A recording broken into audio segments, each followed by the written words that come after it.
World Championship Day 2.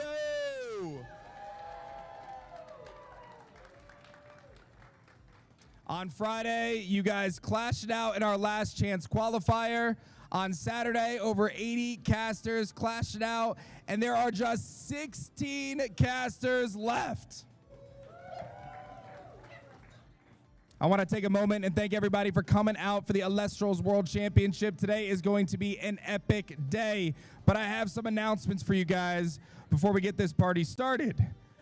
These top 16 competitors are competing for some amazing prizes. As you can see, our epic trophies up here. And we've also announced that our winner is going to be getting an uncut sheet of the Stellar Spirits. And our second and third place will be getting an uncut sheet of the regular art Stellar Spirits. Our winner will also be getting an additional prize, the one-of-one Giant Voltempest. And our winner will get one additional prize from that. They will have the opportunity to team up with me to create themselves as either a divine rune in the game or a legal card in a future set.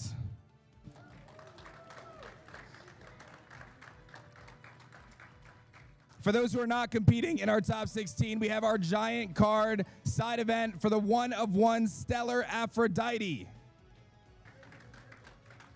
We're going to be throwing down with an artist panel today where you'll be able to draw your own champion Elestral with our first ever artist, Daniel Reyes, and our wonderful artist, Bex. Today is also your last chance to try out the Elestrals Awakened RPG. So make sure you guys take a few minutes and try things out. Enjoy some stellar hunting, pick your starter, and see what we're building, because we're building something awesome over there. If you didn't get the announcement, because it's Worlds and it's our last day, we decided to do 50% off the entire Elestrals shop. I see those shelves are pretty empty over there, so if you want to grab something, you might want to get in line. Chase and Cam will help you out. And of course, that's not it. I encourage everyone here to stay for the closing ceremony, because we have some things that are going to blow your mind. We have some insane news and future plans about the world of Elestrals. So make sure you guys stay tuned, locked in, and make sure you guys are here for our closing ceremony. I wish all of our top 16 casters the best of luck today. May your draws be good. May you have a lot of fun. And I hope you guys all have a ton of fun opening your product. Let's get day 2 of the Elestrals World Championship kicked off right now. All right. Good morning.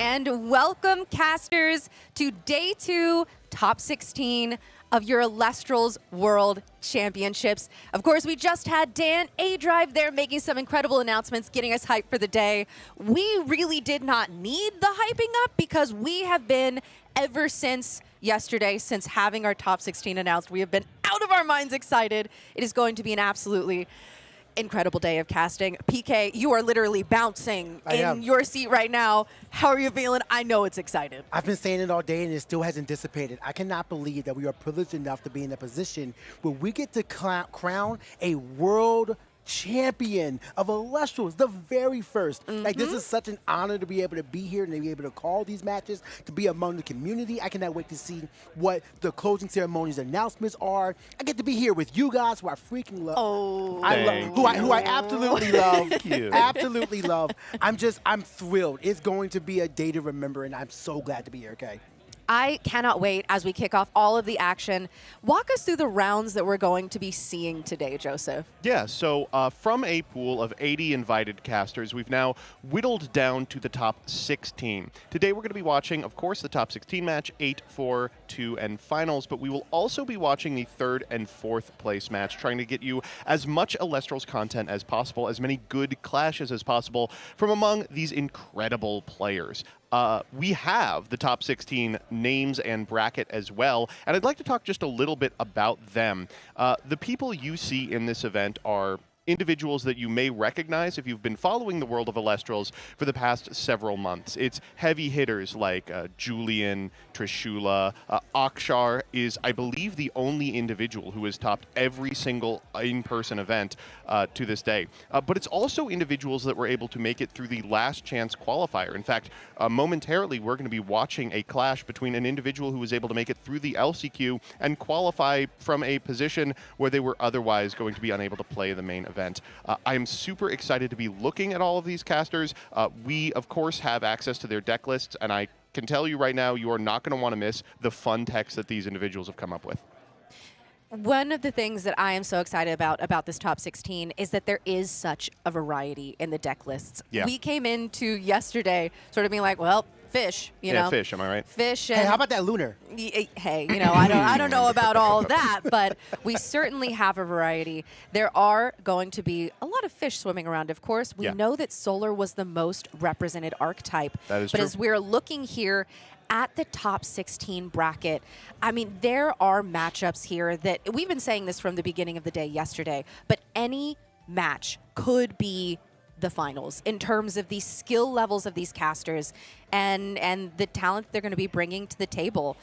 I would love to be a fly on the wall in every single one of these, and we're going to be bringing you action all day. As MBT said, we are not only going to be looking at top 16 and every other bracket there, but we're also going to have our 3rd place match because, as we know, 1st, 2nd, and 3rd, the prizing for those 3, absolutely incredible, especially with the newly added uncut sheets for those stellar spirits. Yes.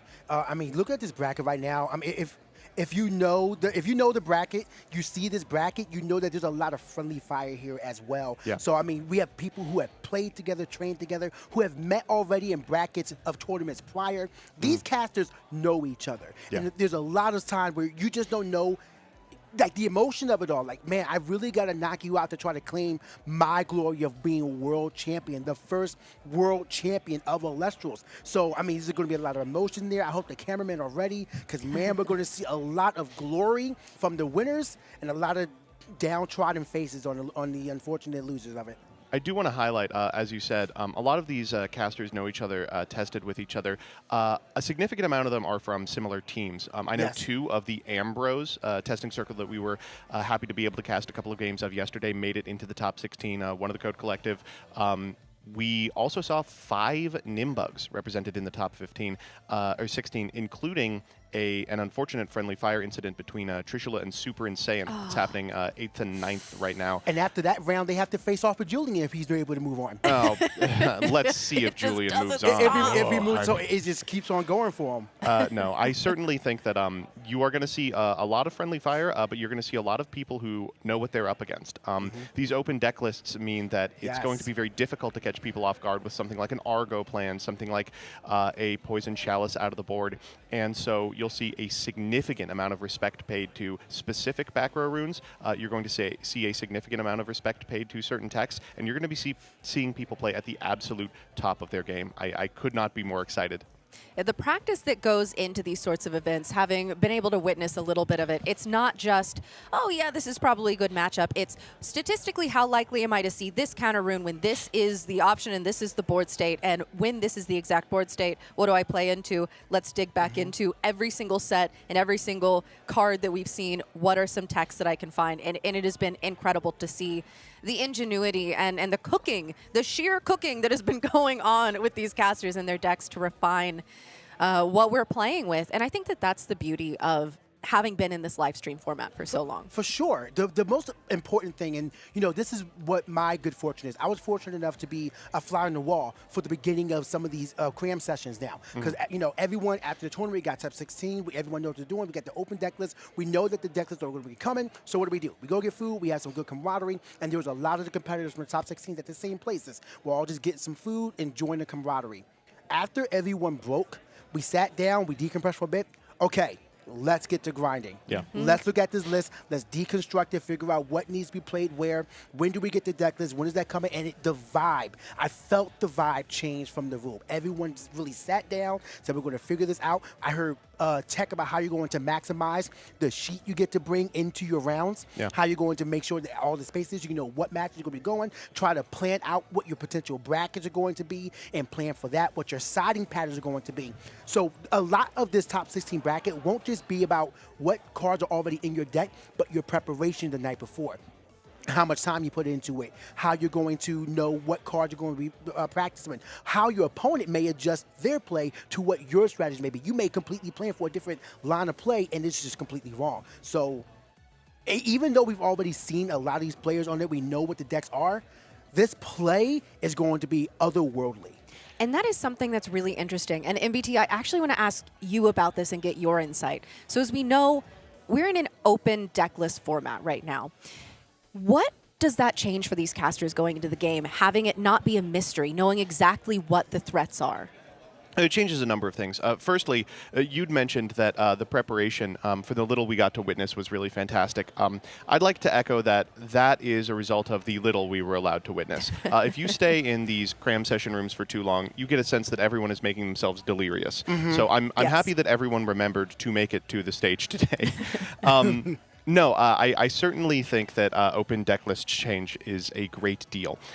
Not to give too much away, but there is, if you are confident enough in your ability to get to top 16, a metagame to open deck lists. For instance, if you are playing a copy of Poison Chalice, but don't ever think that it is an effective enough rune against decks like Hermes, rather than decks like Fish for which it is targeted, you may include it in your sideboard plan regardless, because an opponent who sees it on an open deck list will have to respect it for the entire game and may play differently and less optimally as a result of it. And I know some of the individuals in Top Cut were planning for their opponent to see their sideboard and play accordingly, even if their actual siding patterns do not reflect what's found in that sideboard.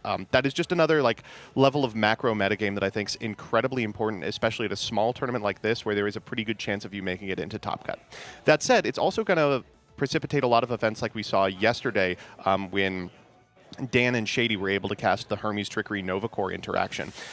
When we saw it, it was pretty obvious that Hermes Trickery was set, and as a result, the Novacore would destroy itself. But if you have access to open deck lists, you could maybe make the read that you are being next leveled and seeded into not activating the Novacore effect into an obvious Hermes Trickery in order to then fall prey to a Shield of Achilles or a poison-tipped arrow. The ability to next level and lock in the level you think your opponent is playing on changes dramatically with open deck lists. And I think you're going to see not only much more effective technical play from the individuals who are playing, but also a lot of psychological profiling from these players. There is a mind game that they now have to engage with. And a lot of these players, Trishula, for instance, who is fantastic at other card games as well, are very practiced in this type of cold read. So that specific skill is now being tested for the first time, and I think a lot of people are very unprepared for it. I think one thing I want to mention, you mentioned about the siding patterns and knowing what your opponent could bring in, but it also changes the main deck and how you're going to be adjusting there. Because now okay, I know, let's say a Hermes player, we have Wild Rebellion playing Hermes. Now I know my opponent definitely has only one carry-on in their list. So how do I play to put a threat on board where they have to use that, and then when can I go gut check mode and really launch my true plan? It's not just the side deck, which is really important as well, but the main deck, what the strategies are, what the follow-ups are, what's possible, how many Hermes Trickery have they used, how many Gorgon's Gaze are they actually playing, what have I run out the 3 resources of? Well, I am really happy that you highlighted the Hermes deck in particular, because we have 2 radically different Hermes strategies here today. Yes. Why Rebellions, but the 16th place player is playing Hermes as well, and is playing main deck Hydrake, a card that absolutely cooks if your opponent is not expecting it. But like you said, if they have access to the main deck and know that Hydrake exists in the list and that one of the main game plans for them is to make Pen Terror, well, suddenly it becomes really easy to play around that. So I think a lot of people brought a deck to get people in Swiss, and now they are going to stop getting people.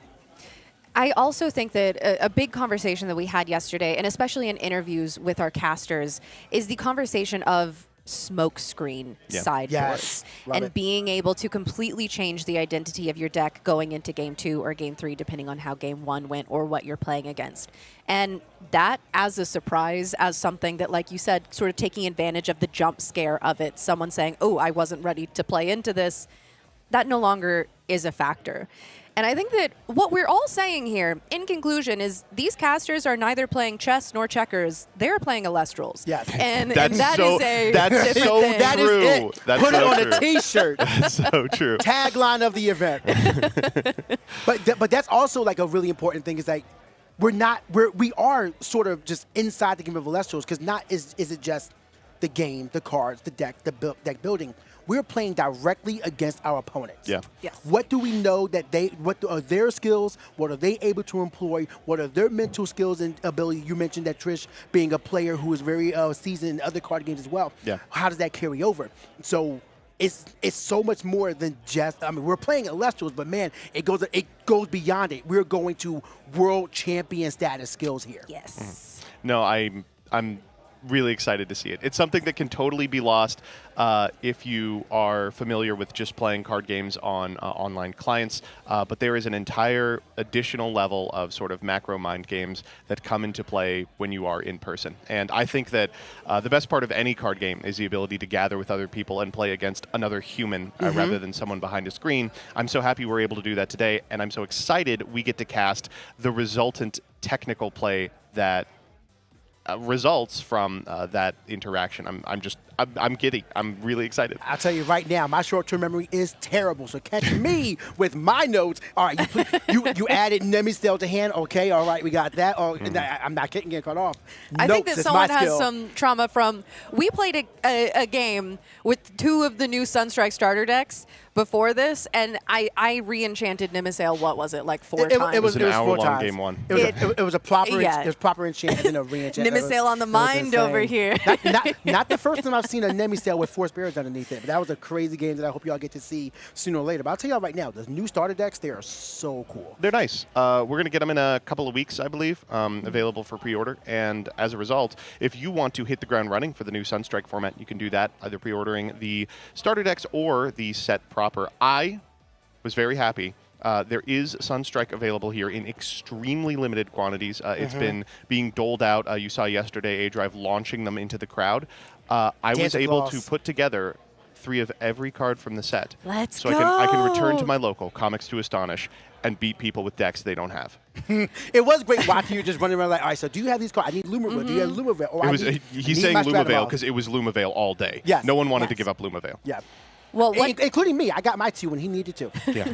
I still need to work on mine. And what is so incredible about Sunstrike, you say, hey, limited quantities. But that being said, for our top 32 casters, who we already have them all set, over 1,900 packs Yeah. of Sunstrike as If prizing. you want Sunstrike, contact whoever wins this event and Yeah. we're going to ship it to you. Yeah, 1,900 packs of Sunstrike. And there are so many things that our casters are here playing for. I mean, we can talk about the strategies and the meta of this all day, but at the end of the day, we are here for the World Championships. Yeah. Our casters are playing for that ultimate first prize. And, you know, I have to say, top 3, no slouch either. Yeah, Being of able course. to get everyone who made it to top 16, being able to get the exclusive top 16 mats, and of Yes. course, the top 3 casters getting the exclusive top 3, the Voltempest mats, which Yes. are so gorgeous. And the world champion is going to be creating their own card in the world of Elestrals. That's so cool. And I think that that is so incredible, saying, hey, you're the best Elestrals caster in the entire world. Why don't you influence the game? If it's perky, it'll be a new Morfrost form. Yes! What would you I make? What would you make, Kay? If you win Elestrals World Champion, you get to create a card. What are you creating? Okay. See, I'm a little torn on this because it's either like, ooh, I want to be a divine in the game. You know, I want the I K wonder if there's a divine. limit to You've what already you got can to make. meter. Don't be greedy. Hey, and You have Hestia. Hestia, yeah. I mean, God's version, Listen, you're Artemis. If I could do anything, I would make foxes good. Just I know that there's got to be one card that we can don't laugh at that we can make to make it work. It's surely. You know, one Joseph day. really likes making us feel bad about the deck we like. That's true. Yeah. I don't understand why that is. You make it so easy for me. Yeah, we just choose bad decks. It's I fine. mean, you're lucky we're not talking about the meta. How'd Dionysus do? At least top 32. that is so true. Yeah, There wait a were minute. multiple copies of Dionysus in the top 80. You would not believe. So, Numerous. what would you make, Joseph? Like, what are you fiending for? Patroclus' dice. No, Oh, yeah, you already did it. Yeah, I think that minute. I would love to make another utility What rune. champion are you? Sorry? What champion are you? How do you do that What do you mean? to make a card? Oh, well, I'm glad you asked. I was able to back the Elestrals Clash Kickstarter. Ah, Yeah. makes sense. And if you missed your opportunity to back the Elestrals Awakened Kickstarter, kick rocks. You've lost your opportunity to ever influence Elestrals. But They have that here too. they do It's have it beautiful. here, and if you want Oh, it's to, looking so good. wish listing it on Steam, posting about how excited you are for it. I think you can still get into early access. It is really fun. I will admit. I came in with pretty low expectations because I know they just started dev, but the bones of it are there. I'm not very good at it though. They were giving out like a raffle ticket if you beat another caster, and I was unable to do it. Have you ever successfully caught something? Have you done the capture method? The capture mechanic. So the problem is I got a super rare drop, Okay. just like out of nowhere. But it turns out if a drop is rare, it's really hard to capture. And so I spent like 15 minutes trying to capture it. I failed over and over again. Yeah. And then I was wiped by the first caster I Let's ran go. into. I'm not great at video games. That's why I am here at a card game event. Card gaming. Yeah. There was a guy next to me, though, who was chaining shinies together. It was crazy.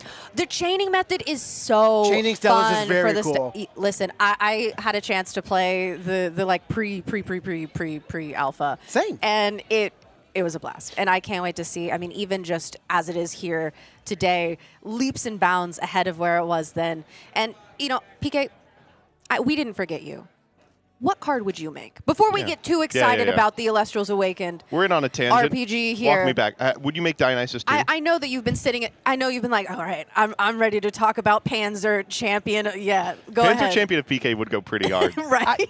Well, first of all, yes. I have already dreamt up the perfect card to support Panzer, but I'm going to subvert your expectations. What I would create is a card that really emphasizes what Emfrix is all about. Emfrix. I think Emfrix is a card that has a really cool design that if an archetype was built around it could really do well. Because I Okay. like the base of it is so cool, and with fire getting the buff that it's gotten, being able to recur spirit so much, I will create a card that really emphasizes what Emfrix is all about, making you where you're constantly ascending. If something's destroyed in battle, you can bring back something else. Really focus on the Phoenix side of it, but not being rise from the ashes, but really emphasizing Bring it back. Like you know, it is day now. it is death and rebirth over, and that's the point of the deck. That's what I would create. Well, I may have misjudged you. I didn't know you were a fire caster. I know. If you had So- asked me to place a bet on what you were going to say in response to that question, would you have won that bet? No, absolutely not. So I wouldn't say I am, but one of my favorite mythological creature is a phoenix.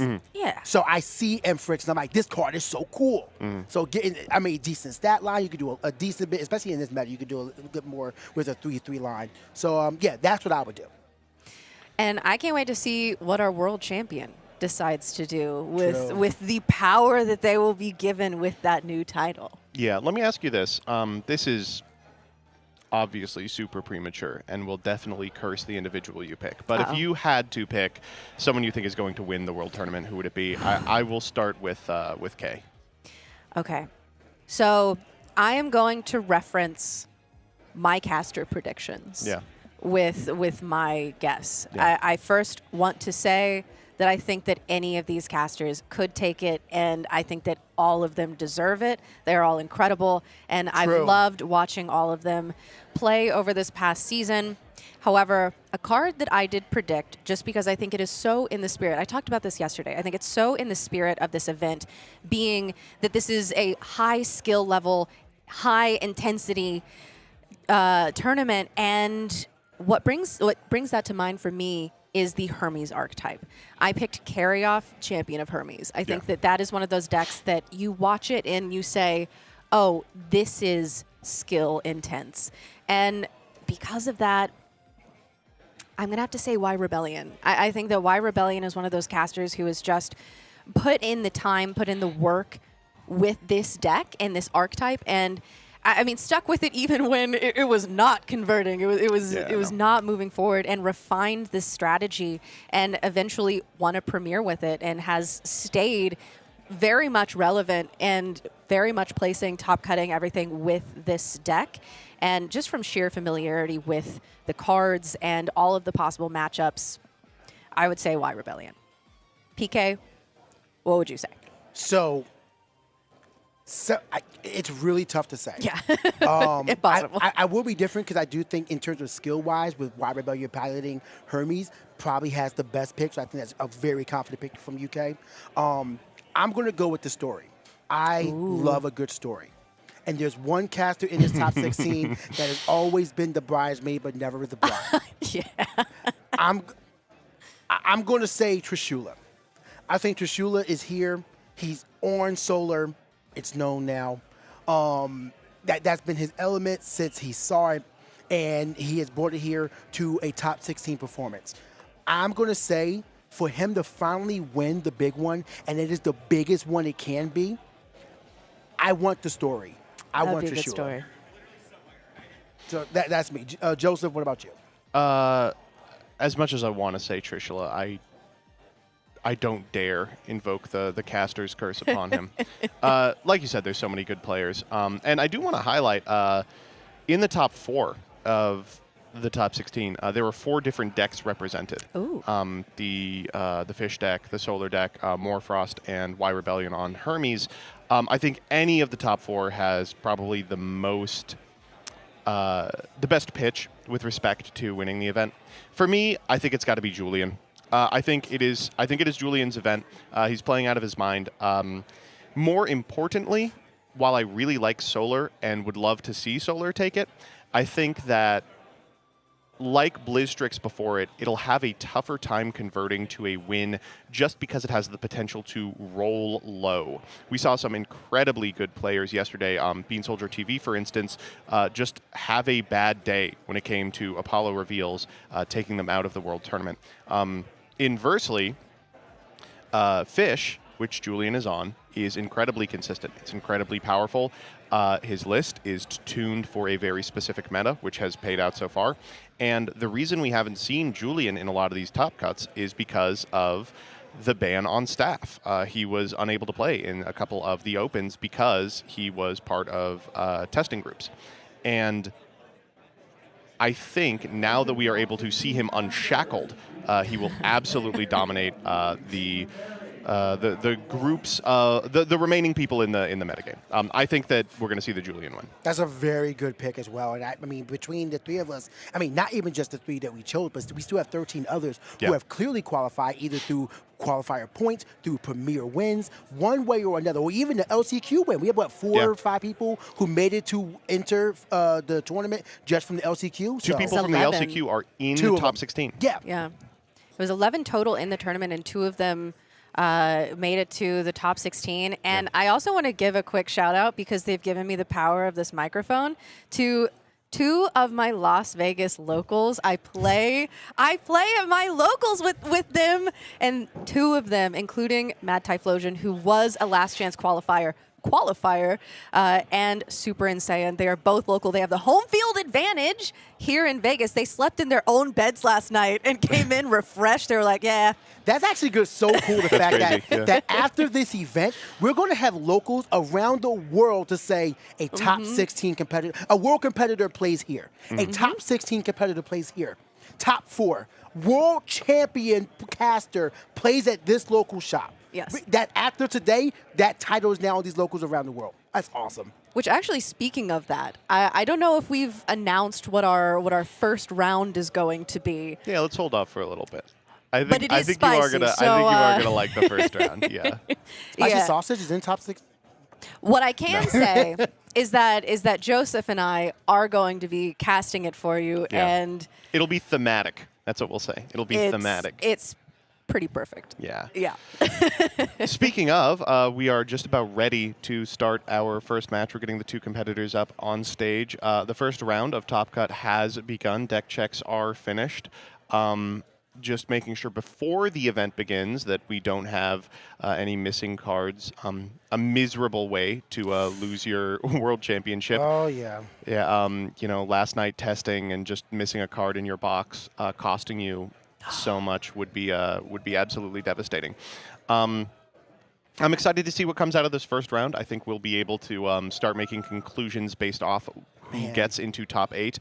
I'd love to see those Hermes decks advance. I'd love to see those Morfrost decks advance. Realistically, I think it is likely we're going to see a lot of solar and a lot of fish. Half the field will be eliminated after this next round. Yep. Oh. From 16 to 8. And then we'll have our top 8, then our top 4, then that third place match. You do get third place. That's going to be cool. And then we will crown our winner of the entire event, the world champion. One of these top 16 casters is going to be the world champion of Elestrals. I say the first ever one. I say we change everything last minute, double elimination. Yeah. In fact, let's make it like chess boxing. You know, Yeah. one round of Elestrals, one fist fight. Can I change my guess then? Yeah. Who looks like they can fight? I'm still in on Julian. He's wiry. He's tall. He's got the height He's got the advantage. limbs, Yeah. the reach. He can do the thing where like you put your hand over the head of the other person and yeah. they like swing at you, but they can't get to you. He is an IRL Titanostrike. Most of just my giant. understanding of fighting comes from Tom and Jerry cartoons. Yes. Yeah, also most of my understanding of how you react to really anything and physics as a result comes from cartoons. I get hit with a bad beat, like they Nova Core me and get in for 2 and I go, "Ow!" I just lay on the ground, look at the sky, and let things come to me. Yeah. Like things will happen.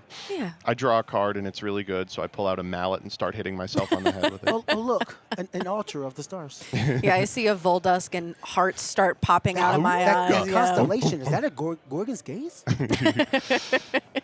Oh, my goodness.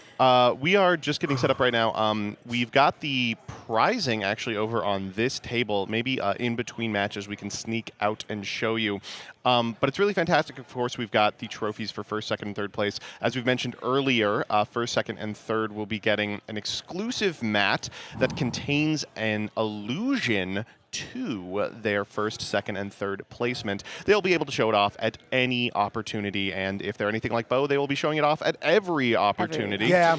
Not only will they be getting the uncut sheets, they will also be getting these beautiful serialized Vol Tempest Stellar Giant card. And I really, really like this particular prizing. I think that it is going to look perfect in a frame. I just love it so much. As you can see, we've got the world champs getting prepared right now, and I think now we can probably be a little more specific about what we're seeing. It is safe to say, yes. So this individual you're seeing on the left is, I mean, I know him as Tyler, from Maryland local Comics to Astonish. We play pretty frequently. He is, I mean, I think safe to say, probably the best player at our local, besides me, of course. And they're playing against someone from your local, Kay. Mad Typhlosion over on the right. So we have the battle of our locals and our locale. Yeah. I am so excited about this. No bias, you two. No bias. Yeah, Vegas versus Maryland. Hey, I think it's okay to be biased as long as one of us is rooting for the other one.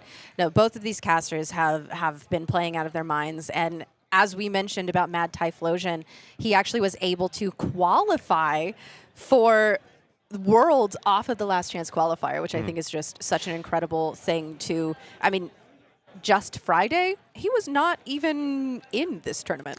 Yeah, that wasn't a problem for Tyler. So. It's getting nasty already, I see. Oh, no, I'm very okay. excited for this match. I was very privileged last Sunday to be able to play against Tyler in what was the lead up for this event. He was playing a Hermes strategy. I beat the pants off him, and he said, "I can't believe that people are actually playing this strategy." So if that gives you a little bit of an understanding about what he might be playing, it's not going to involve a Violith champion of Hermes. We're going to take a quick break, and then we will be right back with the first match of your top 16. I'm super excited. Let the trash talking begin. It's happening! We'll see you there.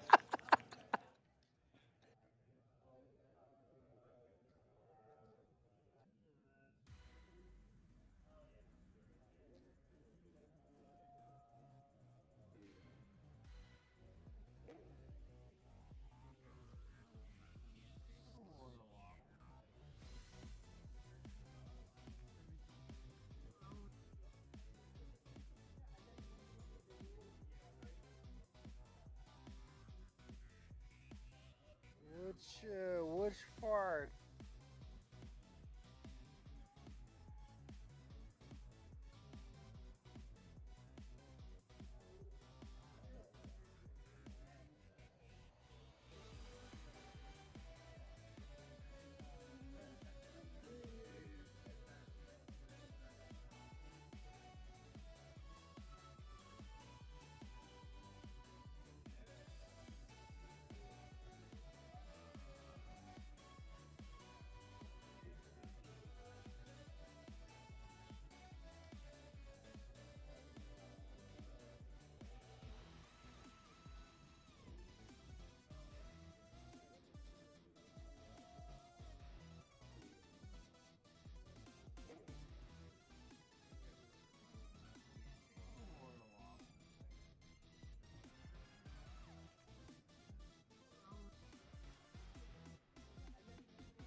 Which part?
Which part?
Which part?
And welcome back to the Elestrals World Championship. I am so excited to be here with Kay Cray. Hello. How are you doing this morning? I'm great. You know, we're being very cordial right now, We but are. It'll end soon. yes.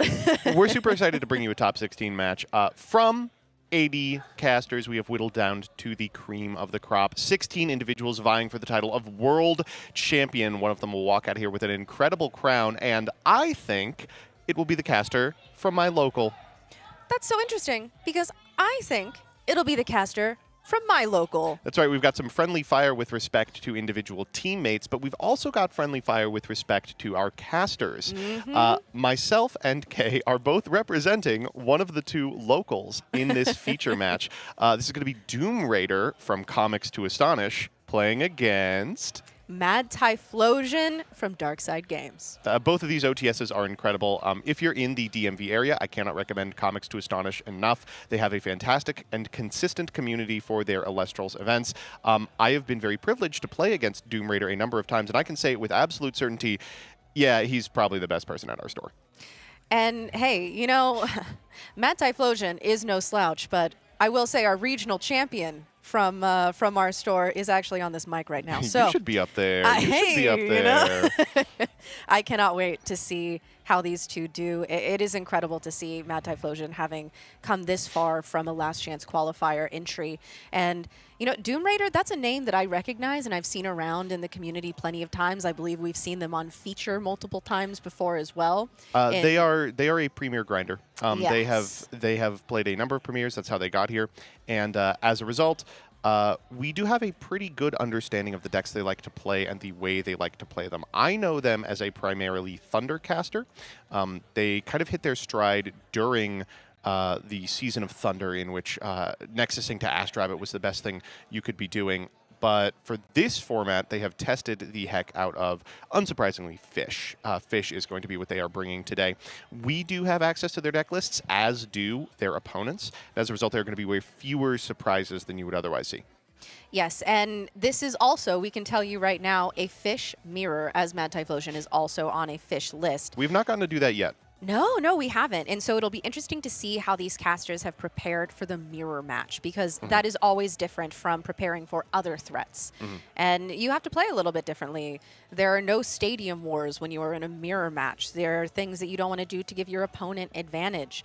And we will see how these two casters navigate that in this top 16 round. So despite the fact that both these individuals are on Fish, their lists look pretty different.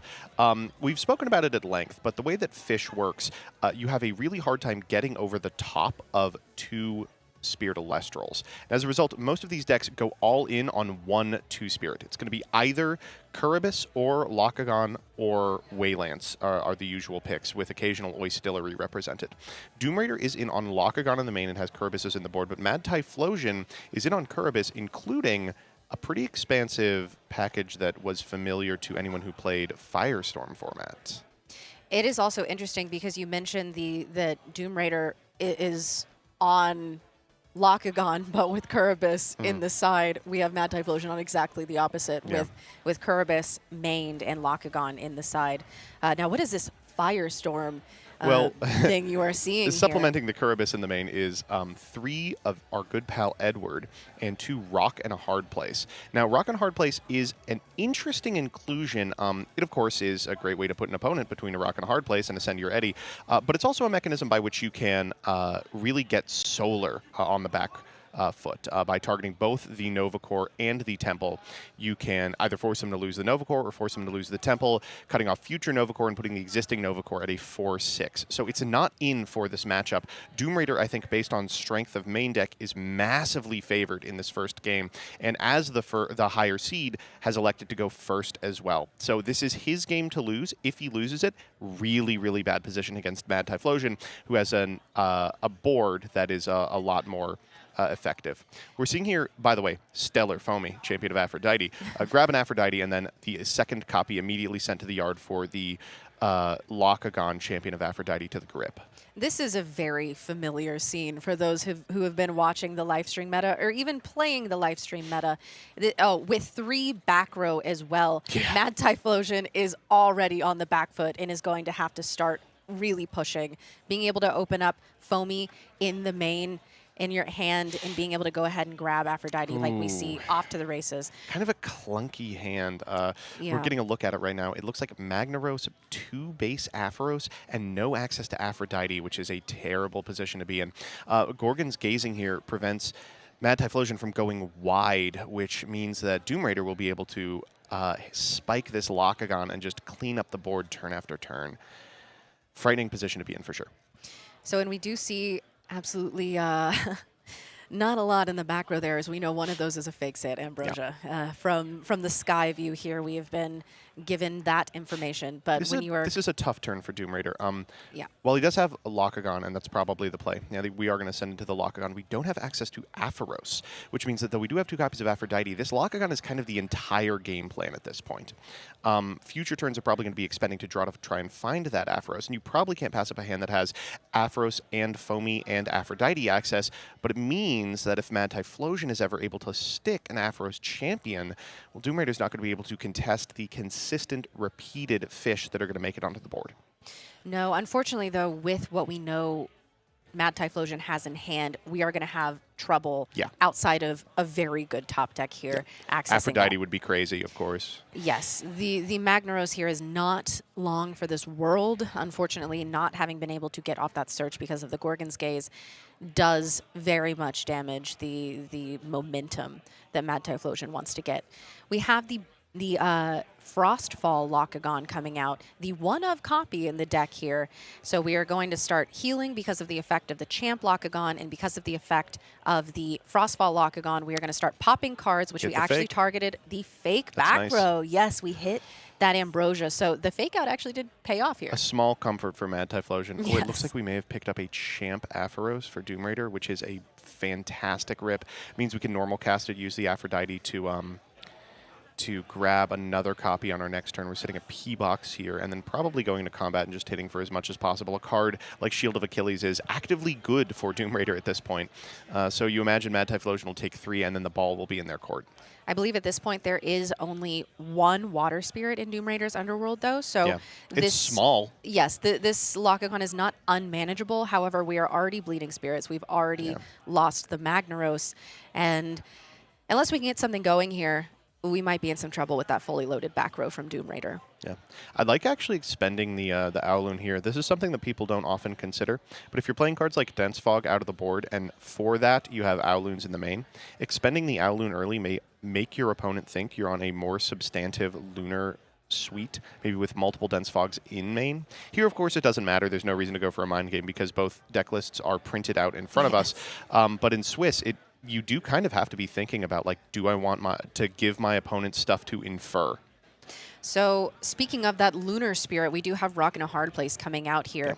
We're going to be targeting one of those Locagon. Exceptionally weak Rock in a Hard Place. It is not great. If we target that Aphrodite, there is... Oh, okay, so we're going just for one of the back row. He says, yeah, I'll lose to the Aphrodite. Oh, it was a fake set. Okay. That's miserable. Ooh, so not only does Doom Raider still have access to the 1 spirit on that Aphrodite, but still has both Locagon in play. Yep. Again, this Rock and Hard Place is definitely coming out post-board. It's here for Solar, and you get into a mirror, and it's just miserable. Ooh. Putting out an Aphros here just to stymie the bleeding. Like we said, Doom Raider's deck is just so much more equipped to win the mirror in Game 1.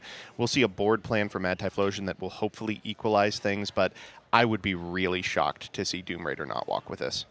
As we mentioned, we know that Mad Typhlosion has sort of a smoke screen side deck to be able to switch into the Locagon combo.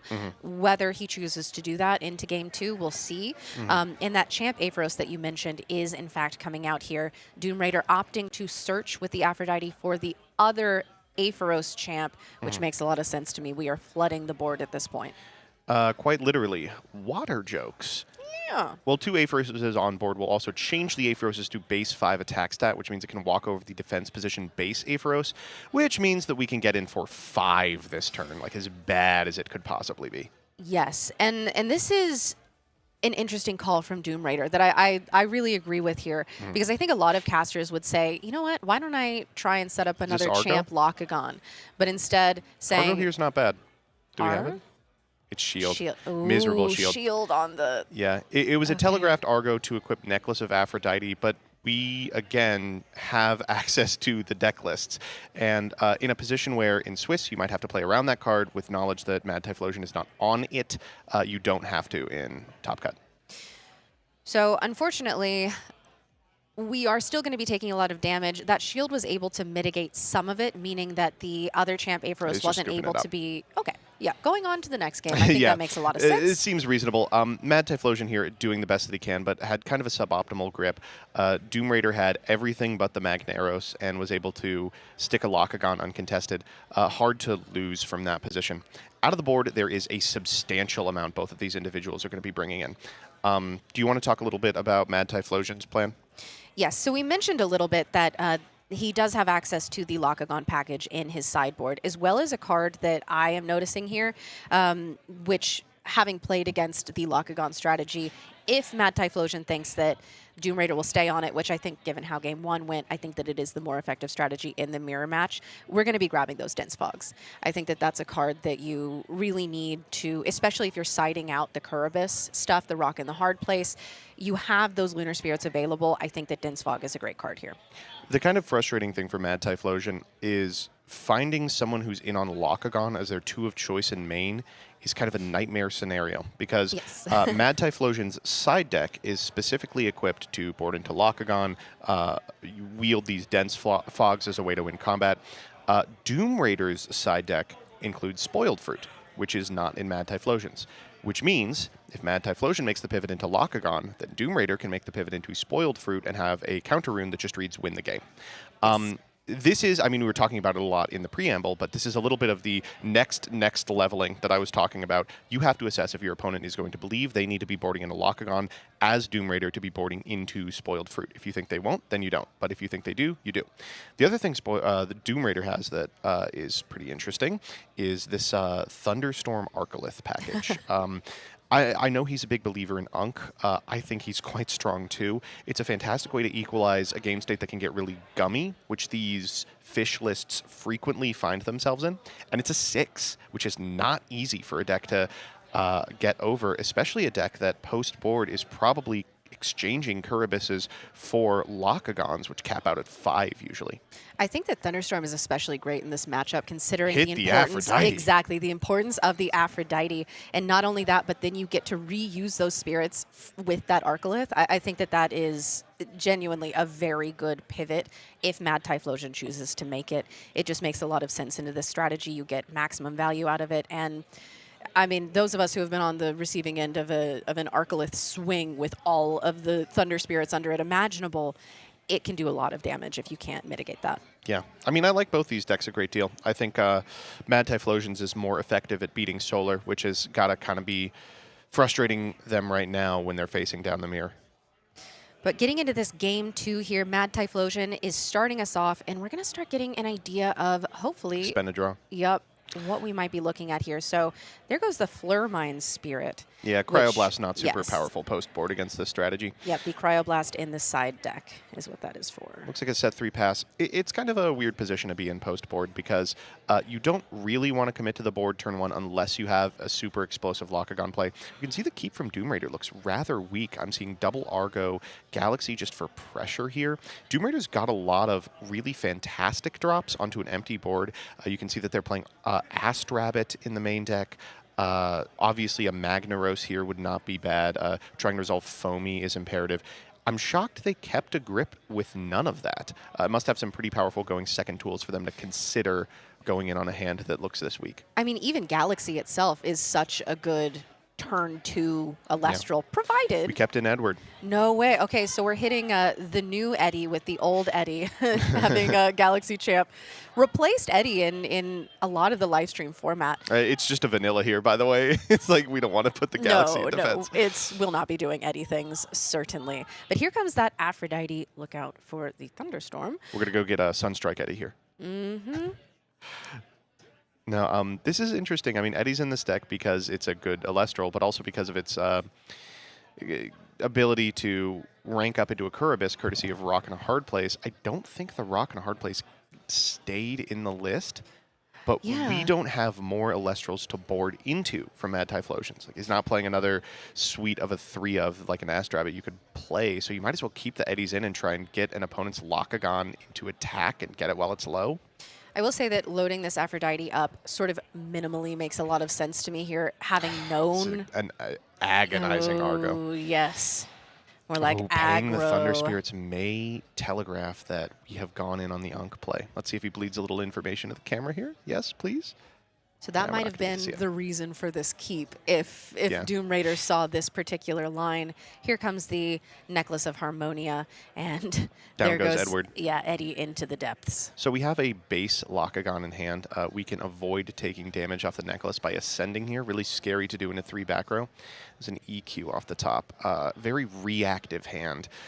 But, you know, spending stuff like Argo and 4 Spirits to out an Eddie, I mean, that feels really good if you're Mad Typhlosion. That's a low-value Elestral that you got to cash in an Aphrodite with. Like, it's not the worst thing in the world. And now Doom Raider has this necklace that he's sitting on and is... And we got to expend a draw. Yeah, he's trying to get rid of this thing before you have to start burning at the end of this turn. But if it stays on board, Doom Raider is on a bit of a timer if he can't get rid of this. All right, looks like we are not going to be able to get rid of it, but we did pick up a Foamy Champion, which is great for a future turn. Galaxy getting in here means Mad Typhlosion takes 1, Doom Raider takes 2, and likely the spirits on the Necklace of Harmonia will be used for something like a shield on a future turn. Yes, if there is any card that Doom Raider can activate this next turn, I imagine that Necklace of Harmonia is not long for this world. We very rarely see it stick around for more than just the Argo attach, or even if it is used, as we saw yesterday, as a Nexus bank. But here, unfortunately, we see the drawbacks of that +5 attack from the Necklace of Harmonia. You actually telegraph a great deal of stuff by enchanting the Necklace of Harmonia here with Thunder Water. The 3rd Thunder is so you can get max value off of the Arcolith. So if you're Mad Typhlosion, you expect the Arcolith in post-board. But the single Water telegraphs that you don't have base Aphoros. So, I mean, Mad Typhlosion can kind of just chill here for a little bit. Going to be going ahead and activating that set Ambrosia, something we saw him do in the first game as well, fake setting this Ambrosia. And You definitely do it after seeing the thunderstorms in the board. yes, absolutely. None of your back row are safe. Your Aphrodite is not safe. You need to start making moves here and, you know, get the maximum value out of this Ambrosia, especially if you are expecting possibly a flood from an Arcolith coming in. Yeah.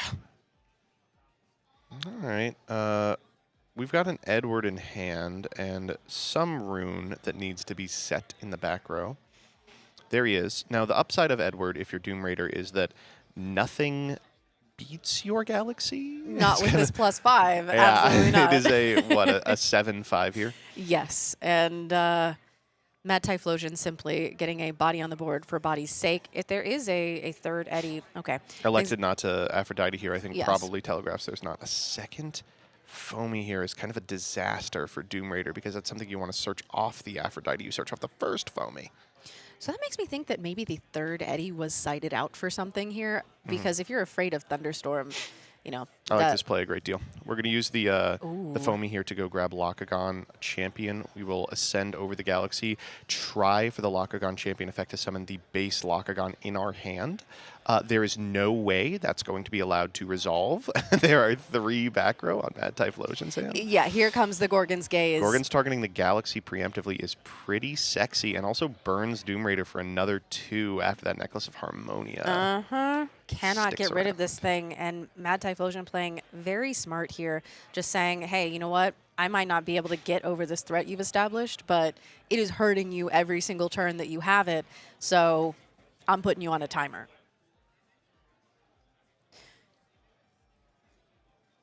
Ugh.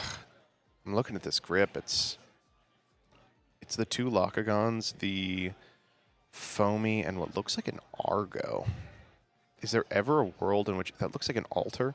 Is there ever a world in which we like we can't even proactively alter because the Galaxy can't receive spirits in a Nexus while under Gorgons? No, and we don't have a rune spot available to cast it even if we were able to. So Doom Raider is in a bit of a tricky position here unless we draw an invoke that happens to be able to be paid for by this necklace. Unfortunately, I think we're going to be continuing to burn here. Mad Typhlosion doing Just like he drew it up. Honestly, pretty good.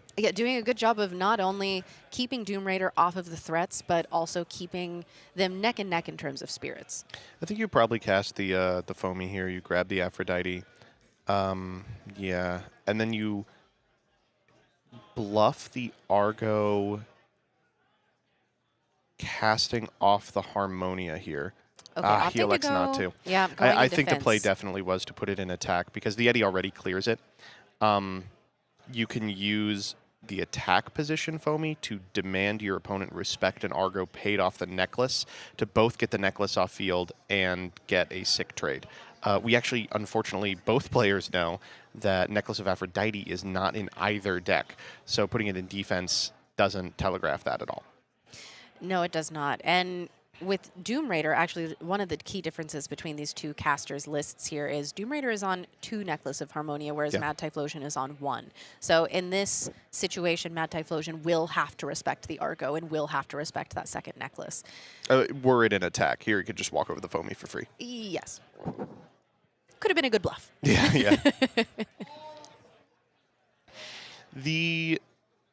The play here from Mad Typhlosion is not obvious. We could Aphrodite, grab another Eddy, use the Eddy to just go wide as much as possible, but any Aphrodite that doesn't get either 2-drop or We're simply going to Aphoros ascend. is tough. Oh. We're thinking about it.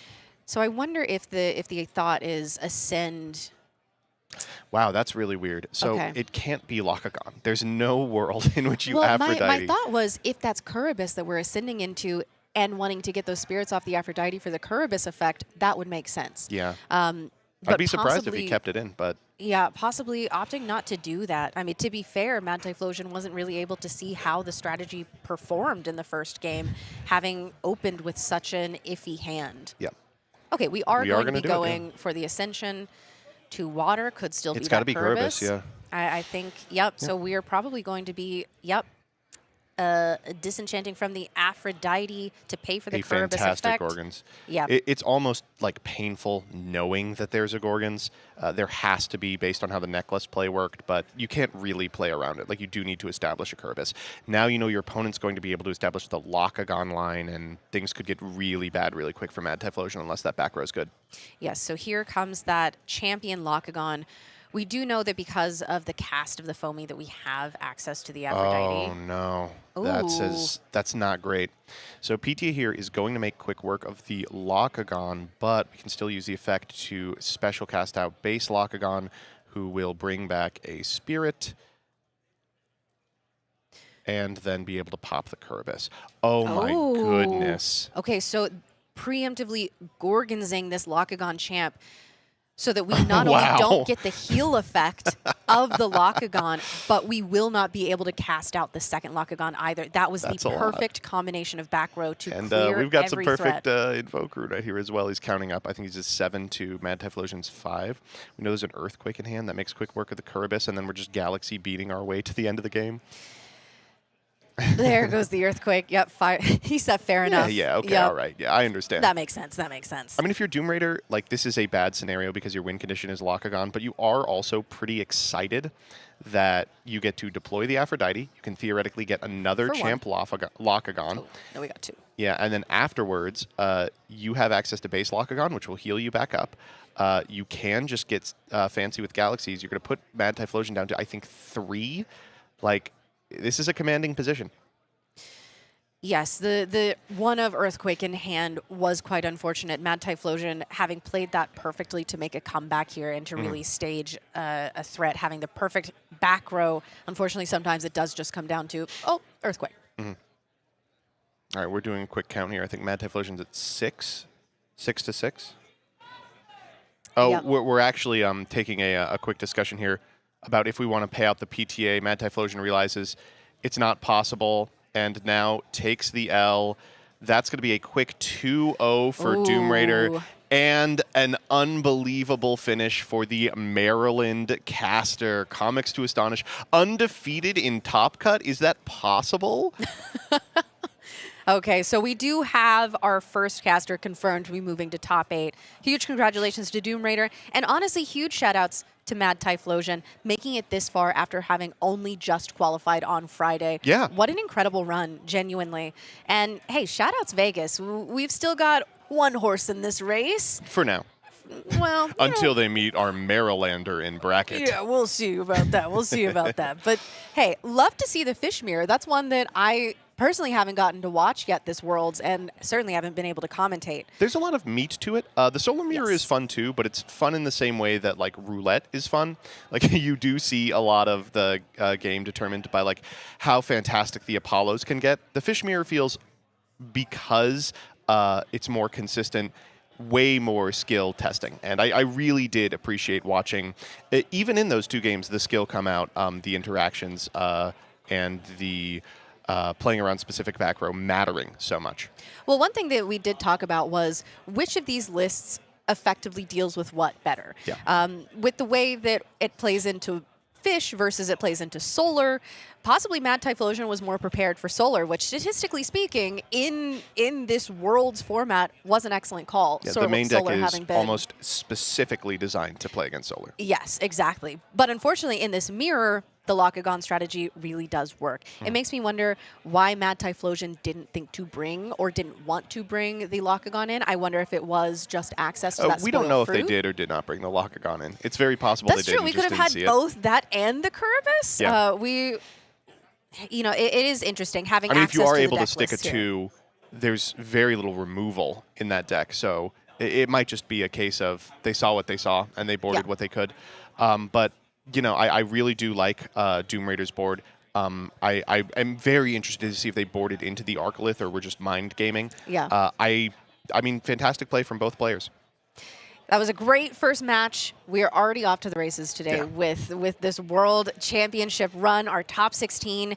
We are going to be moving into top 8 here in just a little bit once the rest of the games are finalized. That was a very quick 2-0. Mad Typhlosion being one of those casters who says, you know what, I know when I am in an unwinnable position, Yeah. and there's no reason to continue playing it out, especially in a game 1 where you might want to hold back some surprises. Although in this format, open deck list, there aren't that many surprises. It might just be muscle memory, you know? Yeah. It's it is different. It is. I mean, we spoke about it at length in the preamble, but it's way different to be playing with open deck lists, and it's a type of skill that is not often tested, especially when the premier way to play Elestrals is through online premieres, where almost no information is given ever. No, really, really impressed with Doom Raider's play there. Really impressed with Mad Typhlosion's run. Fantastic caster. Excited they were able to make it into Top Cut. Hope to see Doom Raider continue the run. Yes, that would be. Hey, you know what? Listen, if my Vegas local can't make it, I hope that your local Would does. love to have a world champion at CTA. We will, I believe, take a short break, and then we will be right back with the interview of Doom Raider.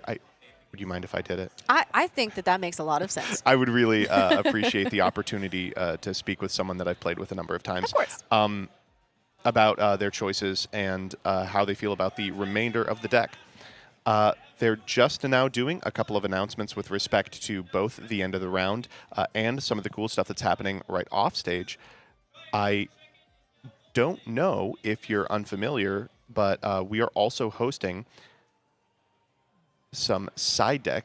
We're also hosting some side events as well that are just firing. There are so many people who are here It not is to an play the unfathomable World group Tournament. of people over Sorry, there. I'm just aghast right now. I'm caught off guard by the swarm of individuals heading to the side event line. Have you gotten a chance to play in any of them? No, I have not. I have not gotten to play in any of these side events, and I am upset because I don't know if you saw the giant Dionysus. Yeah. But I love him, and I cannot wait to have that card in real life. Yeah. And today, our casters are going to be able to play for the giant Aphrodite, which that art You can is play that in your incredible. deck, too. It's legal.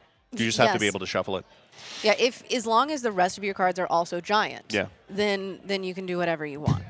And I think that is, I mean, we'll have to bring a judge on here to make sure, but I believe that is the official Elestrals ruling. Yeah, in fact, we can confirm it now. We're basically judges. Anyway, with that, we will be back momentarily with an interview with Doom Raider. We're going to ask specifically about the Arcolith line, the Thunderstorm play out of the board. I really want to pick their brain about their main deck choices, what they expected to play against. And maybe we'll be able to fill you in with about Mad Typhlosion as well. I'm sure they'll be around and be happy to talk about the deck. I'll see if I can catch them in between rounds. Unfortunately, and I hate to tell you this, when we return, I will not be here. It's going to be K and PK for your next round, and then I will be back on comms doing top 4 and the third, fourth match. Yes. So let us know if there's any decks from the top 16 that you want to see. Remember to be using those socials. That's our Twitter, Instagram, YouTube, and YouTube comments. And we will do what we can to listen to your input.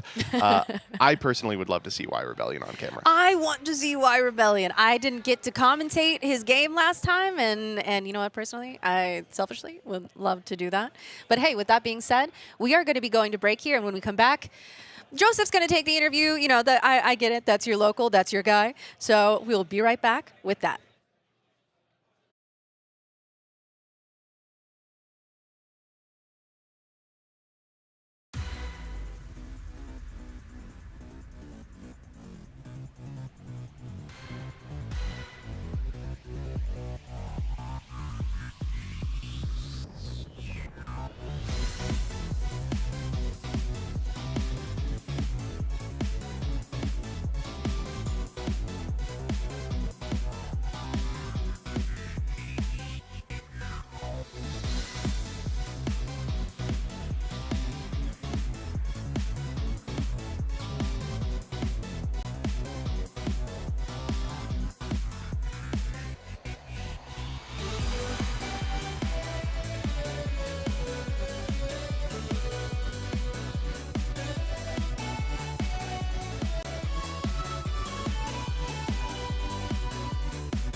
Are back with coverage of the Elestrals World Championship 2026. I am here with a local. We're just here talking about Comics to Astonish, as always. Doom Raider, congratulations on that incredible victory. Thank you. How are you feeling? I'm feeling pretty good after that. That was a really good match. Never really excited for that mirror, but it went way better than I expected. So, we were talking at length about your list, and one of the main differences we saw between yours and your opponent's list is your opponent's seems focused on beating Solar in Game 1, whereas yours isn't. Can we talk just a little bit about your list, what deck you were prepared to face with respect to your main deck, and what choices you made in order to kind of facilitate that? Right. I think what I was expecting to most see today was Solar, obviously. I did a lot of test rounds with someone from Locals who was playing Solar here. So I had that matchup pretty much down pat. I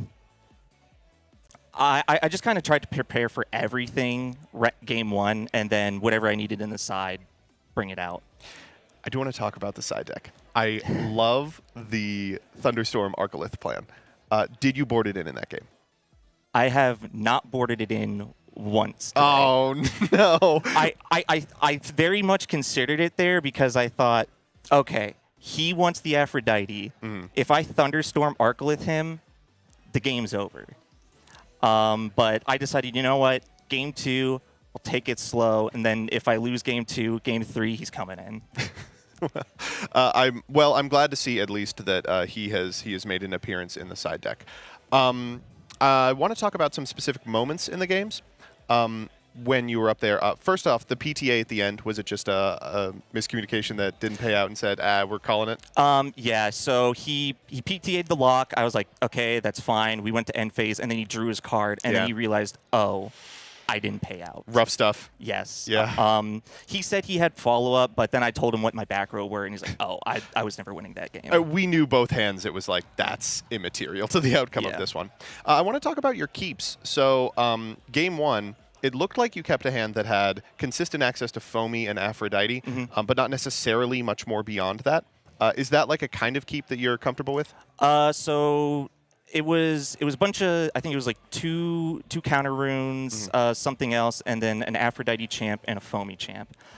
That's an amazing hand. Yeah, that's good enough. Because you just summon the Foamy, you get the Aphrodite, you search for another Foamy, you get Lockagon champ, because if Foamy sticks around on the board, which I had 2 pretty good counter runes set, you just throw down Lock Champ. Or backup, you just throw down Aphrodite Champ, get the other one, you got guys on board.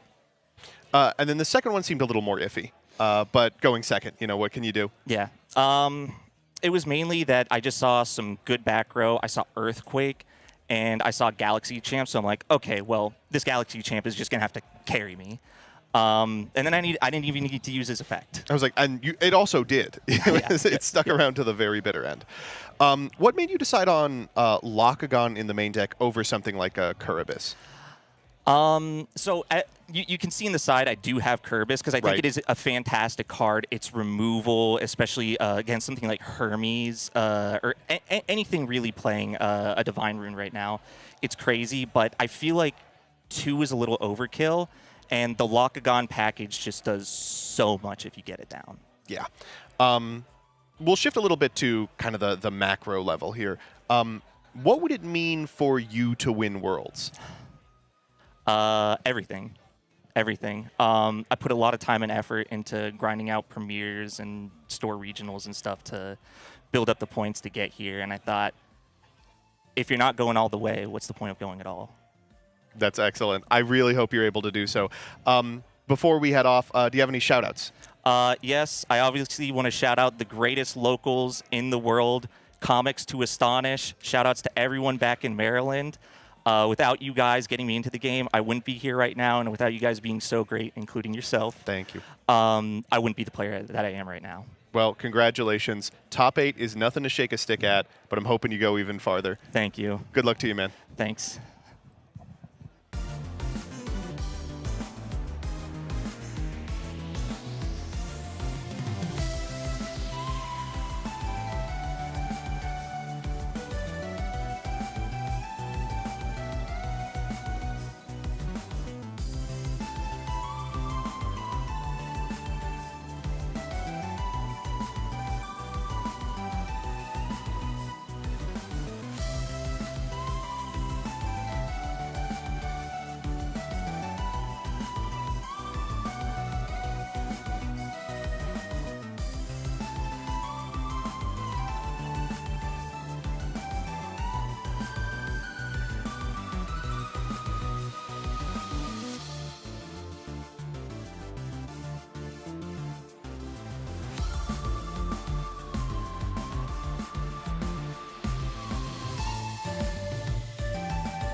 Hello, casters, and welcome back to your World Championships for Elestrals, the first ever. I am once again joined on the mic by PK. Hello. PK Cray is back on the mic. Back, but this time at Worlds, we really made it. Yeah, we are stepping We really up. made it. We are racing to the top here. Not faster than our top 8 competitors, though. We're going to be That's giving true. you guys an update on the bracket in just a little bit, so make sure you sit tight. We got a lot of information for you. I want to know if your brackets have already been busted. If you already made predictions, make sure you share them on socials using the hashtag #PlayAlestrals. I want to know what you guys are thinking. The only brackets that we don't know of at the moment is the one featuring Super Insane and Trishula and Julian versus his opponent. I forget the name on that one, but there are 2 more matches that we don't know. So anything that we see on that regard is going to be a complete surprise to us. But the other matches, I'll be honest, I would say kind of expected for me. I'm very excited about the way that this has progressed. Obviously, I am sad for Mad Typhlosion, my local player. Happy to see Doom Raider take it in that first round. And I've been, in between checking in with everyone else, like, did you make it? Did you make it? And, most has been happy celebration, but not all, and we will see. I'll tell you one of the first matches, I was out in the crowd when the pop-off happened, because Shuri won pretty quickly. Moved on to the next bracket, which, again, we'll talk to overall. But, yeah, sure, they popped to the crowd. I was like, yo, I won it. And they, yeah, let's go. So, I mean, you tell that the energy is high for some of these competitors. And as we said earlier, unfortunately, some of them, their dreams of becoming a world champion will be dashed here today. But we still have a lot to get over. We have a lot of matches over, including the top 4 match. We're going to figure out the 3rd place match and the actual champions. But right now, we have our bracket on here where we can see everything that happened. And there are so many game 3s in this top 16K. I first thing that I have to point out, Vegas is out. Our 2 home team casters have been knocked out. Trishula having moved on after beating Super Insane. I think that all of our predictions are pretty on point, though. Why Rebellion moved on, Trishula, which I believe that was who you picked to move on. Very cool to see the casters who have prevailed here. And oh my gosh, I think that any single one of these tables will be so exciting. It's sad to say that, unfortunately, both of our top 16 competitors who qualified through the last chance qualifier are also out as well. Doom Raider going over Mad Typhlosion, and Shurit going over Sunflower in the top left you see there. So, I mean, even though they were in the top 16, and they get fantastic prizing. Yeah, we just heard them announce, like, hey, if Come you get your place stuff. 9 through 16, we've got prizes for you. And I did think about showing up at the table. I did think about doing it, like, hello. Hey, you're top 16 in all our hearts, guy. Any extras back there? Yeah. But I mean, look at this bracket. We have Justin T going over Mason Hearts in a game 3 scenario. Perky going over Evo Vamp in a game 3. Julian over Leia in a game 3. This was a tight one that I know those two were very confused about. Just saying, I know the history of us. I know what we're playing, but Trishula does go over Super Insane in a game 3. Y Rebellion going over Ren game 3, and that's a matchup I want to see because I want to know what it took for Y Rebellion and Hermes to lose. I know, because it is such a consistent deck if you're able to get a hold of the Hermes, and Y Rebellion always able to find it and play out of situations where maybe it's not going his way. Yes. I also want to point out that Akshar, our completely undefeated caster in Swiss, has also moved on in a 2-0 onto the top 8. Is someone going to stop him, or are the British invading? How many cows were foretold in that match? Like, I have no idea. Does Shurit have what it takes to take him down? I don't know. Perky versus Justin T is also very exciting to me. We saw Perky with the Morfrost list. It's a very pure Morfrost, and Perky showing incredible mastery over this element, having played a lot of Frost.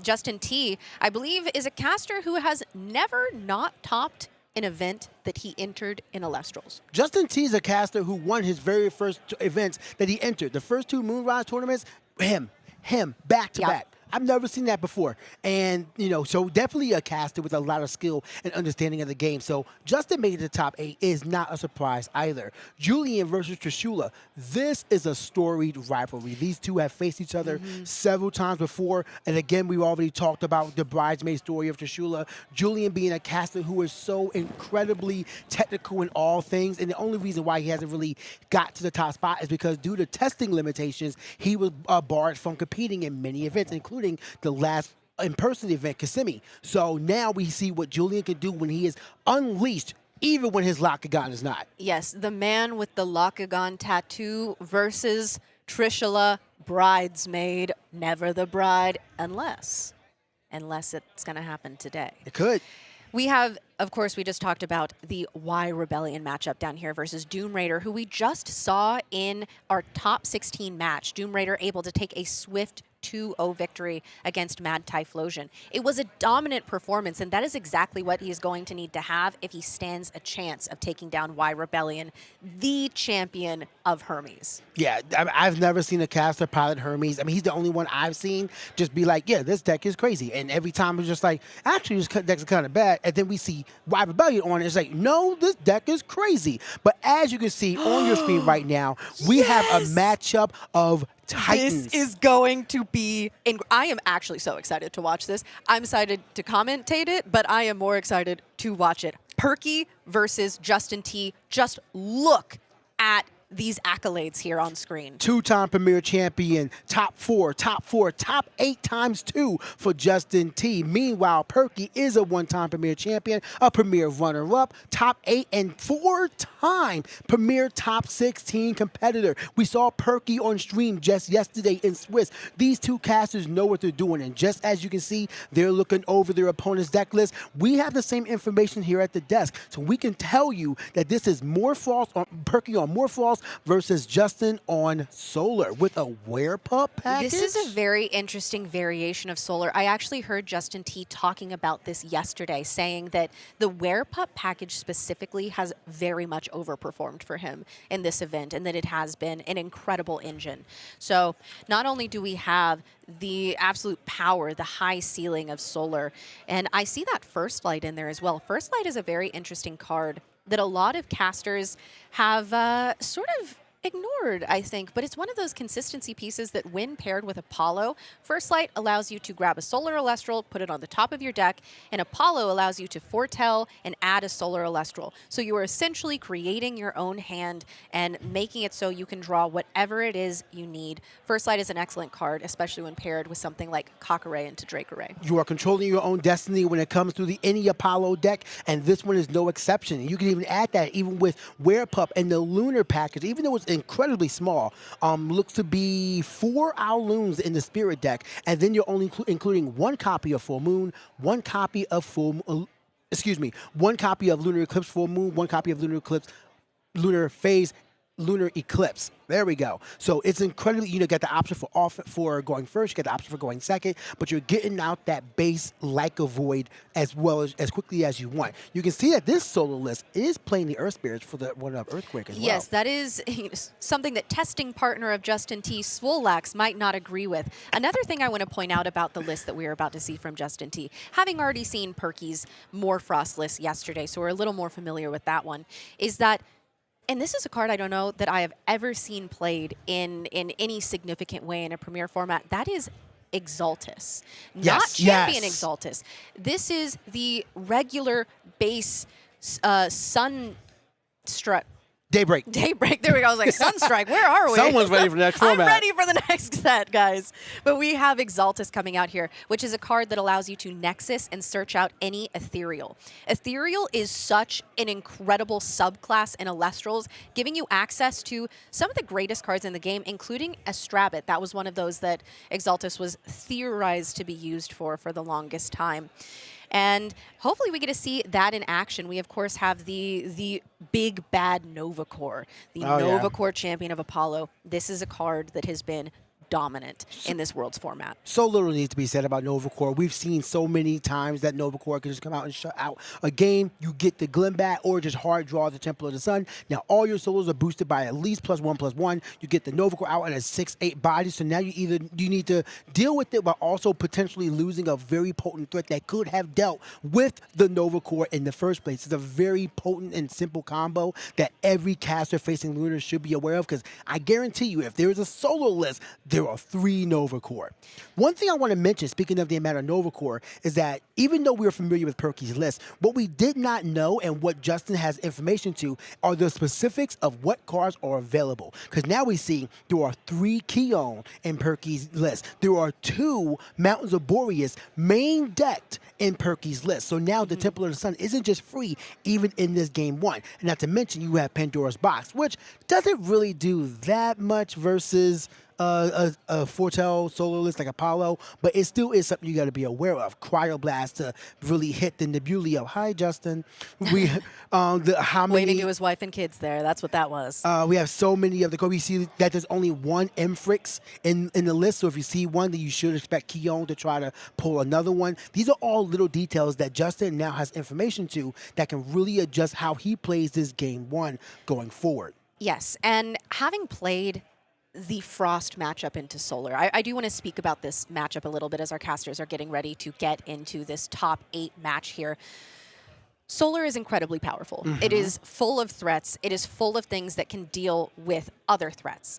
Morfrost, I think, if you can get started at the beginning, has a bit of an advantage because a lot of the removal in Solar doesn't feel great when you're removing little guys like Morfrost wants to play. You also have the Scorpio form, which is able to deal with large threats without too much investment. Hello, Celestia. So it all depends on this early game, in my opinion, as a former Frost caster and someone who's played a little bit of Solar. I think that this is a pretty even matchup.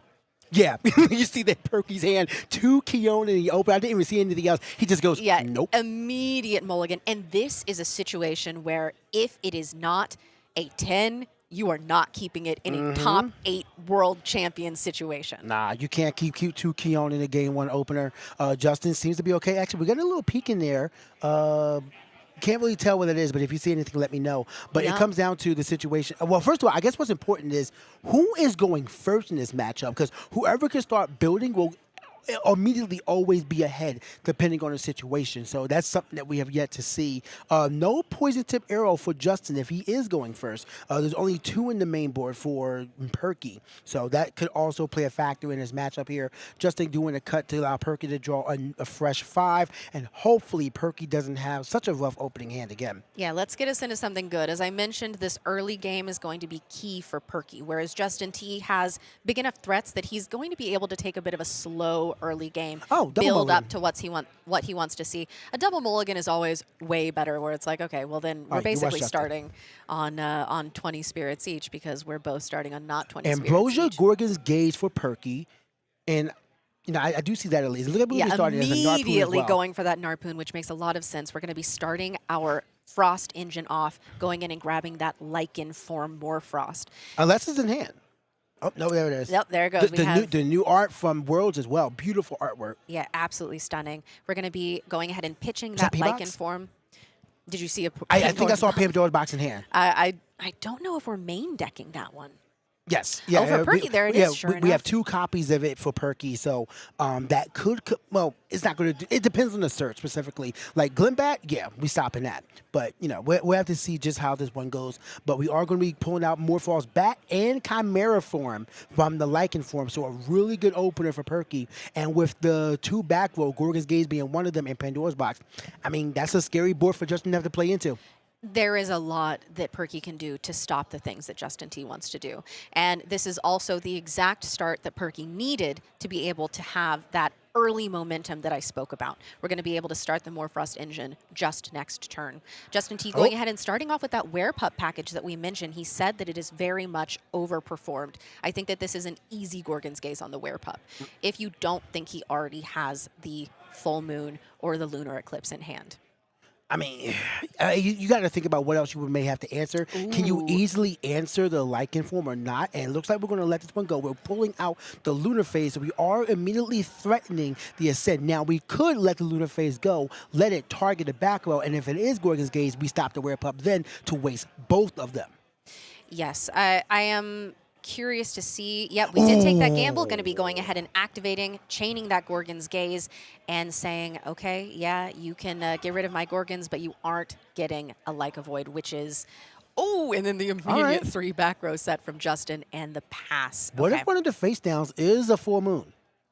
That's true. We are not out of the woods with that. We know that Justin T is running multiple cards that will allow this well, it Were-Pup. doesn't matter. Cryoblast comes out and just snipes the Were-Pup immediately. That makes a lot of sense to me, and I think that that is the smart way to go. Coming out immediately with Indus form, with a fully loaded back row almost from Justin T, I think Indus makes a lot of sense here. Yeah, and honestly, this situation makes I expected this because Perky did go first, so the tempo was established by Perky, was able to immediately answer Justin's first threat, and now we're starting to build wide, which is terrifying for Justin because Morphrost builds wide very quickly. Not only have we already started to go wide, but we also now have access with Bat to that Scorpio form in the Underworld, which we have pitched now, which means that if Justin T wants to establish a large threat, like possibly if we can get another Like a Void or that Celestlio that we know is looming in the deck, Perky has a perfect answer to that. Yeah, and this is a really good spot for Perky because you have no reason to run out your Chimera form, so you're just setting up for the future. Because now you're starting the future period. We see the Ambrosia, we know the Chimera form, we missed the third card. We're going for Apollo. All right, so we're activating Apollo, enchanting it with 2 more, so 3 total, and we're going for the foretell. We have a foretell of First Light, Temple of the Sun, and Celestlio. Okay, so is that Stellar Celestlio? It looks like the Stellar Box Topper Celestlio. Okay, Justin, we see you. Big flex, King. I appreciate it. I love that we both reacted the exact same way in unison to that. First Light and Temple of the Sun are being stacked to the top. We do get an ad, not the best ad, but it is thinning the deck a little bit. But now you know that the top 2 cards are not going to help you for the next 2 turns. That is terrifying for Justin and very beneficial for Perky because now you know you can push advantage however you want. But the mysteries of the hand for Justin is what Perky needs to be aware of right now as we have an expend to draw. But you know what that tells me is we might have grabbed that First Light. If Justin is struggling to, however, we have a full rune row, so we're not able to cast it at this point. But if Justin needs to and is able to activate one of these back row, we will have access to whatever Solar Elestral we want next turn with Apollo. See, this is one of those matchups where you would love to see Tsunami, but the fact that Fish Nexus exists means that you're not playing Tsunami because it could save you a lot of headaches right now. But it looks like we're going to be activating a face now. Is a Gorgon's Gaze on, probably preemptively on the Chimera. Yes, and that makes sense. Not only are we able to stop the draw, stop Perky from building this hand up more, but we're also clearing a space in the rune row to play that First Light at the beginning of this next turn so that Justin T actually has some play and a target for this Apollo going into this next turn. Double Solar being expended by Justin using the stained glass artwork as we have him drawing, and now likely we now know that there is Temple of the Sun, there's that First Light, and Celestlio. So this is prime opportunity to use and the Pandora's boxing. Yes. The First Light saying, I am going to deny you this. And, oh, the perfect target there. We would have been able to get the Nebuleo. Stellar, that's heartbreaking. by the way. That would have been a perfect target for Apollo there. And unfortunately has been milled due to the Pandora's box. Oh, was that another? It's another. This is mandated right there to find another Nova Core. Okay. We did lose one. Yes. But the Temple of the Sun is in hand. Celestlio is in hand. So now Perky should be aware that this needs to be stopped immediately. We know that Gorgon Games are already spent and Pandora's Box is spent. So that new face now is a mystery. If it's Poison Tip Arrow, Justin's going to be set back another turn or 2. But right now we do have to get the destruction and start evening this field. I think we got to get rid of Indus at this point because for Justin T, that back row is critical at this point. We might just go for the Chimera form, though, if we're worried about the threat. But me, personally, I would target that Indus form, Morphrost. I would go for the Chimera form. I want to be able to retain my board presence, and I'm going to trust my face down. I'll go over the Nova Core. I can stop the Indus in one way or another, and I'll protect my back row on next turn. But, oh, wait, what? Yeah, I guess we were just sacrificing a back row here.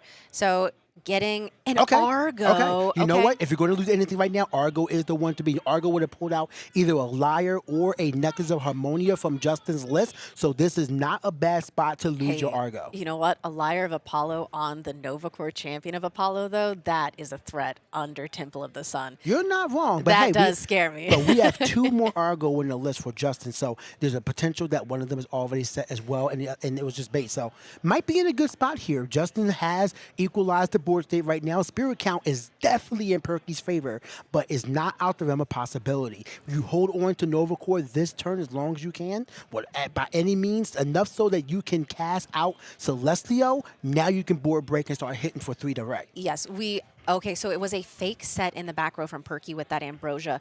Perky does need to get rid of this Novacore, whether that be from using Bat to target the Scorpio in the Underworld to get the destruction of the Novacore, but you are right, we are threatening the Ascension into the Celestlio just this next turn. Instead, we are simply moving into defense to mitigate the bleeding here. But as we know, we're going to be able to get the destruction effect as well from that Celestlio if Justin T chooses to hard ascend, which it looks like he is going for it. That stellar Celestlio. Quick, someone zoom in and find out the number. But all the same, yeah, the box topper Stellar Celestio showing up in World. Being the destruction as we see Guardian of Light, Apollo, Werepup. I can't see the other one. Plucky. I think that's Plucky.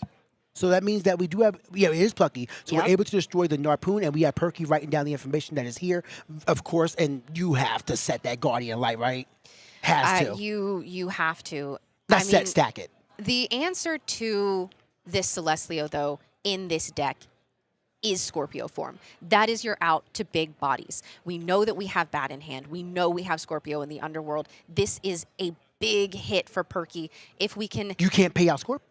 No, we can't. Okay, never mind. Yes. 5 spirits are left for Perky. Yes, we can't have pay it almost exactly enough to take care of the Celestlio, and it will leave Justin T on only 1 spirit. This was a big gamble to go into the Celestlio. We have Indus form, simply coming out in defense, stopping the bleeding, and passing back over to Justin T, giving him the opportunity to build more on this board. Only one Elestral was fouled from Celestial's Hotel, so we could find another one. There's a high chance we'll find another one, because how many Elestrals have been played by Justin in this game? Like 3? So, I mean, one of them was Werepup. Yes. So, I mean, it's a really good chance that there's another one. We can just destroy this Indus and just put him down to 1 spirit. We are counting it. I think I saw a Novacore there, a little off screen. It is a Novacore. The 3rd Novacore pulls to the hand, and that is going to be the destruction of the Indus. Wait. I think that added the Novacore, and then you showed the other one, Apollo, Werepup, and I missed the other one. Altar of Stars was Altar of Stars, the okay. 3rd card. So there goes the Indus. I think that this is all she wrote for Perky in game 1, going to be able to swing for 3 damage with the Celestlio. Although we haven't even done our normal action, casting out this Exaltus. Yep, there was the Nexus, and that is lethal. That is a concession by Perky. Justin T wins game 1 here in top 8 of Elestrals World Championships. The beginning of that matchup was incredibly scary for Justin. It is exactly what I said, where it's like, if Frost can get off to the races, if you can snowball, the beginning is so critical. But Perky, unfortunately, was not able to keep up the board presence that Frost needs, was not able to access. I'm sure that those Kione that Perky mulliganed away at the beginning were looking really appealing, because we needed access to that Scorpio in the Underworld, but just could not get the action, could not go and grab it. Going in to this next game, we have access to our sideboards here, and there are a lot of interesting options, certainly.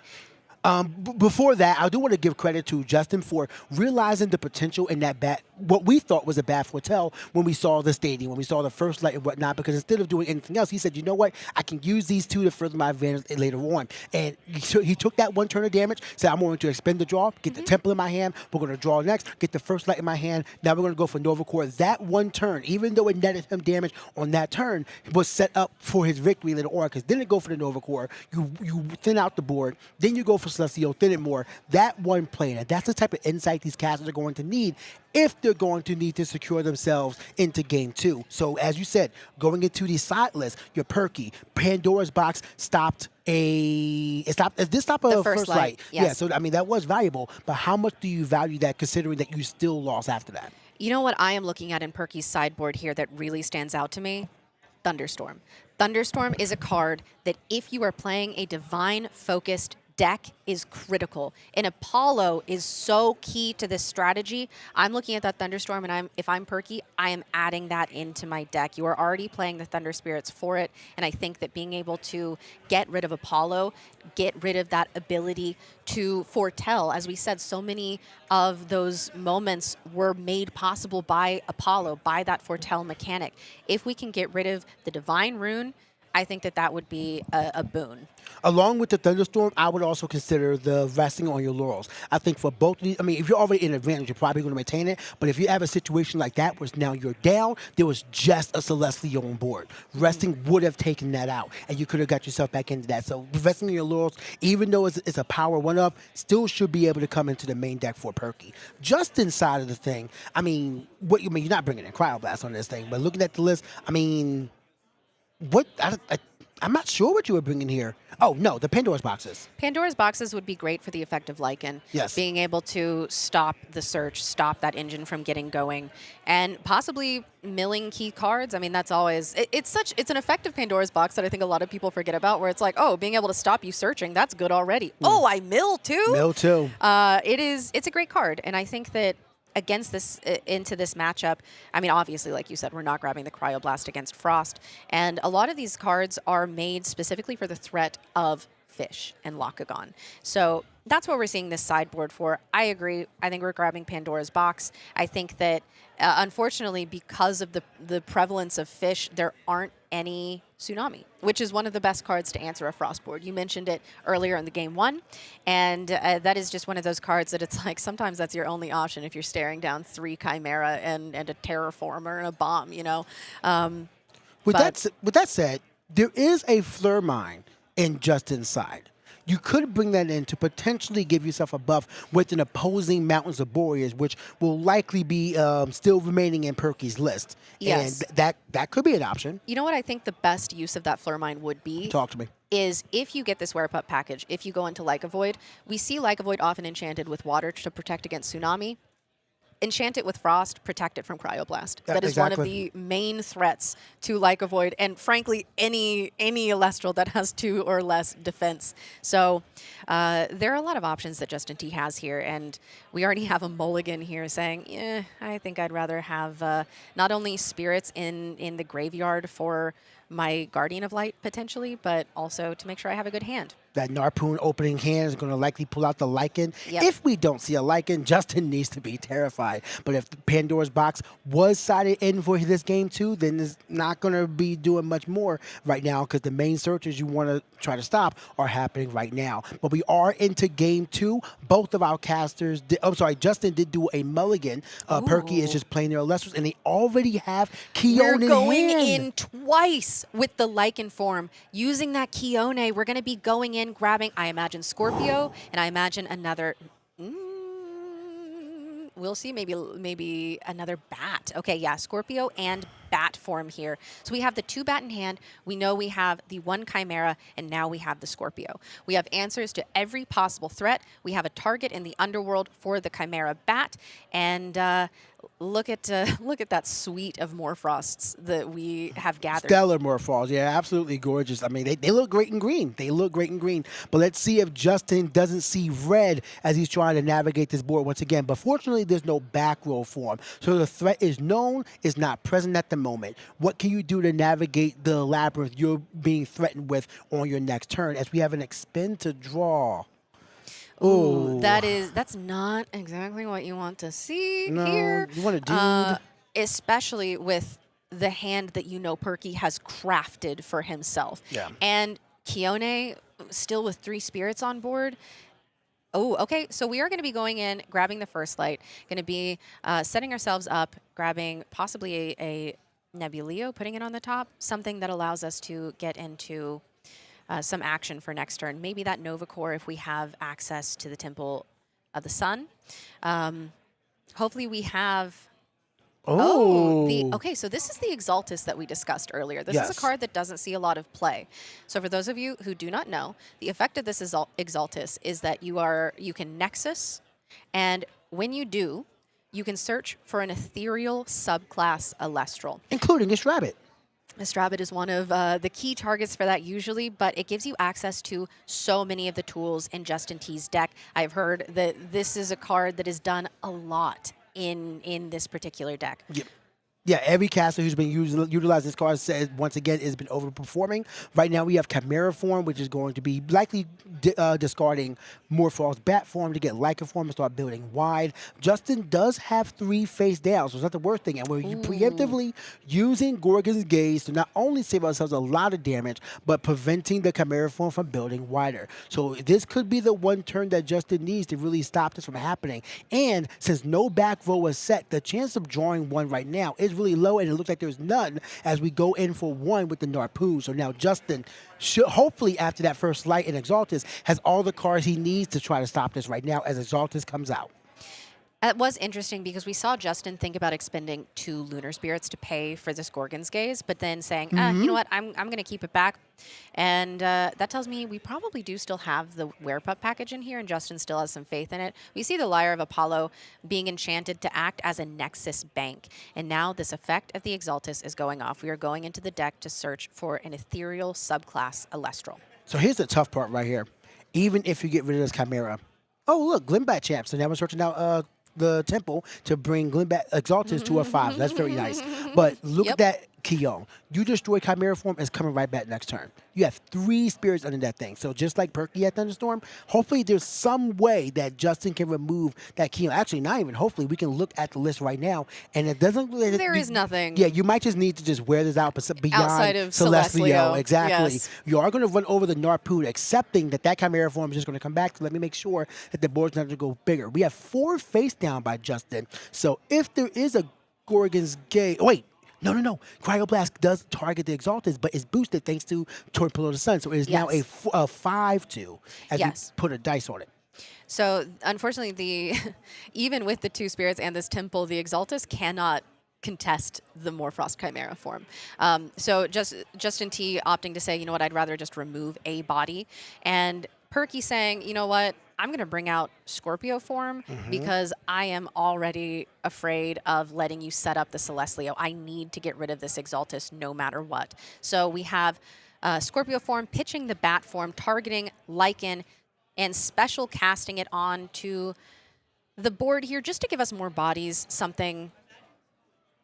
Oh, I'm wondering if we have Argo being telegraphed right now. Keon coming, we have another Lycan form hitting the field, but I wonder if we're just preemptively doing that in this line. So we have a way to pull out the Argo, stop the attack from the Chimera and have it destroy itself. Then we can Nexus away for the Celestial and destroy everything else.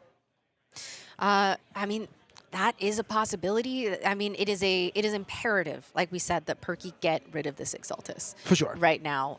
Seems to be the only Elestral Justin T has right now. He had the first light for us.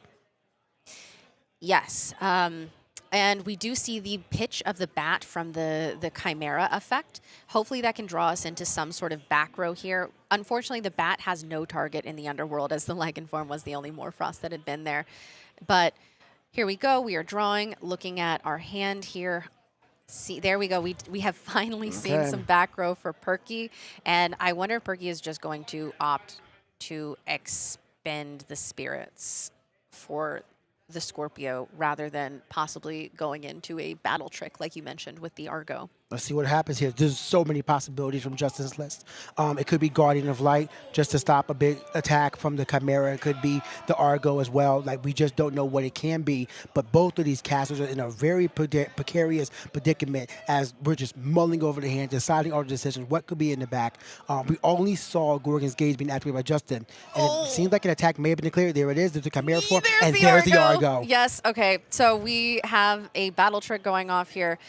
Argo going in, grabbing. Looks like we're thinking about it. Well, I think, do we have any other artifacts we can cast out? I thought it was just Lyre and... Necklace. Yeah. So, I mean, yeah, there's going to be Necklace right here. But I guess he's trying to figure out what spirits he wants to spend.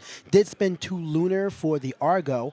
And now, well, actually, it has to be Solar so you can Nexus. You don't want to get rid of the Temple right now.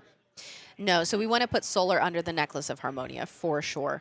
You also have the option with the Exaltus to Nexus to whatever you might be putting on the board in the next turn, but if you are wanting to simply ascend over this Exaltus, if you are able to get into a Celestlio, or if we have a Nova Core to cast out with this Temple of the Sun, that is also an excellent option. Unfortunately, there goes the Chimera form, having fallen for this Argo battle trick that we've been seeing Justin T do for sets now, many sets. All right, looks like Justin's trying to figure out, like, does he just want to commit? And I think with you still having your normal action available, you just commit. You call the Nexus. If they stop it, then you still have the stats thanks to your Temple of the Sun. But you are going to go for Nexus, put it both on the Exaltus as you should. Now sitting at a 7-attack Exaltus thanks to Temple of the Sun and getting a search of the Ethereal. And it looks like it's not going to be stopped by Perky. He may have a response once the search is completed because then he can't pull out another normal cast. As far as we know, this is the only Elestral Justin has access to right now. Yes. Unfortunately, I'm not confident that Perky has too much that's going to be able to deal with this Exaltus plus something else on the board. Exaltus going to be able to wreak absolute havoc even just now with 4 spirits underneath it. Yeah, Perky, little perking of the mouth, just saying, hey, I'm not too happy with this situation. There's been a real back and forth match between these two casters. Justin trying to figure out his best option and what he should be searching. And there we search out Nova Core. That's another really good option. I do question if we don't value getting rid of the Keon enough right now, but you are able to do a lot of damage and remove the field. However, Keon will just bring back the Lycan form, which can search out something else from the underworld, from the main deck. Going for lethal at this point. Like, we just need to get Perky off of the option to get any sort of traction in this game. Nova Core targeting that Lycan form, that way we are able to get rid of the defensive body and do maximum damage here. Perky really thinking about a response. We might be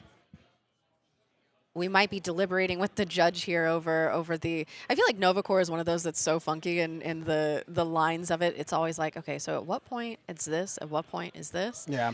Nova Core destroys itself Going here. for the attack. Is that face down real? I mean, you do have Ultra of Stars at 2. That could play a huge factor in this game right now. I think okay, Justin T just cleaning up the board there. Perky really thinking about it. It makes me wonder what that back row could possibly be, that this is a consideration. I think Shield of Achilles, Poison of Arrow, Ultra of Stars, Pandora's Box, Gorgon's Gaze. Those are all the kind of runes in Perky's main list. And then you have Poison Nectar, which is likely not coming in. A third shield, Tsunami. So, I mean, there are a lot of options, but I'm just wondering what Perky is willing over as Ultra of Stars is to play. I think that you move the Exaltus into defense here. You cannot take 4 damage. That is devastating. I would much rather take the 1 from the Nova Core and then lose the Scorpio form. And this is why I think prioritizing Celestial may have been the ideal way to do this instead of just going for game. Simply because you haven't seen any back row by Perky except for then, I have to feel like it would have been good. And I would have prioritized trying to destroy that Keon as soon as possible versus anything else. The Nexus still would have happened, but the Keon would have been removed and the Lycan form would have been on field, so it can't just be pulled back next turn. Now that Lycan form is in the underworld and Keon is still on field, we can just re-pull all of that as we pull out Boomerlinks to get rid of the Temple of the Sun by searching Mountains of Boreas. Yes. But Gorgon's Gaze meets it. Okay, so Justin T having access to multiple Gorgon's Gaze this game is so unfortunate, especially because in this Frost matchup, the effects of the Frost Elestrals are so key to the strategy. Being able to get rid of, like you said, that Temple of the Sun is so necessary. But unfortunately, we are going to be activating the Nexus effect of the Exaltus, moving that over to the Nova Core, searching out the Celestlio. It looks like we have the big stellar boy coming out here, and I think that might be game for Perky. Fortunately, the Exaltus cannot get over the Boomlink right now. At best, he can crash, but at the same time, that's really what you want. So you can just hit in for as much damage, for 4 points of damage. And if we do hit, Water Enchanting as well, good thought playing around it. If we can find 1 Elestral, that's at least it. We have 2. Nova Core and Glenback come to hand. Keon and Boomerlinks are removed. That is a concession, and that is a concession. Yes. Justin T is moving on to top 4. Congratulations. Oh, my goodness. Both of these casters played their heart out. The play of both these casters have been extremely phenomenal. Justin T being faced with a really foreboding board, turn one every single time, and just was not able to, not allowing himself to falter, staying stalwart in what he had to do, Oh, look at focus his on his nice game little plan, and just handshake. say, hey, this is what we're going to make done. So absolutely phenomenal Yeah, that was a play picture by moment. Justin. It was. It was a picture Yeah, we were moment. absolutely, we were getting, yeah, there we go. Pose, smile for the camera, boys. I'm not going to lie. Making people who just finished a top 8 match on the stream do it. I get Hey, it's a it, great like, photo op. And you know what? A great moment. Both of these casters played so well. Unfortunately, Perky was not able to see really any back row. Altar of Stars, a very powerful counter rune, but certainly not any answer to what we saw Justin T working with. And, you know, that Frost Solar matchup, as I mentioned, it is difficult. If you can't get going at the beginning, then you really can't do anything. And Justin T had the Gorgon's Gaze at the right time and was just able to build up the board. So, you know what? Huge congratulations. Both of these casters are incredible. I'm such a huge fan of both of them, and I've loved watching them play this season. Perky, what an incredible run you have had in this first ever World Championship season, getting to top 8 of the World Championships with more Frost. Not only that, but having on day 1 worn the green shirt to match the Stellar Morphrost is such a flex. I loved that. And Justin T, who, I mean, this man, we spoke about it, has never not topped an event that he has entered. Never. Not one time in Elestrals. And it looks like he is still on a tear. And I can't wait to see the rest of this bracket. Of course, we're going to be speaking to Justin T here in a little bit and getting some insight not only into this particular game, but also into how he's feeling about the rest of his Worlds run. You know what's scary about Justin? Every other solo player who have been playing right now has been saying, the Fortels just didn't go my way. I didn't see what I wanted to do. This is the one time where we saw bad Fortels with Apollo, and Justin crafted the finish that he wanted every single time. And I think that's going to be the main difference between him going to finals and any other solo caster still in bracket, is the fact that you saw the bad Fortel, and because the cards didn't tell you were going to win, you just said, I'm not going to win. The cards didn't tell Justin he was going to win. He had to find a path of what was coming up to get to the victory that he needed. So kudos to Justin for just that level of skill and foresight to say, hey, this isn't what I was hoping for, but I can get there. It'll be a couple left turns, but we getting on that highway. I think that is part of having the power of Apollo on your side, and the gift, truly, of foresight and being able to look down the barrel of your next few turns. And even if, like you said, it doesn't go your way, you see the lines. You need to do these practices that they've been putting in. We know that they've been in these rooms just like, okay, run, run, scenario. And you know what? That's why that first light was a one of in the deck. And that is a card that, you know what, you may not have been able to get out as Solar Elestral, but by golly, all you have to do is expend, get that first light, and you've got play. You've got to play for the next turn, and that's exactly what we saw. And I think that this list is so interesting. We didn't even see the Leica Void really pop off. It was bait. It was bait. It was baiting out all of the it could come off cards. the list.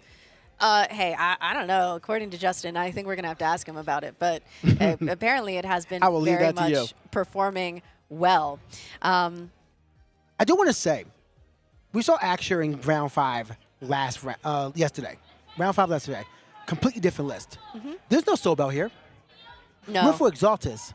So I think that small package is what is really going to be the difference between these two, because if Axure wins the next round, they will be facing off in the top 4, I believe. So that's an interesting matchup to think about. Well, that remains to be seen, and we'll be able to ask him all about it as we're going to be going to break. But when we come back, we'll be interviewing Justin T.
Hello, casters. Welcome back to the Elestrals World Championships. I am here with our top 8 winner, Justin T. Justin T, congratulations on your performance. How are you feeling right now? I'm feeling good. I was a little nervous in that game 2, only because I'm sure you saw the hand wasn't. It was really a trust your deck kind of moment with that hand, and it worked out. And now we go on to top 4. You know, I appreciate that. You know that we can see things with an eye in the sky. We do see a lot of inputs. Even like the first mulligan from Perky, where he just said, nope. Yeah, there was like double Keon in hand and then Ambrosia. He's just like, yeah, no. Okay. So that was a really rough one. But you both mulligans, and that was how that went. That's how that one went for you. You ended up going second in both games and clutched out the 2-0 victory. Right. So that opening stance where you see the Narpoon search the Lycan form, and then search out the Morphals they need, and then even game 2 where they do the Lycan form search twice. Right. Any other caster would have been, I would have been shaking in my boots, and yet you stay stalwart.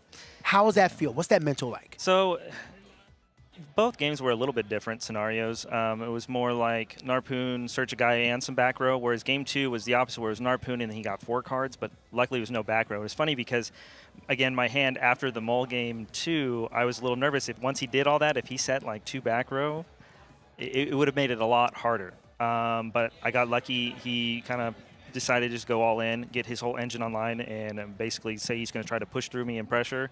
And it was a good game plan.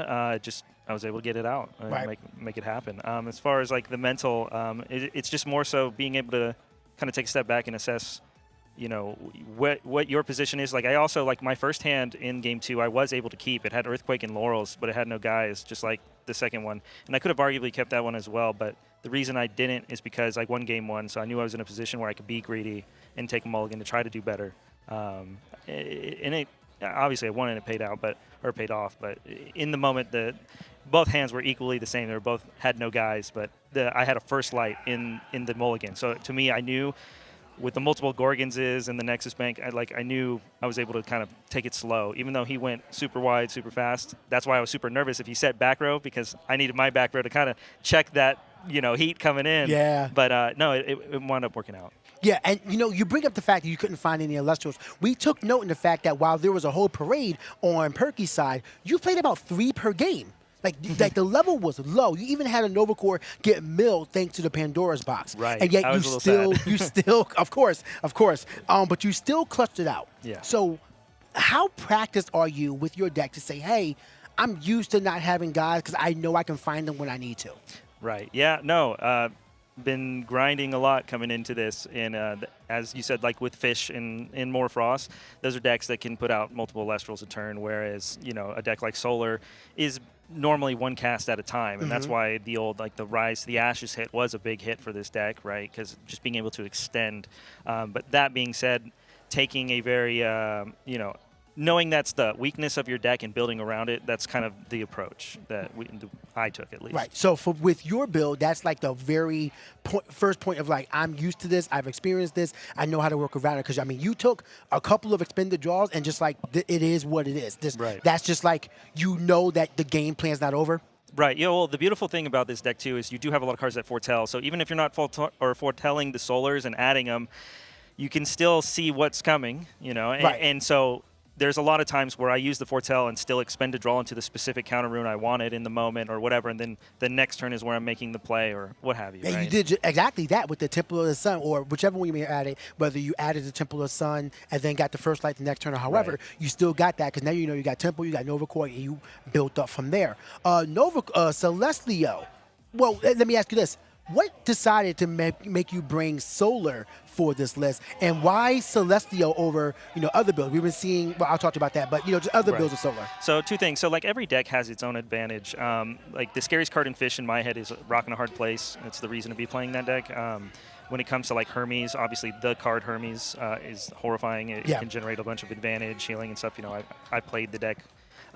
With Solar, the card for Solar is always a constant threat of Nova Core, because a non-targeting or a non-targeting destruction every single turn that can come, if it gets out of hand or doesn't get checked, it will win every game. Yeah. And so, you know, obviously people are deck building for that, but that's the main reason I built for Solar, is because I felt like it's really just picking what advantage you want going into the tournament, which one you feel better, and then trying to build around the other win cons that the other decks have. So I want to ask you, and we don't know the results of this matchup yet, but if Axure wins their top 8 match, your opponent would be a Solar Mirror. However, the lists are a little different of a build. Still focusing on Celestio, but the way you get there, you have the Exalted, he has a Soul Bell. How do you feel about the potential matchup? Of Solar versus Solar? With his list specifically. I actually, believe it or not, like lists like his, because it's open deck list, so we've seen it. So a lot of people were going that route with the Soul Bells and like turboing into Leo. Some played Leo Bright, some didn't. You know, just really all in on Celestleo. And it's a very scary matchup. I think I played 2 of them at least in Swiss. And it plays definitely a different game because it tries to do the thing we talked about earlier and going wide so they can keep a guy around to build tall with Leo to sweep. Okay. So for me, my approach is, you know, it's obviously very horrifying, and you have to be alert of what that win con is at all time and doing your best to maintain that win con. But the nice thing is, well, it's nice and not nice, is that you're both playing Nova Core, right? And I always joke about it, and I always feel like it's a standoff when you're playing Solar Mirrors, where it's like, I have the Nova Core ready and you have it ready, but you're just like, who's going to be the first one to throw it down, right? And so the nice thing about his build is it does kind of pressure me to commit that Nova Core early to make sure I'm getting those bodies off the field. So as long as I have that in mind and respecting the Nova Cores coming back, I think that would be the way I would approach that matchup. And so you're going into it with a lot of confidence and understanding. I feel pretty confident. Okay. So what would it mean to win Worlds? You have 2 games guaranteed left in this tournament. Right. How would it feel for that to be for the #1 spot? Well, nothing's for certain. Obviously, anything can happen. Of course. But if it were to work out all the way to the end, it'd be a great honor. It's just, this game is really cool. It's really fun to play. It's very unique. And, you know, just being able to take part in it and having the success that I already had in the game and just to kind of keep it going, I'm glad that I was able to come out here and show that even though I don't get to play a lot, you know, when I play, I play. You know what I mean? Your skill exudes any luck you may need, but I wish you nothing but the best of luck in your next few matches. Before I let you go, do you have any shout-outs you want to give? Yeah, shout out to the family. Without them, of course, I could not be here. I don't know if they're at home watching or not yet, but, you know, maybe they'll go back and watch the stream. So shout out to the family. I love you so much. My wife, my kids. Again, I wouldn't be here without them. Well, I'm glad to hear that. I'm sure they're cheering for you. Again, wish you nothing but the best of luck. Thank you, man. I really Good luck in the next few rounds. Thank you all very much for watching. Don't go anywhere. Top 4 begins very soon.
Hello, casters. Welcome back to the Elestrals World Championships. This is once again PK Sparks, joined this time by MBT, and we will be your commentators for the top 4 matchup.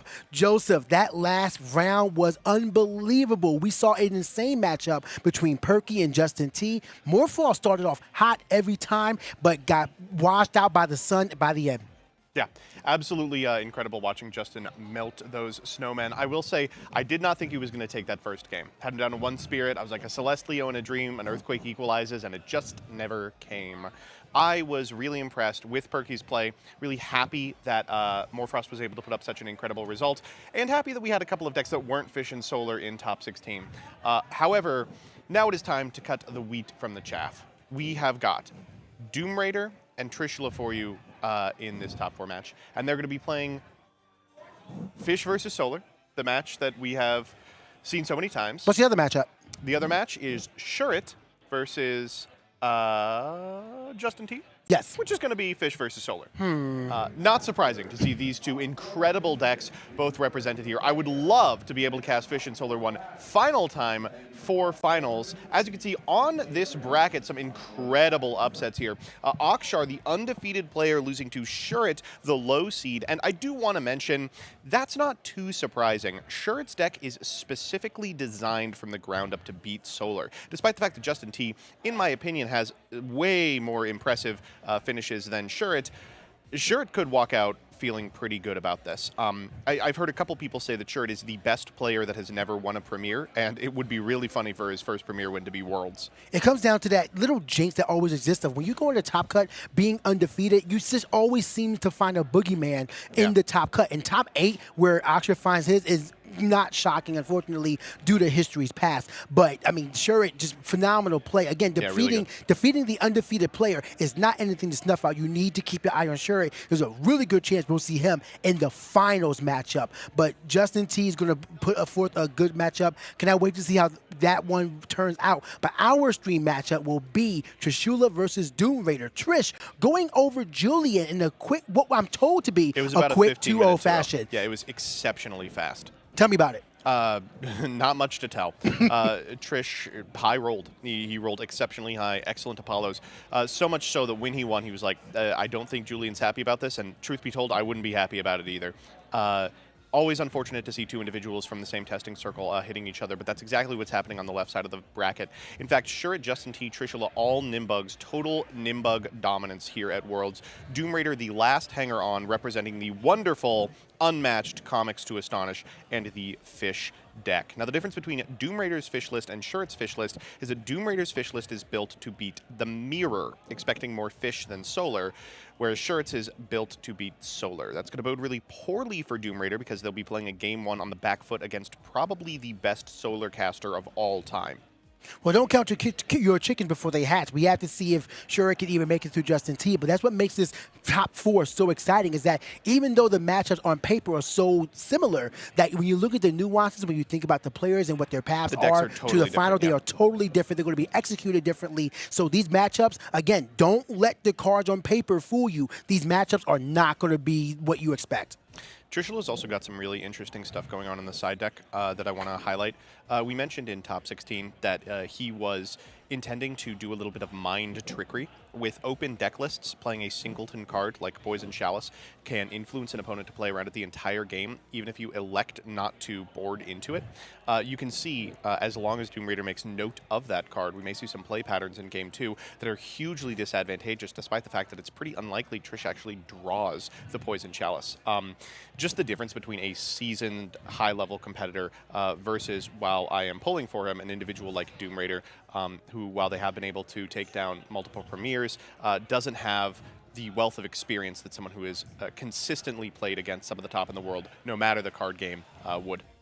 Trishula is a very well-seasoned caster. I learned a lot from him myself during Elestrias Season 2. Actually, one of the biggest stories from that entire season was just what I would learn from him. But this matchup here, I mean, this is one thing that you always have been saying that you're shocked to see is getting play. There is Lumaru at 3 in Trish's list. What do you think about that?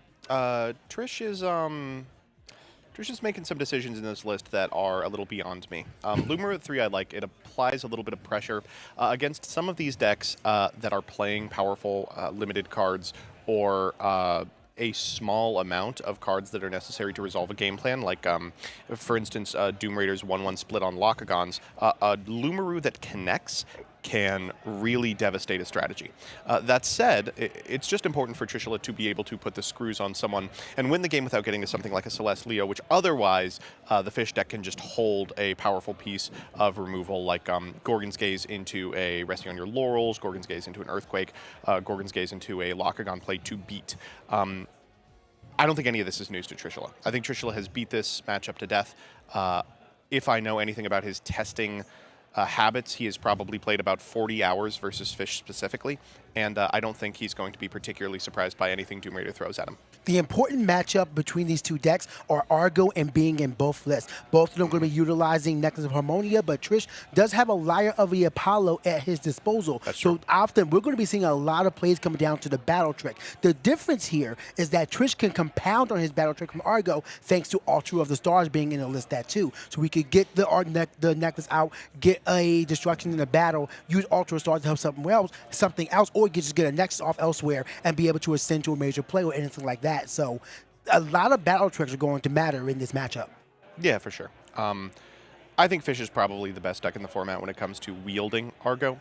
I really am excited to see Lyre getting play. I think that it is an oft-forgotten card in these solar lists, absent the ones that are playing like Pluck Champ.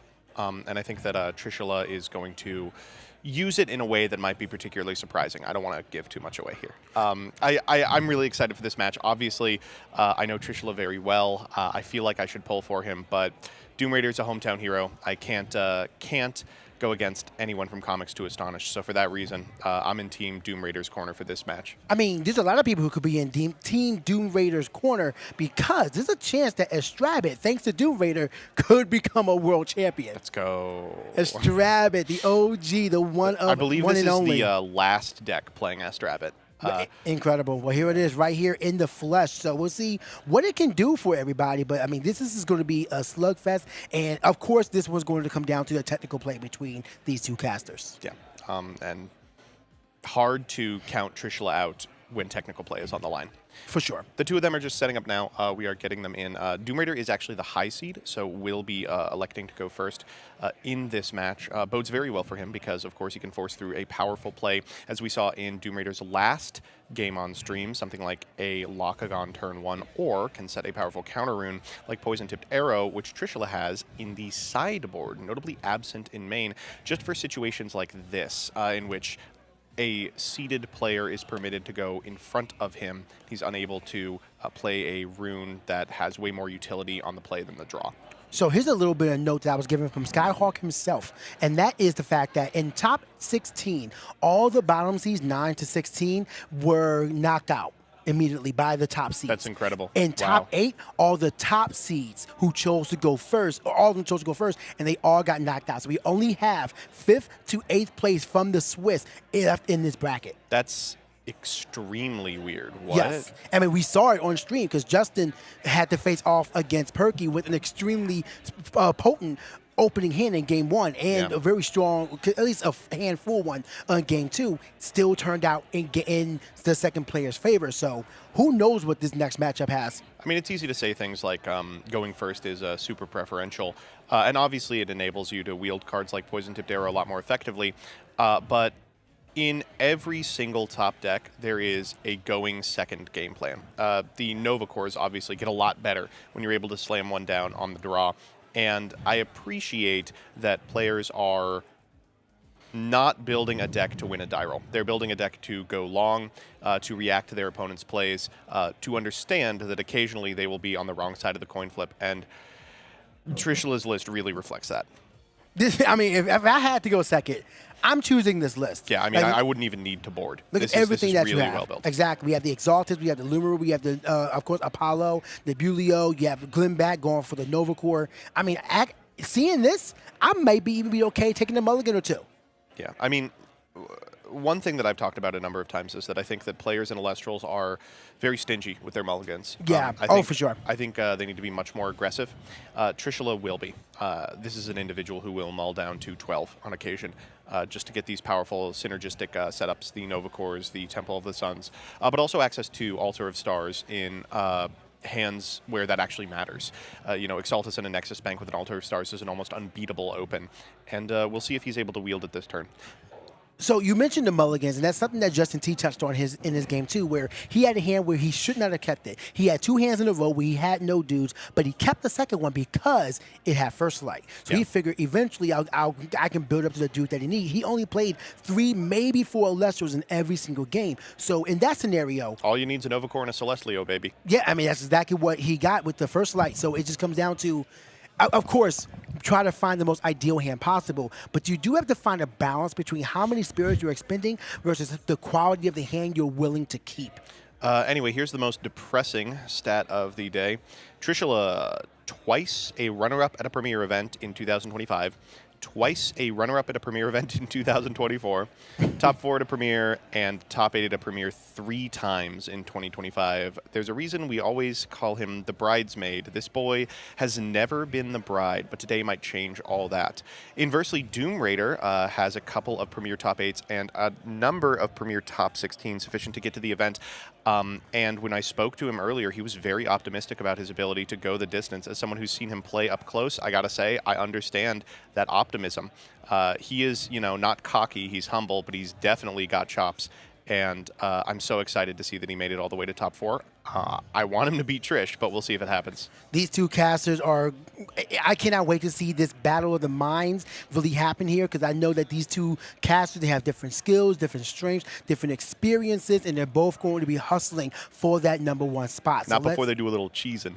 Oh, no, of course. We got to get the photo op. We got to. Yeah. But, man, you can tell these two are just absolutely locked in and are just waiting for the go-ahead from our judges. And, again, thank you so much to the judges. The fact that they're able to be there and help mitigate this high-level skill of gameplay we've been witnessing so far here really just helps make sure that the quality of the tournament remains high. Yeah. It's going to take probably about 6 or say that, 7 and they're more just seconds 6-7 before they maybe. can get into the game. Hey, high quality 6-7. These two are really egregious. No, but it's a lot. That's the great thing, though. Even with all this intensity and all the stakes that are on, that we are seeing a lot of players that's really keep the levity. But it looks like we are about to begin. Our top 4 match is happening very soon, and Doom Raider will be on the play. Yep. He's the high seed here. Actually pretty good if you're Trishula, given how the construction of the deck looks. And we've got a decent... a really weird opener, actually, out of That's Trishula. double Ambrosia? For Doom Raider. Yeah, he had double Ambrosia, so you just sitting that right back. Yeah, Doom Raider's shuffling. What does this Trish one have? away. Trish, it looks like, is keeping his hand. It's got double Nova Core in it. Really hard to pass up a hand with that type of power. But doesn't appear to have any immediate enablers for it. It'll take him at least a turn to get off to the races, but against this fish deck, you do have time, You are going to win off the back of your power plays, not off the back of card advantage, just because fish is probably going to swamp you in card advantage courtesy of Aetheros anyway. Well, Doom Raider is getting his mulligan in, so going down to 18 spirits to Trish's 20, it seems like he is comfortable remaining at. And now we're just going for the, once the mulligan is here, we'll just see what happens. And, I wonder what Doom Raider is willing to keep. I do want to thank the players, though, for giving us a bit bird's eye view with their hands so we can give more insight to the potential plays here. There we go with the cut, and now Doom Raider will be drawing his 5. I think the only bird eye view is Nova Core. I think that's the only one you really need. If you're Trish, just what bird can I see? Nova Core, bet. I guess you kind of need Glenn Bat too. We'll talk about it. No, he's an 8. No, it's a bat. Just draw the field. Just draw the yeah. Just All right, draw Doom Raider, the what do we got? stadium. 1, 2, 3, 4, 5. And let's see that hand. I see Aetheros, Better. Shield, That's way much better. Is that Looks like Champ Aetheros and base Aetheros and Foamy. Yeah, that's base Aetheros, Foamy, Champ Aetheros. We That's one of deploy the best hands you Foamy can get. first. It's all right. You would prefer to have the Aphrodite without the Foamy activation, That's just fair. because the Aetheros is pretty susceptible to Gorgon's Gaze and the like, but really not something to complain about, especially after a mulligan. Access to Aetheros, access to Aphrodite. Base Aetheros already means you get to deploy it next turn while going for Champ Aetheros and going wide at the same time. Really, really good good stuff. You even have a counter rune to back it up, even though it's one that's probably not going to see much purchase against Solar. Can't see the card just on the left side, though. Like, he's pretty much obscuring that one. Yeah. I think that was a Galaxy Whale, actually, but we are going to drop the Aphrodite. So we're going for it now. Likely loading it up. Yeah. Only for 3. Doom Raider's been really fond of this line. A significant amount of people hold the Aetheros so that they are able to, on their opponent's turn, deploy it without so much fear of it being destroyed. But Doom Raider goes immediately here for the Foamy in order to grab a 2-drop from the deck. Says, you know what, it's actually just more important for me to get access to Lakagon. And I have to agree with the Aetheros champ already in hand. You just have ways to special cast Elestrals that make this a more alluring proposition than potentially drawing it on a future turn. Trishula reading Lakagon champ, you know what this card does. I mean, it's never bad to familiarize yourself with a state like this. But yeah, that is one thing that we did not mention regarding Doom Raiders, the fact that Lakagon is the top end of choice for this particular Fish Nexus deck. A card that can, if you set it up, can consistently destroy cards. And a deck that plays 1-to-1 like Solar can get quickly overwhelmed by a Lakagon setup. I will say we are already pretty low with respect to spirits. Having to expend for the Foamy, having to cast the Foamy, and the 2 on the Aphrodite has put us to a slightly unhealthy 13. If Trish can equalize this board state, he is way ahead. It looks like we're seeing a Lumaru run out. No reason to overextend here. All right, and we get to see the hand. That was definitely Devil Nova Core. Setting 3. Says, you know, go for the Aphros play. So you know I've got the Gorgon's Gaze. We'll walk over the Foamy. If you're Doom Raider, you probably take that, although you might shield just because you don't think there's going to be another opportunity to get a good one. Question is, what is the mill? But at the same time, you already have Aetheros and Champ Aetheros in hand, so think maybe you just take the mill. I think I like shielding here, because you don't want them to be able to hard ascend into a 2-drop and potentially blow you out, and there's no other opportunity for that to happen. All right, he's going to take it. Let's do the mill. All right, we have an Ambrosia. Big one. Oh, no, it was Ambrosia Galaxy. and Galaxy Strabit.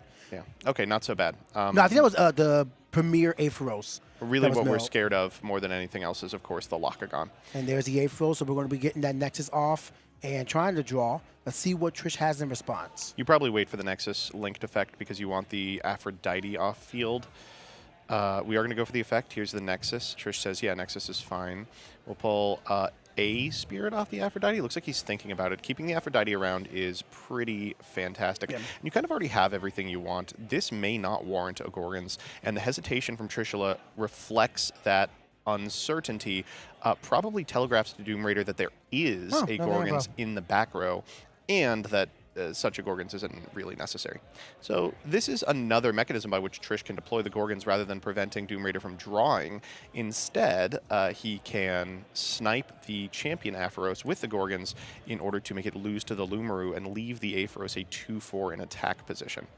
I see what he chooses to do. We're questioning the cards that are on play right now. But Trish is just trying to figure out what exactly is the strategy here, knowing that he didn't search out another Champ Aetheros, just trying to see what are you going to commit to first. The Champ Aetheros is going to declare the attack into the Lumaru, and Trish is now mulling over his back row. Yeah, this is like a situation where, I mean, this is why I really liked the shield. Even though it's just a tempo shield, you know, being able to prevent a Gorgon's blowout here would be super important. Getting in for 3 equalizes the spirit count at a point where we've gone way down due to mulligans and a setup turn. It's even arguable that Trish doesn't take it. We're going for the Instead, Argo. we're going for Argo. Full art from Sunstrike. Another card that wouldn't be online if we just fired that Shield of Achilles. It feels like you're waiting for a more consequential Elestral for the Shield of Achilles, but these decks are playing so much back row that is conditional on them having access to Elestrals on board that, I mean, it just feels like we maybe should have taken it. Trish utilizing one of his 3 Leviathan for the cast of Argo in here, and now it looks like we're going to be casting out Necklace of Harmonia with 2 Luminate sitting in that Rune row. Yeah, I was going to say, I don't think Liar does anything here for us. Necklace of Harmonia brings up the Lumaru to a whopping 10. Is that right? Yes. Ooh. 10, not even Temple. All right, ready? Here's where we mill the Lakagon. Now remember, we do have Argo Mirror, so we could go for an Argo. Oh no, the attack is going to go down. We get a Gorgon's Gaze, another Astrabit, and then, Did not hit it, but it does mean that Trishula gets to not play around Gorgon's Gaze for the rest of the game. Was that all 3? That was 2, but the chances of it seem pretty much unlikely. lower. Like, you just play your heart out at this point. So now... Big turn for Trish coming. We're going for first light here. We're going to pull it off the Necklace of Harmonia, save a little bit of a spirit. I was wondering if the Exalt was coming. We have a great turn here, courtesy of Glimbat and Novacore. Don't even have to engage with the combat step. Potentially get 2 Elestrals into the Aphros and get into an Argo situation where we potentially lose the game. Doom Raider, of course, was saving the Argo for this position, a way to blank multiple attacks from 2 1-drop Solar Elestrals, and is now going to be punished for letting Trishula get to a powerful Novacore play. We are going to go for the effect of Glimbat, I would imagine, if we don't already have access to Temple, and then we will Windmill Slam that bird that we know is in the grip. We are expecting to draw to get to the Glimbat, so we cannot cast an Elestral this turn, so Novacore stays in the hand, but there is a follow-up for the next 2 turns for Trish, and you have to wonder, like, do you value shielding the Lumiru this time to maintain the Elestrals on board? And seeing how you have Aphrodite, I'm shielding now. Yeah, no, for sure.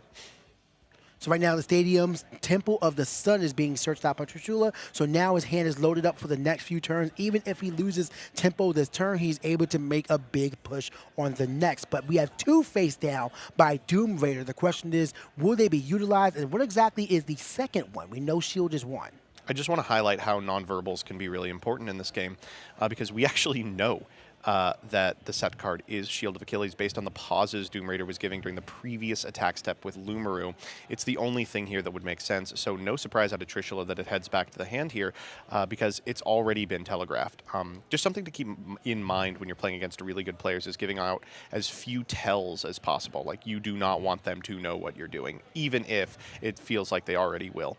Another Aphrodite coming down. That's a really good pull, I'm not going to lie. It's okay. Obviously, Aphrodite is an incredibly powerful card, but from this position, it doesn't really help much more than the one that's already on field does. We are, of course, going to go for the Aphros.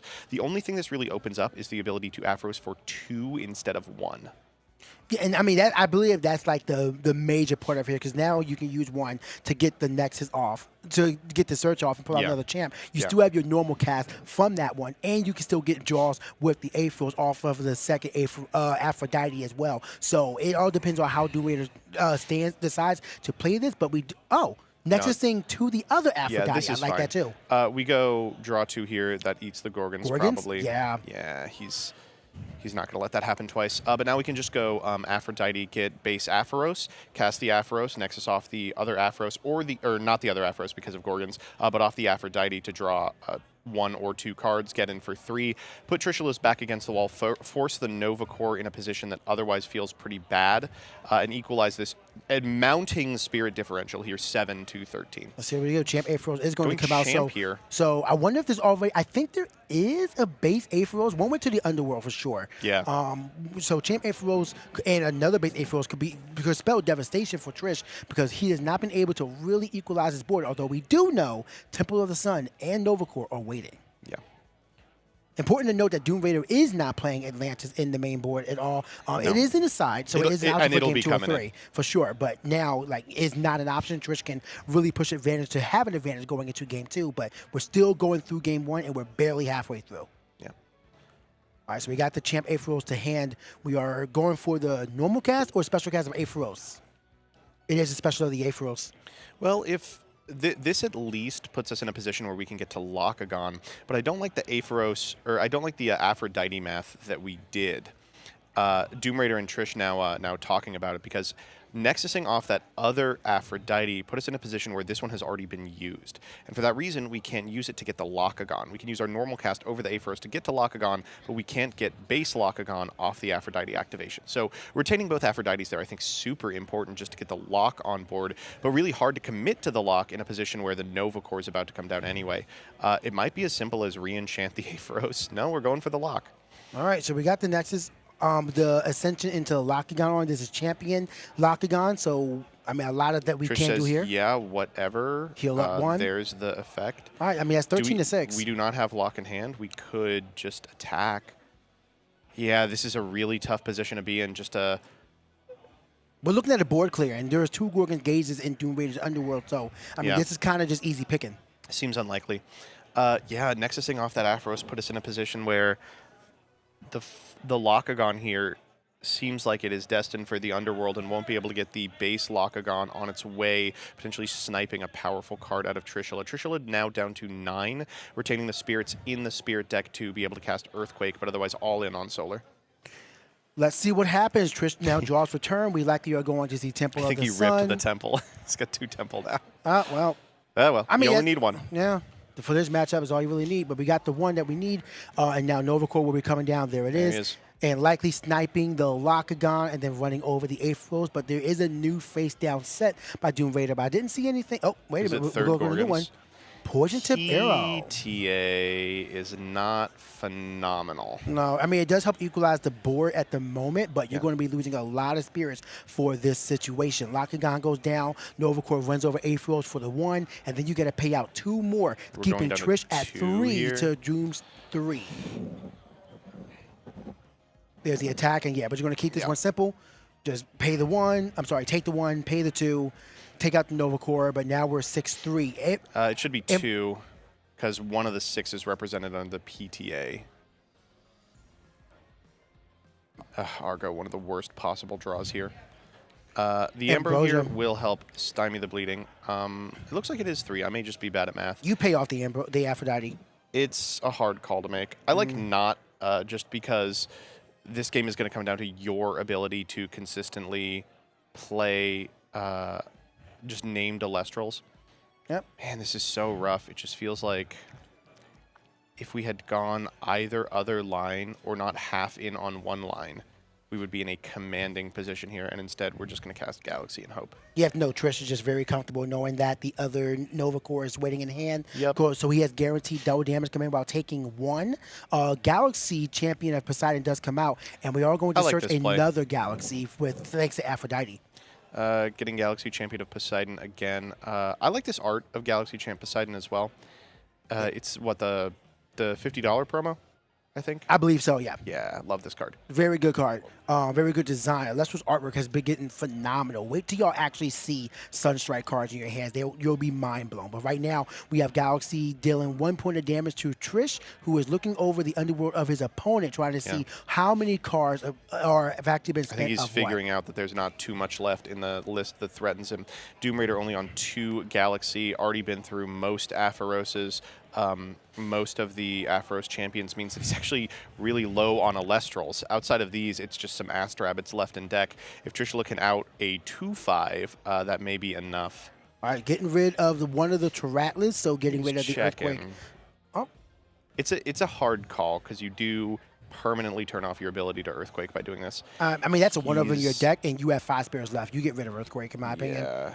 Now, mind you, there's a very likely chance that you turn Earthquake offline and then draw it. That has happened to every caster. Yep, second But Novacore. Novacore comes out instead, and we're going to destroy this Galaxy. Doom Raider, just a quick, side mouth, just saying, yeah, you got it. Yeah. Let's see what happens. Take the 2. We'll go down to 3 spirits to 3, Don't but think having there's 2 much in the back deck row. that can do it. Gorgon's 1 turn too late, and we're just going to scoop it up. Wow. That was an interesting one. I certainly think Doom Raider could have done a different line on the turn where they cast Locagon but didn't search off of Aphrodite that maybe would have kept them in it, but really hard to argue that they were ever going to be in a really winning position against double Locagon Trish hand. Doom Raider definitely put forth a good effort. You can't knock him for the try. However, Doom Raider maybe could have taken a bit more time to second think his actual plays and what his best way forward could have been. So not mad at him for the effort, but consider what you're playing with and really look at your side deck for what was the main issue. And we already know double Novacore under Temple was a main thorn in his side. So looking at the side decks, we spoke about this last time when Doom Raider was on camera. Doom Raider's deck is built to beat the mirror. So if you're Trishula, you actually do have to win game 1 to feel comfortable in games 2 and 3 where you are going to be massively boarded against. Out of the side, Doom Raider has obviously access to the Curibus and the 3rd copy of Galaxy that we spoke to him about, but he's got Atlantis to win those Stadium Wars. Just the threat of the Arcolith may mean that Trishula plays a little different than he would be otherwise. And of course, Spoiled Fruit, exceptionally powerful against some of the cards in Solar. I really don't know about the Tsunamis, just because while it does have purchase against Solar, it will switch Elestrals to defense. Elestrals like Novacore don't care about being in defense. In fact, frequently they would prefer it. It would have helped versus the Lumaru, though. Like, there are a decent amount of line, the low-end line, where Tsunami would be an incredible benefit against. But when it comes down to the high-end, Tsunami's not doing anything. So I guess the value is, in terms of Tsunami, does Doom Raider think he can stymie the low-end enough that the fish can just do what they want to do and keep the parade running? I think that probably this will influence the play pattern of Trishula. Like, we are likely to see a wet Lumaru in Game 2, more so than we would in Game 1, knowing that theoretically Tsunamis could be coming in. For Trishula, he's got actually a lot of really incredible stuff to bring it against fish. Unsurprising here. The P-boxes are fine. The Poison Nectar, of course, is quite good, and the existence of the Poison Nectar is a huge problem for Tomb Raider. The resting on your laurels is interesting, and the galaxies are interesting, but I'm not exactly sure. Look at Trish referencing the list of Doom Raider, trying to make sure. And I think he's actually going back into his side to change up what he's decided. And that's you're using your resources. You are allowed to look at your opponent's list in between games. And I think you might understand as Trishula here that you're not the beatdown, that you aren't attempting to like burn the spirit deck of Doom Raider super fast. You may be cutting things like Lumaru because they match up so poorly against Elestrals like Astrabbit, and instead prepare for a longer control-oriented game where you will win by a matter of miles, not the game coming down to a matter of inches. This is a matchup where Galaxy would come in. Trish does have Galaxy in the side. It's got 3 of them things. Yeah, it would laugh a lot, and it does have the 3 Leviathan to go with it. So if you want to counter potential Tsunamis, those are the cards you bring in. And as you said, going over the Lumaru just makes the most sense. It does become a 5. And this is base Galaxy, by the way. So, it's all Water Enchanted Elestrals have their stats swapped. But it looks like Game 2 is on the horizon. We are cracking into our next hands. And it looks like our casters are both ready to go once Trish finishes the cut of Doom Raider's deck. But we are here and just lined up. Let's see what these casters have in store for us. So right now, we are drawing out 5 cards, and likely Doom Raider will be going on the play. And we have an interesting hand. See the foamy? Is that double Gorgons? That's Necklace of Harmonia? Not a keepable hand. You get I rid think of he's that going to one. keep it, He but kept it? I don't know I about shipped that. that back, I think. It's foamy and nothing. So you do get to resolve the foamy, which is good. You go foamy for Aphrodite, but then you immediately have to grab a foamy or else you're out of Elestrals. You set 4 and hope that you draw into something you actually want to Aphrodite. If the foamy lives, which isn't impossible with 4 Elestrals in your rune row, we could cash it in for a Lockagon right now. Looks like we will. And threaten it on the next turn, but you are ruined by, well, Gorgon's Gaze, Poison-Tipped Arrow, Spot Removal.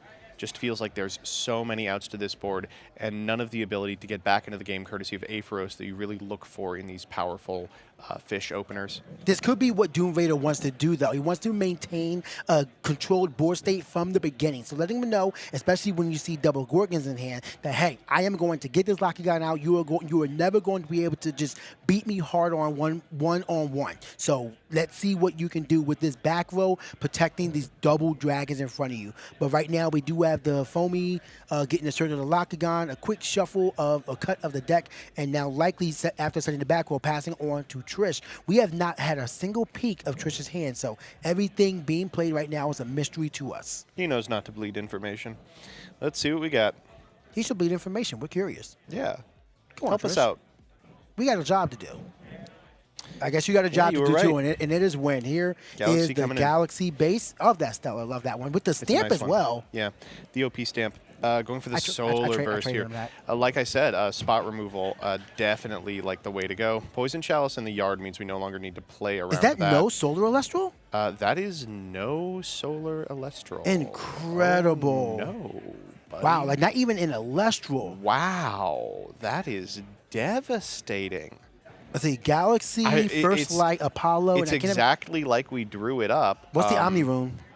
Is that spoil fruit? That's Poison Chalice. Poison Chalice, okay. No, it's exactly like we drew it up. The thing that would stop this foamy push is getting in, which obviously is not going to happen with 2 set back row, or spot removal. There's the spot removal. He just whiffed finding a Solar Elestral. And that means Gorgon's Gaze is going to swap these stats back, and Foamy will be surviving this turn. Man, that is rough. Like, there are so many Solar Elestrals in this list, and yet he just found none. I wonder how many is in Trish's hand. Like, he kind of played that with so much confidence. I feel so bad and remember for him, yeah. that Solar Burst is a one-off. Like, that was considered a power limited. one-off. And it just completely whiffed this time. Although typically you would have a setup such as Nebulio, Apollo, First Light, etc. This was just a hard play. And Wenjin ain't casting Tornado anytime soon. Well, you know, don't speak too quickly. There is a new Tornado that's legal. Well, okay, anytime in the near future. Yeah, for the next month. Yeah. Trish is weighing. He's got about 6 or 7 options here in terms of how to stack this. He probably wants access to Gaze, but it's a little late to stop the Lockagon push if we don't already have it. Just finishing up the Foretell here as he slams these back on top of the deck and the Solar Burst into the Underworld. Completely useless. Setting 2, and you probably try over the Foamy. Just get a shield out or something. You hit the Gorgon's Gauge, which yeah, you're happy with the Gorgon's Gauge. Exactly. This early in the matchup, absolutely. All right, well, you've got 3 back row, and they are just going to have to deal with the Lockagon play. Let's see what happens. So no back row fully deals with a Lockagon play, just because the ability to Aphrodite into another Lockagon keeps it live for a future turn. Argo, Necklace, Lockagon, and I can't see the 4th. Great news for Doom Raider is that, or great news for Trishula is that Doom Raider doesn't seem to have any Aphoros availability here. Thinking real quick about this. All right, trying to figure out. I mean, I'm sure Trish knows, like, okay, I need to stop this now because Lockagon is very much looming. But what do you stop exactly? Can you stop it? We could PTA. We're just letting it go. PTA with the Whale. P-Box here? Nope. Also, the Whale making the Lockagon a 7 attacker right now. Yeah. So that's even more scary. You don't even crash with it in this game state. We're searching out the base Lockagon. That is a one-of thanks to the most recent ban list. So Lockagon is, you know, this. If you can get rid of it, then you're good. You could PTA it on the incoming and just take whatever damage happens, knowing that it cannot be recurred like this in the future. But you still got to take that damage now. Although, Spirit Count, you're only at 18 to 12. I think if you're going to take that gamble, now's the time. And in New Vegas of all places. Passing it back to Doom Raider here. We definitely use the ability of Lockagon Champion to special cast out the lock. We use the ability to heal, and then we try and use the ability of the Lockagon base form in order to pop a card. Just a question of if Trish thinks that is worth stopping. I'm going to read Lockagon real quick. This is going to be a PTA Whale moment, I will say, just because Lockagon's continuous effect changes its attack, which means that we are not exactly sure what it's going to look like.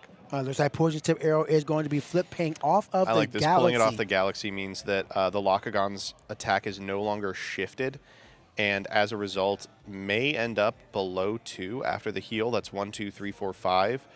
I can't really tell based on the Spirit deck. Hit an Argo here, really phenomenal hit. Set one of our own with the Necklace in hand, and then get in for 4. Feels great. Almost equalizes the board state after the PTA payout. Trishula here going down to 12. The other 3 represented on Doom Raider's field. I like this. Yeah, you're getting rid of the Earthquake a little early here. Yeah. I think getting rid of it early, but When you he think did about take out it, the base PTA Lockagon. is just an Earthquake. Yeah, exactly. So it kind of did what you had to do. There's a lot of spirits lost, but you know what? There have been many games won after a payout such as this because you got rid of a major threat. Wow. Did you see the pool?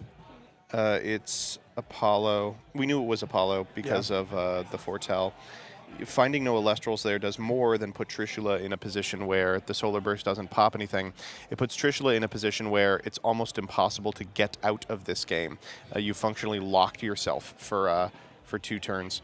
Going for the base enchant, then 2 additionals. We're going to try and find something in the cards that are still unknown underneath the Apollo here. Let's go Poison Nectar, First Light, Galaxy. We knew that. Yeah, we knew all of that, so there was no hope. Maybe just wants to reshuffle knowing that I need the Galaxy, but you can't play the Galaxy because you're going to make the Lockagon a 7 attacker. Yeah. Rough stuff so far. Yeah, like the Galaxy is kind of turning against them. Because if that was Lumaru, that would have been a crash in the middle of 2, 3.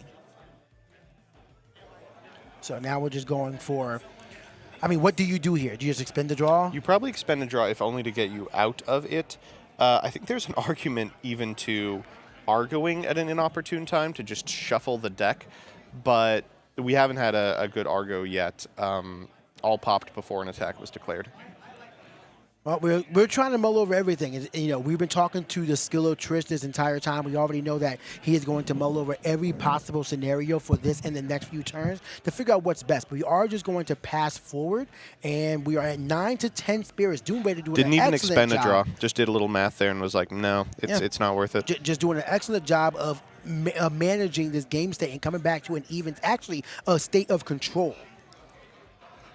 A lot of spirits on board, but we have Aphrodite on the field. So if there is another Lockdown, is there another Lockdown in Doom's list? No, it's 1 and 1. 1 and 1. Okay, so we have finished the high end, but no, not a single fish has come out from Doom Raider. So I mean, that's that going in Trish's favor. Yeah, I mean, we spoke about this at the beginning of the game, but it is irritating that this keep was all in on this Locagon foamy champ play. Now that it is functionally resolved, I mean, what do you do? Also not expecting to draw here to try and match Trish's Freak and put himself in a position where they're at similar totals. First Light Rip here is unbelievable. Lets Trish stack whatever he wants to the top, then Apollo it to their side of the field. And a shuffle of the top 2 as well, so now able to potentially get himself into a better spot. Most importantly, I want to know what he's going to stack. If we're going for the Exaltus. Yeah, that makes sense. You want to be getting Glimbat or Novacore if you have the other, but if you don't, Exaltus can get you value right now off of the Apollo. I mean, we kind of need Temple of the Sun along with everything else, but let's see how this plays out. We don't know all information of Trish's hands as we see Exaltus, Galaxy, and Novacore. Oh my gosh. Ooh. Wait, we're actually in this game. Wait, so there's an argument now that you kind of try to hold off to search the Glimbat on the next turn and get Novacore. Because, like, I mean, that's a tough one. But you are going to pull out the Exaltus, and we're likely going to get the next off for an Ethereal. But the question is, I mean, it has to be the Glimbat. You have to get that lineup. But we don't know if Doom Raider has even sided in the Atlantis. We've seen no hint on that one yet. But Trish right now just even mulling over getting out the Nexus. Outside of Atlantis, I think it's probably still fine. It would allow for a crash. And We're get going to rid of the Nexus Lockdown. from the Apollo to the Exaltus. Do we have a gaze? We do. That might be the end of the game. I think he just passed it. I think he just said, yep, you got it. Yep, you got it. It's on you. All right, we draw. Again, we are just looking for an Aphros to close this thing up. We don't have one yet. We don't have an ability to stop the Exaltus, and we've put ourselves in a position where Gorgon's Gaze would actually cause us to crash into the Exaltus. Another Argo. Is Not that? exactly what you Can wanna we say. stop with the goes?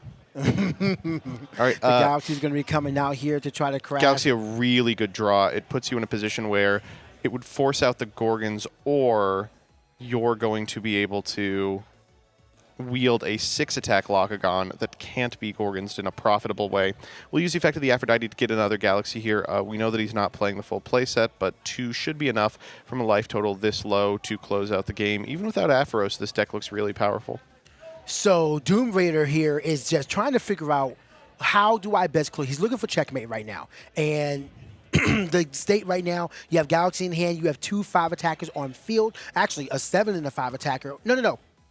7 and 5 attacker until the next turn. But yes, we do have the attacker in the field. We're swapping the Exalted stats. So the only question is, how real is Trish's face down? And it likely has to be Guardians of Light to really give him any semblance of a chance here. Otherwise, we're likely going to be taking 2 on this one, and that's going to stop a lot of potential comebacks. But looking at the face downs, and I mean, I feel like Trish wouldn't look at it if it wasn't real.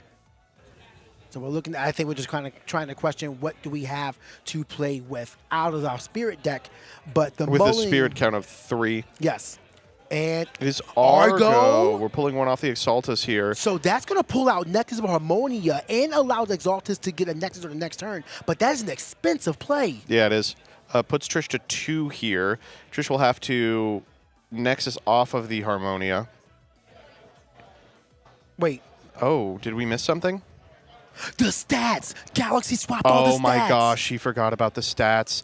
Oh my gosh, the Galaxy swap. That meant the, oh no, that means that the Nexus of Harmonia was buffing the defense of Yeah, Exaltus and the not Exaltus the was a offense. So the 2/9. stats did not help in Trish's favor, and that was a concession. Oh no. That is an uncharacteristic mistake in this sort of a situation by Trish. So everyone knows at home, Trishula is the #1 person that likes to post about Galaxy stat changes. That's his favorite thing to do online. Can we get a whale arrow going in the chat? Oh no. Man, that was a huge mistake there, but I understand he probably was just, looking down the barrel and said, I don't He really had no know other anything. option. Yeah, so it wasn't like game determinative in that the game was going in Doom Raider's favor regardless, but it feels bad to lose that way. Just ask the last person who screwed up against Doom Raider and forgot to pay out a PTA. we have seen similar situations like that happening all stream weekend. Yeah, All weekend. Stream nerves are real. Trish is no slouch when it comes to stream nerves. Like, the reason that mistake was uncharacteristic is because he's been here a lot. Doom Raider is nervous about being on stream. We spoke with him about it. In the interview, he is excited to be here, and I believe that he has the chops to go the distance. But for people who are not consistently on stream at high-level events, it can be very nerve-wracking. Oh, we're moving game 3 happening here on top 4. And this is a tough one. If you're Trishula, what you're feeling isn't nerves from stream. It's the weight of your previous failures. He has so often come so close to taking it all just to have it all ripped away from him from stupid mistakes like that or bad RNG. You're now in a situation where it's all going to come down to an important game 3. You could get high rolled. Your opponent could have just an unbeatable hand. The foretells couldn't go your way. You are playing the deck that gambles in the format. If it doesn't do what you want, you're going to be kicking yourself all the way home. There was a lot of reveals for Doom Raider by what Trish decided to bring in and how much it just completely failed. Doom Raider won that on foamy Lakagon. That's all that there was. There was not a bit of the low end of Doom Raider, and that's what the Galaxy were really meant to deal with. And because they just did not exist, the text that Trish brought in just failed. So you have to wonder if that same situation exists. Does Doom Raider just, imagine you're going second this time, but do you try to decide, maybe I just need to go high end again? It's interesting. I think that if you're Doom Raider, you're the deck that needs to go as low as possible. It's easy to trick yourself into thinking that I am the deck that lands the Lakagon and wins the game in this position because that last game didn't include an Aphoros. But if it had, then we would have seen Aphoros champ over and over and over again, and we wouldn't even be having this conversation. So I think that Doom Raider needs to stick to what the deck is good at, understand the last game is a bit of an anomaly brought on by the fact that Trishula had the world's worst solar burst in history, and try to walk with it again. I mean, I want to be clear. This was a match that Doom Raider was never supposed to be in. That solar burst hitting would have cut him off of Foamy, means no Ascension, means nothing to search off of Aphrodite because we don't have access to the Aphoros. Game would have been over. It was just a whiff that has brought him here. Play to your whiffs in Game 3 against the deck that gambles. That goes back to what you said with Trish from the last round, where his foretells has just been amazing. But that's the duality of foretelling, is that you see the other end, and now you are pretty much locked for the next few turns, which is why some solo casters do vie for Corvushan, Champion of Apollo, to get that crucial shuffle and put up a defensive body when all else is lost. Yeah, the ones that aren't in Top Cut. Yeah, but that goes down to the point. Like, what do you value more? Do you value the skill or do you value the bit of luck? Right. And that's like the whole duality of foretelling, is you don't know what it is. So Corvushan is more so like luck security, a second coin flip, as you were, but it's tough to say. I think if you put your faith in your cards, you can't possibly fail. Trish is going first here, and hopefully has a better grip. Let's see if we can check out Doom Raider's hand. I see Cryoblast. Cryoblast, so he must have expected Rabbit. the Lumaroos stayed in. We probably do have to mull this hand. I do appreciate him doing this. This is a hand that has Astrabbit and access to a Cryoblast. And for that reason, you really kind of want to keep it. But I think Doom Raider understands that he's going to need an explosive start. Like, we need access to Aphrodite, we need access to Aphoros. If we don't have that, like, close your eyes, pretend it's a Daybreak format, Astrabbit, a back row, and a conditional removal spell, it's not going to beat consistent Nova cores. So I do appreciate his aggressiveness with mulliganing to try and high roll. The other thing that we haven't talked about is you do have to kind of size up your opponent. And I will tell you, Doom Raider, I am sure, can tell his opponent is more seasoned than him. If you believe that you are the less qualified individual in the match, then there's a pretty good chance you just keep mulling until you get something relevant in an attempt to high roll. I really don't like this hand out of Doom Raider, actually. But do you see that one-off, though? There have been many games who have just been completely changed by Arclight. Incredible Apollo. Oh, that's plucky, exactly what Exaltus, Trish wants to see. Gaze. You do what you want.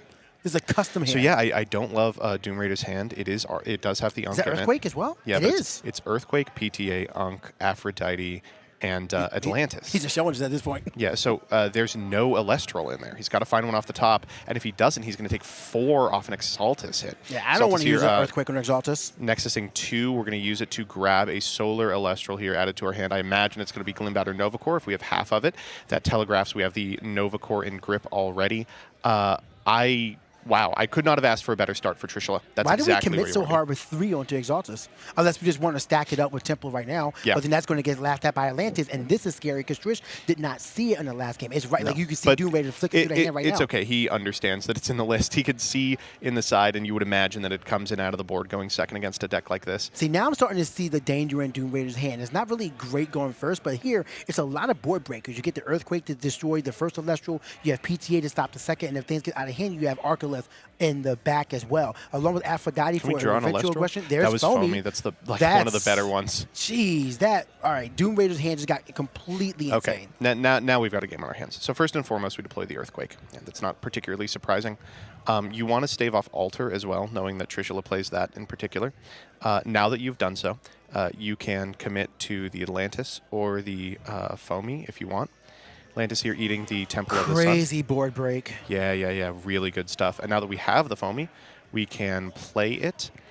Kind of weird here. Activating it rocks because this is a scenario where Trishula would consider a Gorgon's Gaze, but we know he's already got the Aphrodite in hand. So best case scenario for Doom Raider here is that Trish does go for the Gaze, which he does. It's playing out exactly like Doom Raider wants in a hand that until the Foamy Rip looked unplayable.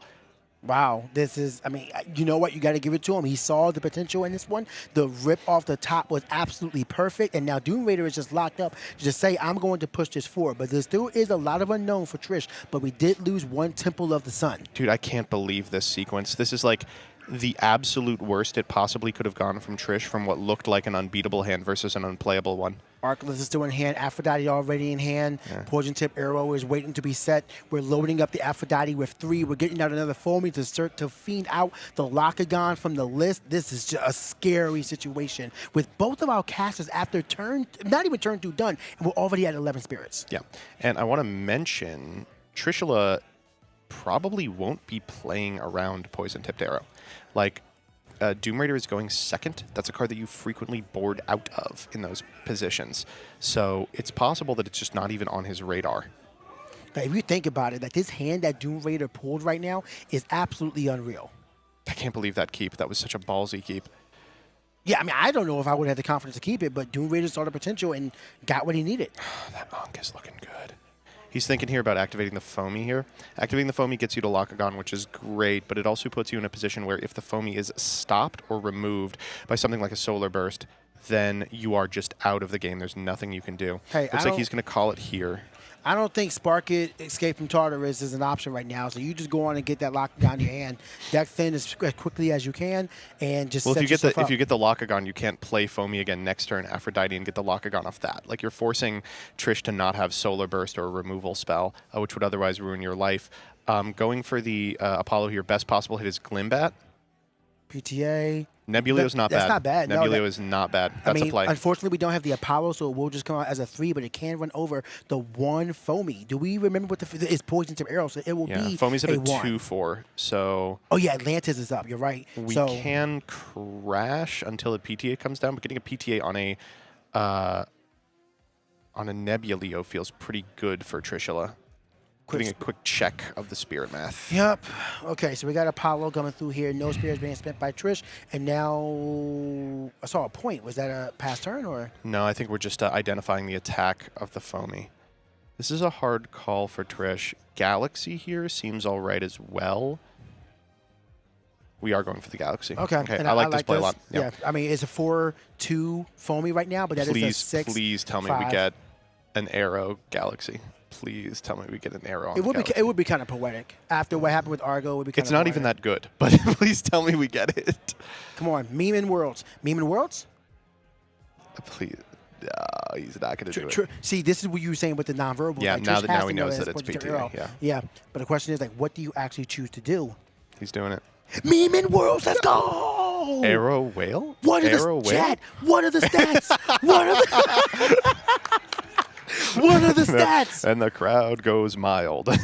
Oh man, that is just good stuff. But notice that it thunder. is still a 5-0. Notice that thunder 5-0. going to the underworld. Yeah. He's setting it up. Yeah. So I understand that I may be losing the advantage here, so let's just move forward. But we are getting over the foamy. There's another foamy in hand right now. He'll pay it out too. So So this is why we didn't use the foamy here. This foamy gets to use the Aphrodite to get another foamy, which gets the Locagon. We remain ahead on tempo if Trish is just casting 1-drops. I really like this exceptionally patient play from Doom Rider. I'm floored. Walking into this match, I thought Doom Raider was going to be totally outskilled at every step of the way because Trishula is just such an incredible player, but he is holding his own exceptionally well, playing out of his mind. that foamy coming up right now, searching out the second Aphrodite. Let's see if there's a Gorgon's Gaze to meet That was it. a miss. Misenchant? It was. And it could be, so this doesn't even have attack. This is just a 0-4 foamy. Oh no. Why Can- did we do that? Is it possible to Aphrodite and electricity enchanted Elestral? I don't think so. I think a Thunder Enchanted Elestral can be because it's still water. yeah. I think it's just a water Elestral, not water enchanted Elestral. Yeah, so you should be Yeah, able to water do that. Elestral. So we could have theoretically done it, but we elected not to. Is it possible we're out of water spirits? Certainly not. No, we have, I'm looking at this list right now, we have so many, 12 water All spirits. right, Nebuleo coming down, and it hits a Nebuleo. Now Trishula might as well just be playing 5s, slamming down Nebuleo after Nebuleo and trying to tempo Doom Raider out of the game, threatening the Nova Court every possible opportunity. We can probably read that he has it, courtesy of the Kalimbat add into the Temple activation earlier. Let's see. And Trishula how- deciding on this top. This is a really difficult foretell. Did you see the foretell? I did miss it. Yeah, it was Argo PTA, I believe, and then one other. Okay. Well, Getting in for one with Nebuleo, we take that for sure. Can you At fan this- out your spirit deck, please? at this stage of the game, yeah, I mean, we got to. So what happened with the Misenchant? I'm not sure. Wait, is he really just playing for Arcolith endgame? It's possible that we misenchanted with the understanding that Trish wouldn't have a valuable Elestral to cast, and for that reason, we were trying to set up an Arcolith over the course of 2 turns. That is one of the better draws remaining in the deck, but requires 2 turns to get off to the races. Best case scenario here for Doom Raider is that Trish commits to 1 more Nebuleo or Galaxy, that works too, and then we're Okay. able to arc the hell out of him. I mean, yeah, this is a scary board that I don't know if Trish is privy to. He might, cause we haven't seen Arcolith how to televate. I don't know how many people will play around a 1-of, even if you know the list. I'm looking at the Spirit deck. I don't actually think we have 2 Thunder That's a Spirits. Did he get rid of the other Arcolith? We may have enchanted that Foamy to try and go into an Arcolith over the course of 2 turns and cut us off of it permanently. Why would you Oh ever no, wanna- what a gamble. Oh, believing that Trish wouldn't be able to ever mount an offensive And hold on without to the committing to a Fleur Mine. 2-card combo. Yeah, and that's our last Thunder Spirit, means that that Arcolith is dead as a doornail. And there's a Magneros. Do we have an Ambro? No. Oh, There's I no can't believe we're getting Spirit mathed out of this game. Okay, understanding that this is probably the line regardless, going for the Magneros. Do we even Afro off this? I think you have to. I mean, you're only a 4 attacker right now. Actually, Galaxy is on That's the field. Space Galaxy, yeah. Yeah, so I mean, even if you do that, like, what do you're not getting the stats you need. Yeah. So that should have been played in defense, if nothing more. Giving Trish an opportunity to PTA. Going for the Aphrodite here lets us get to another Aphros. That sets them to base 5, which does nothing under We're Galaxy. choosing Champ Aphros, though. Yeah. So I figured we'd at least go for base 1. To try Oh, and get sorry. some draw power. Base Champ, not base, because we've already committed to our normal cast. Yeah.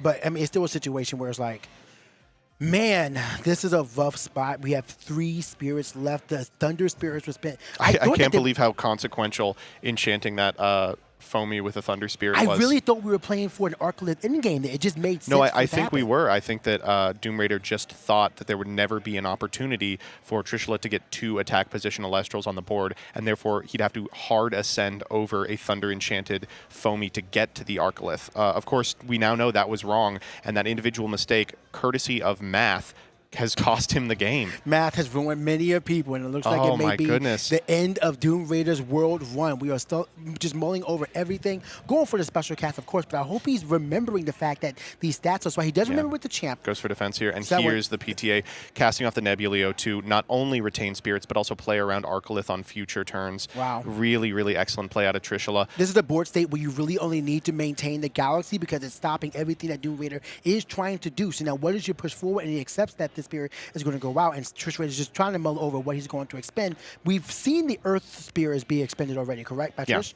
Yeah, we have a solar. It's really rough. If you're Doom Raider, I mean, that early game played out exactly the way you wanted. You couldn't have drawn it up better. And unfortunately, Trish just is able to remain cool under pressure, remain calm and collected, and push his way to casting an Elestral every turn rather than going in on a Nova Core line, out-grinding the Aphoros deck, stopping the Aphrodite from getting too much investment. Oh. Nebuleo reveals Celeste Leo. It could not be more poetic. It is coming. You've got exactly 1 turn to figure this out if you're Doom Raider, and in the meantime, you're going to take a fair amount of damage courtesy of Galaxy and Nebuleo direct.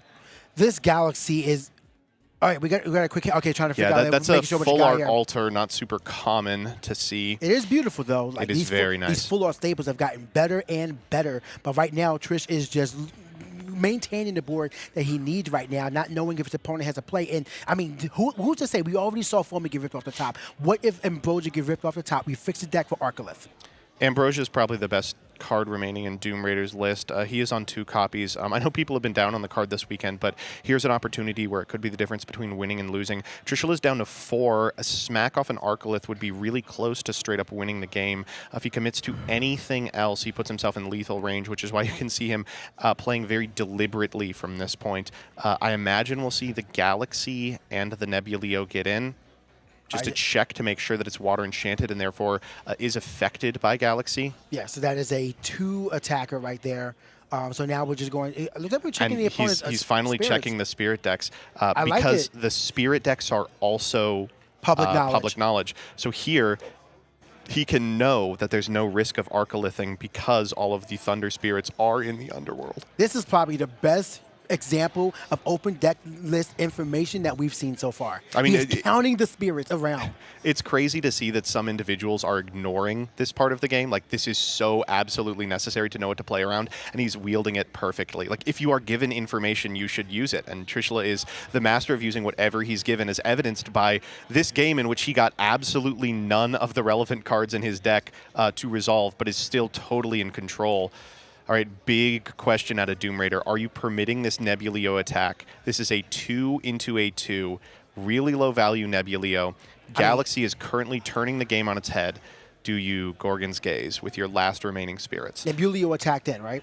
Yeah. So, I mean, even if you wanted to Argo here, which is, you could technically for Nectar of Ammonia, like, you're not getting the value that you actually, it wouldn't matter. That would have been what Trish did in the game, too. Would have just buffed up the defense and not This is done actually anything. really interesting. I might be missing something here. The Nebuleo, the Nebuleo's a 3 into the Aphoros is 3. So Yeah. we're having a quick think about it.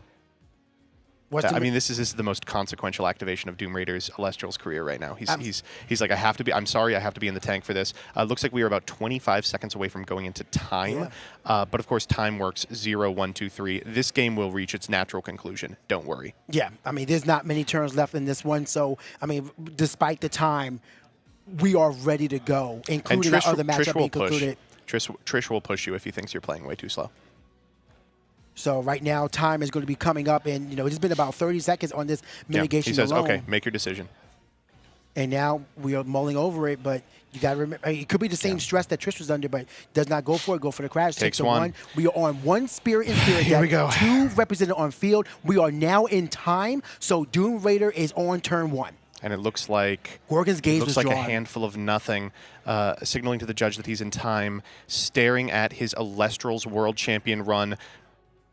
going down in flames as he casts a Magnaros, can get an Aphros to hand but has nothing to do with it. Passes back to Trish on a Misenchanted Mag, here swapped to a 4/4 versus Trish's Galaxy at 5/5. Any one drop will do it. We know that Trish has more than enough options. A quick look over the cards in his hand to make sure he's playing around everything. There are 2 spirits represented on field from the Atlantis and the Aphrodite, which could theoretically translate into a consequential Gorgon's Gaze on the Galaxy, but it seems unlikely at this difference of a spirit count.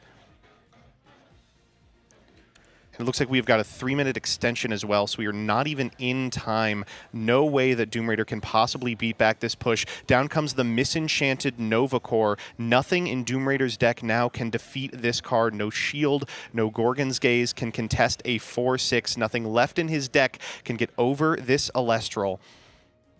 You have 1 spirit on board, 2 represented. We know that Gorgon's Gaze was just drawn, so I mean, technically you can stop the attack. We're doing it. All the way in on Gorgon's Gaze, paying off the Atlantis and the Aphrodite. 1 Magnaros and a Dream. It's got to be exactly Ambrosia into removal for the Nova Core, but almost nothing does it. It's an Argo off the top, and unfortunately that is going to be it. Doom Raider looking at a handful of nothing against an unbeatable Nova Core, scoops it up, and Trishula will be moving on to the finals of the Elestrals World Championship. These 2 casters put their absolute heart out there, the slowness, the pace of their play in every single step of the way, trying to think about every single action, every single possibility of that. But the mistake just came down to Doom Raider just giving up on the Arcalith Dream way too soon. It was tough. It's a really tough call to make. Those are 2 totally different game plans. Either control the board courtesy of Foamy and the resultant Lockagon, or win out of nowhere courtesy of Arcalith. And he had 1 foot in one game plan, 1 foot in another. An inability to commit to either put him in a position where he couldn't win either. Trishula, with these Galaxies, put on a masterclass in playing from behind. Everything that could go wrong did go wrong in what was otherwise probably the greatest open of his career, and he was still able to make it work, courtesy of a little card from base set. Galaxy. These 2 casters definitely put on a good show, so please give your congratulations to Doom Raider as well. Getting top 4 in the world is no small feat, and you're going to see them on stage in just a little bit because we have our finals set. We do. So I can announce to you now that Doom Raider will be facing off versus Justin in the 3rd place match. Your finals will be Shurit versus Trishula for the title of Elestrals World Champion. Total Nimbug domination. I cannot believe it. Absolutely appalling what's being done in Discord servers. I'll be honest, I am personally really excited to see these 2 play. These are the 2 that I think could have won the event. And when it comes down to it, I think I've heard all weekend, Shurit is the best player who's never won a Premier. Trishula is the best player who keeps getting second. So one of these 2 is going to be able to defeat the narrative here today. I was talking about the story. I don't think it could have. We're going to get a Cinderella story and a crashing ending for one of these 2 casters by the end of this. It's going to be the highest of highs in, the 2nd platform on that one. But man, Shurit versus Trishula for the title of World Champion is going to be a match that you don't want to miss. We have not seen Shurit on stream yet. We have not. And Shurit, by the way, has had the dream run. His main deck is built explicitly to beat Solar. He has played 4 consecutive rounds of Solar. It's been Solar in 16, Solar in 8, Solar in 4. He's about to play Solar in finals. Wow. So Solar versus Fish Nexus. Do we know the high end of Shurit? Shurit is playing Kuribus, and he is on Edward and Rock. I've heard that Rock and the Hard Place have been doing a lot for casters there, and that means that Trish's, because we saw in that strategy there, Trish was playing a lot of 1-1. Now that's going to be pressure. How does Trish adjust for that sort of gameplay going into finals? And likewise, we once again have Doom Raider versus Justin. So we have Celestial and Solo going up. It's just a repeat of what we just saw. Yeah. But versus Fish Nexus, this time with the Lockagon. So do you think that the way Justin's been playing Solar and and really pushing forward with a tempo Celestial build can handle what Doom Raider has. I mean, we'll see. I think that I would love to see Doom Raider win. That game was really close, despite the fact that Trishula is an incredible player and definitely deserves to be in finals. It could have gone either way, depending on how the last couple of turns of that game 3 played out. I would not be surprised to see Doom Raider take this. If you asked me, I would definitely put my weight behind Justin. I think he is an incredible player. He has proven time and again he has what it takes. He enters so few events, but I think every single event he's ever entered, he top 4s. Yep. It's like unbelievable. It is going to be a fantastic scenario, and I cannot wait to see what this is going to happen. We are reaching our conclusion, but there's still so much to go. Do not go anywhere. We have our interview with our top 4 winner, Trishula, with MBT, happening in just a little bit, and then we'll be back here for our 3rd place match.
Welcome, casters, to our top 4 interview. I am here with the first person in finals, Trishula, the winner of top 4. Congratulations on your success you have gotten so far. So let's get the first question out the way. How does it feel to have won that one and made it to finals?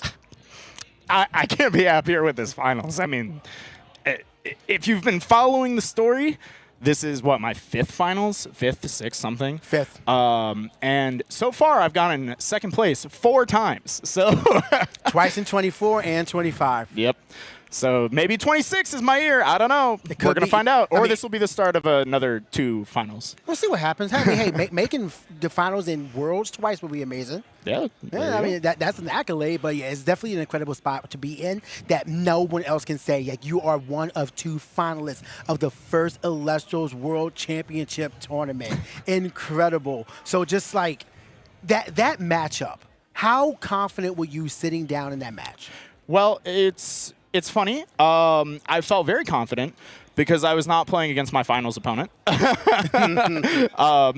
I've spent a lot of time practicing that matchup with. And so I've just kind of said anyone that is not who I'm playing next round is exactly like I'm happy with that. But finals, I don't know. I don't know. It could go any way. So you're going into finals with not the same confidence you had in semis. I would say not the same confidence, but I got to bet on myself, of course. And I'm gonna win. You know what, and that's exactly what it should be. That is that winner's mentality that got you this far. We'll see what happens. Now, we all know how you feel about Galaxy. We know how you feel about your number rulings and whatnot. What happened at the end of game 2? Well, my opponent activated a card, and I had a Galaxy. I wasn't really sure how that was going to interact. So it just happens. You get to semifinals, and you don't expect to be surprised by a ruling, but nobody knows how PTA and Galaxy interact. So no, I mean, it's definitely caught off many a caster, but I'm glad the judges were there to help you figure it out. Me too. I was really worried. But if you guys, of course, could let us know in the chat what that ruling may be, we'll all figure it out together. But still, just a situation where you didn't really have much else. Your back's against the wall. Yeah. Game 2, my hand felt nice, but not as nice as my opponent's hand. So, game 3, we saw your methodical side come out. We noticed towards the end there, you were counting the spirits. What was that about? What were you looking for? So I noticed my opponent's spirit deck. They were playing a really heavy, thunder package in their spirit deck. So they actually had a lot fewer water spirits than the Fish Nexus? Fish normally does. And part of that's for Arcolith, right? And when I was playing in an endgame, they only had 2 spirits remaining. I wanted to know if that was an Arcolith that they were holding in their hand, or if they were just trying to play fish cards for the end of the game. So I was just confirming that all the thunder was gone, and that the last 2 spirits were still going to be waters and not like a Cryoblast or Earthquake or something. Was it revealed to you that Arcolith was waiting in the hand? No, that was not revealed to me. Was there an Arcolith in my opponent's hand? From turn 1. That's insane.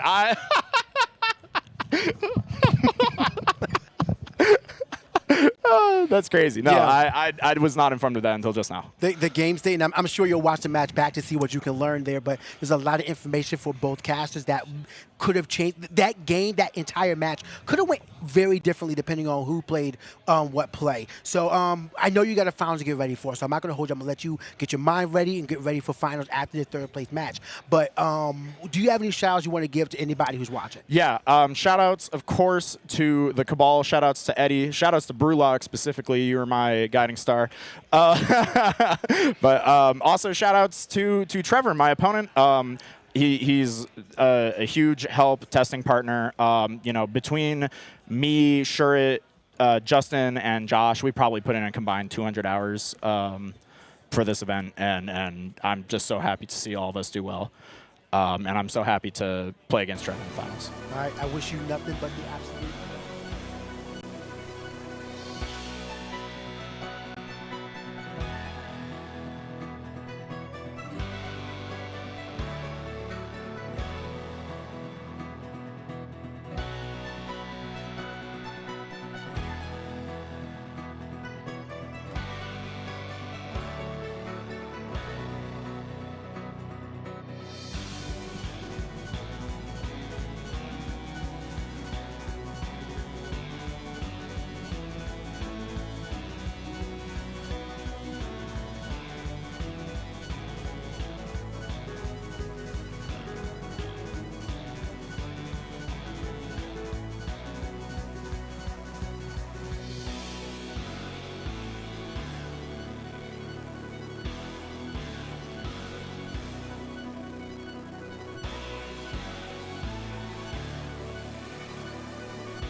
Welcome back to the Elestrals World Championships 2026. I'm one of your co-hosts, Joseph Rothschild, aka MBT. I am once again met with Kate Cray. How are you doing? Hello, I'm great. I was in the crowd watching that last match on the edge of my seat.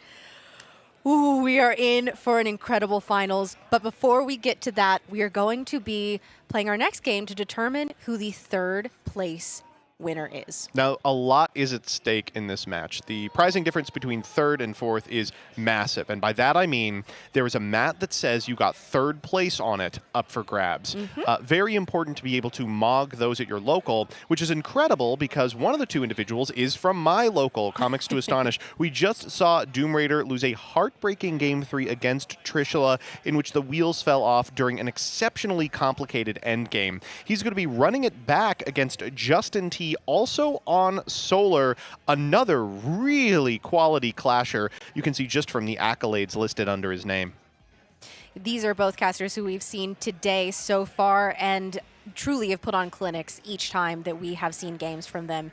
And this one is going to be no exception. I cannot wait to see this Solar versus Fish Locagon style game that we're going to be having here. Do you have any inklings as to which is favored in this matchup? I really want Doom Raider to win. I think it would be great for Comics to Astonish, the premier Maryland Elestrals store. But at the same time, I really appreciate Justin T's list. We've seen a lot of Solar today, but this build is strikingly different, and that's courtesy of the expansive Lunar Slash contained therein.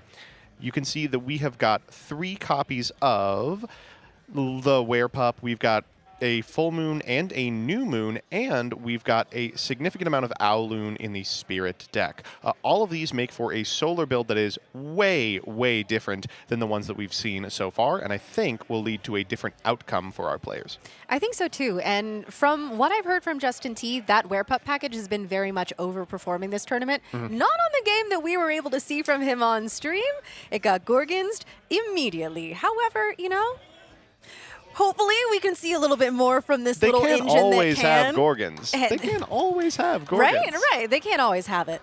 And we'll be finding that out. I do love that this list that Justin T is on has so many different lines. That always makes for such a fun game because they're never the same.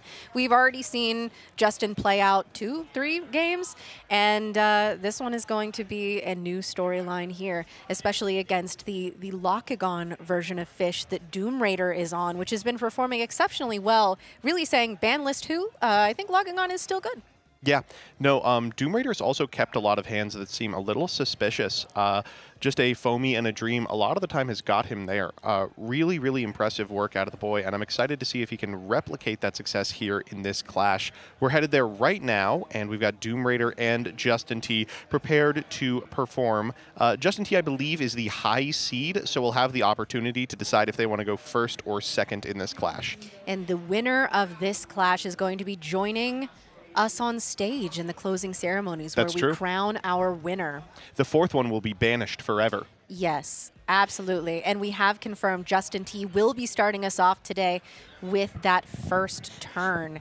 So we are preparing here. It was really exciting to be able to see both Justin and Shuret playing their game out in the corner. I was keeping an eye on the Trish game. I was keeping an eye on them over there. And I have to say they were both absolutely locked in. Justin was like hood on, backpack on mode. That's how you know he was in it. And he's here to hopefully claim for third prize.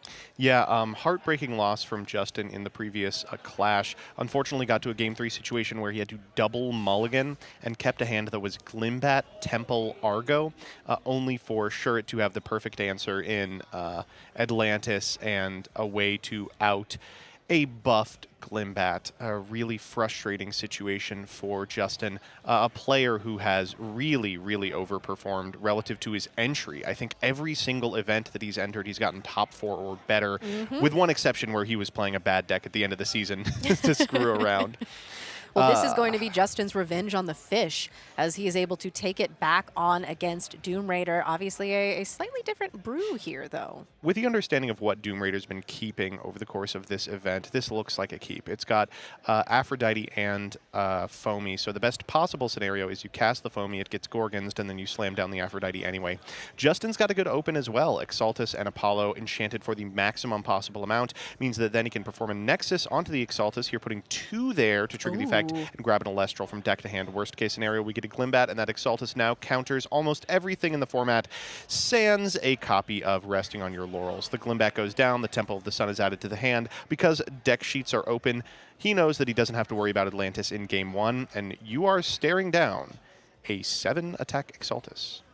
It is so nice having the open deck list and saying, you know what, yeah, I can actually just keep the stadium here for the rest of time. Oh, yeah, that's like the worst possible thing to see if you're Doom Raider. Yeah, so now we have the Nova Core having been added to hand with, as we know, that uncontested Temple of the Sun. I was even thinking about it. He's like, do I even play the Temple? You know, I could wait on it. Yeah, I mean, but what's going to happen to it, you know? Exactly. Going to be thinking on it here, hopefully setting some says, back you know row. what, whatever. There we go. Yeah, set a couple back row, be able to answer whatever. Yeah, hey, Okay, all right. you know what, why not? This is a best of all possible worlds Yeah. for Justin. Both halves of the Nova Core setup, Exaltus suited up and 2 back row into a base Aphros out of Doom Raider. That must have been a pretty nice spike off the top. It means that we can activate this Aphros, attempt to enchant up this Aphrodite, Nexus onto the Aphros, then afterwards draw some cards. We're doing that now, fishing, as it were, for a Gorgon's Gaze. Yeah, Gorgon's Gaze. Hopefully we can get the fish engine started as well for Doom Raider. No Really such start- luck out of Justin. No, we do not see the Gorgons, and we see the Aphrodite effect going off here, going in and grabbing that Champ Aphros, which means we are off to the races for fish. However, I don't know, I can't count anything that Doom Raider is doing because we know that Nova Core is in the hand for Justin T next turn, so nothing is quite safe. And while that Champ Aphros is tasty, that very much enchanted base Aphros is looking like an incredible target.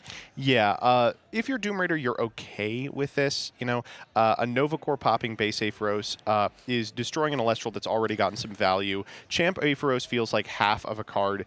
The real problem in Justin's setup is actually the Exaltus, only because it can challenge the Aphros with respect to card advantage, and this fish deck really doesn't have a lot of ways to get over a guy with more than 5 attack. No, it does not. You really have to hope for that Lockagon package to start popping off, start getting the effects for the removal. But instead, we are just going to go back over to Justin T, who, as we know, has that Nova Core. Let's see if he chooses to pop that off now, or if we're going to take a little look with this Apollo first, get that Foretell going. You probably want to keep the bank on board. It's a tough call to make. Sequencing here really matters and is one of the most skill-testing parts of the Solar deck. Exaltus can Nexus and add an Elestral, then you can Apollo, but doing so makes your Apollo less likely to hit.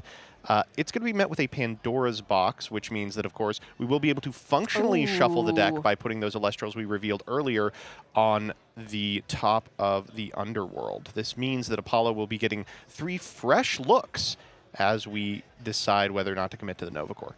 That Like a Void package is not looking so possible, though, as that has been milled along with the Nova Core. That set card is a New Moon, too. We are just staring at bad lunar cards right now. Yes, unfortunately, I'm not thinking that that lunar package that has been performing so well for Justin T is quite treating him super nicely in this game.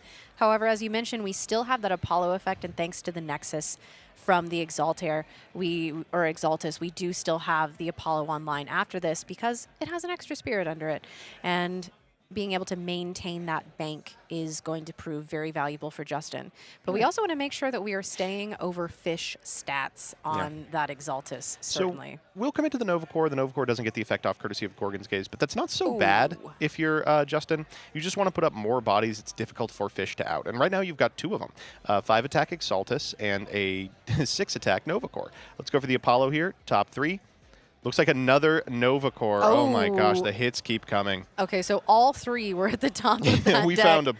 Yeah, and we now have an Argo coming down the line, so Doom Raider cannot confidently swing into things, even if he is able to swing over any of the Elestrals that Justin develops, which currently does not seem that is super possible. All right. So the Exaltus here, it looks like, is going into the Aphoros in an attempt to crash. That's a fine Honestly, shield, but yeah. also means that now the Nova Core cleanly gets over the Aphoros. And we do get to at least clear all of that back row. it's Unfortunately, Gorgons. with the Gorgon's Gaze, Right. yeah, we aren't going to be able to swing over, which means that the 2 Aphoros survive into the next turn. We still have Aphrodite online, as well as the Aphros effect, which is going to be promptly Gorgons by Justin T, keeping that card advantage as low as possible for Doom Raider. We don't want to allow him to get into the Locagon combo. But it's not even that powerful. If we want, we could Aphrodite go grab another base Aphoros, and then afterwards we could just Nexus onto that. Instead, we'll go rather for the random draws off of the Aphoros for the guaranteed ascension into Locagon. Here we could throw it over the champion Aphoros, activate the effect of Aphrodite, special out the Locagon, and start chipping away at the Temple of the Sun, which would prevent the Nova Core we know is in hand from coming down next turn. Let's see if that's the line we choose to go for. So we do have that heal effect coming off of the Locagon Champion of Aphrodite, and we are off to the races here. As you mentioned, we're going to be going and getting that Aphrodite effect to grab the other Locagon, and I think you're right that stadium is very troublesome. It is problematic for Doom Raider, and while there are so many good targets here, I think that is the biggest problem that he has no other way of addressing. Yeah. So here comes Frostfall Locagon, being able to then again activate the effect of Champ Locagon to heal one, activating the effect of Frostfall Locagon to destroy a card. It's really tempting to just destroy the Nova Core. You get in for so much. Oh, did we not activate the effect there? I saw the heal. Yeah, we did heal, but I don't think we activated the effect. I don't think that we destroyed anything, which is very interesting because the heal is usually the one that you have to be careful of. Obviously, there are spoiled fruits in the waters. You don't have that mystery when we have access to the side decks. He just realized. Yeah, there it goes. No, he just realized. Yep. Okay. Been a long day for Doom Raider. That is what happened, but you know what? We can come back from this. We still have the Locagons online, on board. Obviously, the destruction effect would have been great. That feels like an end of the game type situation that we've just thrown away. He just has to not let it get in his head. He has to keep playing the game out. A lot of these situations where you misplay, it's so easy to be like, oh, well, that's it. You got to roll with the punches. Yeah. The difference you can always come back. The difference between good players and great players isn't not misplaying. Everyone's going to misplay. The difference is being able to bounce back from them. If this Locagon is over 6, which it looks like it is, it can attack into the Nova Core, fiend out a piece of back row removal here, the Guardian of Light. That's a worst possible scenario. Nothing else on the board gets over the Nova Core. We can establish a second one, use the Nova Cores to walk over the Locagons and the big Aphoros and probably walk with the game. And all of a sudden, this is looking like totally in Justin's favor. Yes, and it is interesting to see the spirit discrepancy here as well, considering solar usually is a high investment core, and with water, I mean, especially the fish, Locagon is pricey, and you don't really mind getting down to low spirits, but oftentimes because of the recursion, you are able to bring them back. However, we are very much unbalanced here as the second Nova Core hits the board, and we are going to be targeting one of these Elestrals. I imagine that base Locagon, the base one Locagon looking tasty. You have to Gorgon's Gaze here. You probably pull off of the Aphoros. Yep. Yeah. That's exactly what he's going to be Absolutely doing agree there. with this play. Keeps us at a healthy 4. Only one of the Locagons can attack it. Can't get over base Locagon. The issue we are having here is that walking over the other Locagon prevents the heal, which means that Locagon won't be able to remove cards and will have to pick off the Nova Cores one by one, giving Justin another opportunity to wield a powerful back row rune in order to contest it. So if you're Doom Raider, you do not feel like you're out of the woods at all, despite the fact that your Locagon is not being destroyed by the effect of a Nova Core. Justin hasn't even been needing to rely on the effect of Apollo as well for multiple turns now. We also have, of course, the constant threat of a Celestlio that could hit the board. I believe it was the 4 of 10 Stellar Box Dropper that Justin has in his list, which is such a flex here as we set another back row. So not only are you staring down 2 Nova Core with stats that you cannot contest with, but you've also got back row, and there we go. Take that Nebuleo off the Apollo here. Yeah, Nebuleo coming out, which, considering the amount of solar represented on the board, is also a threat. Yeah.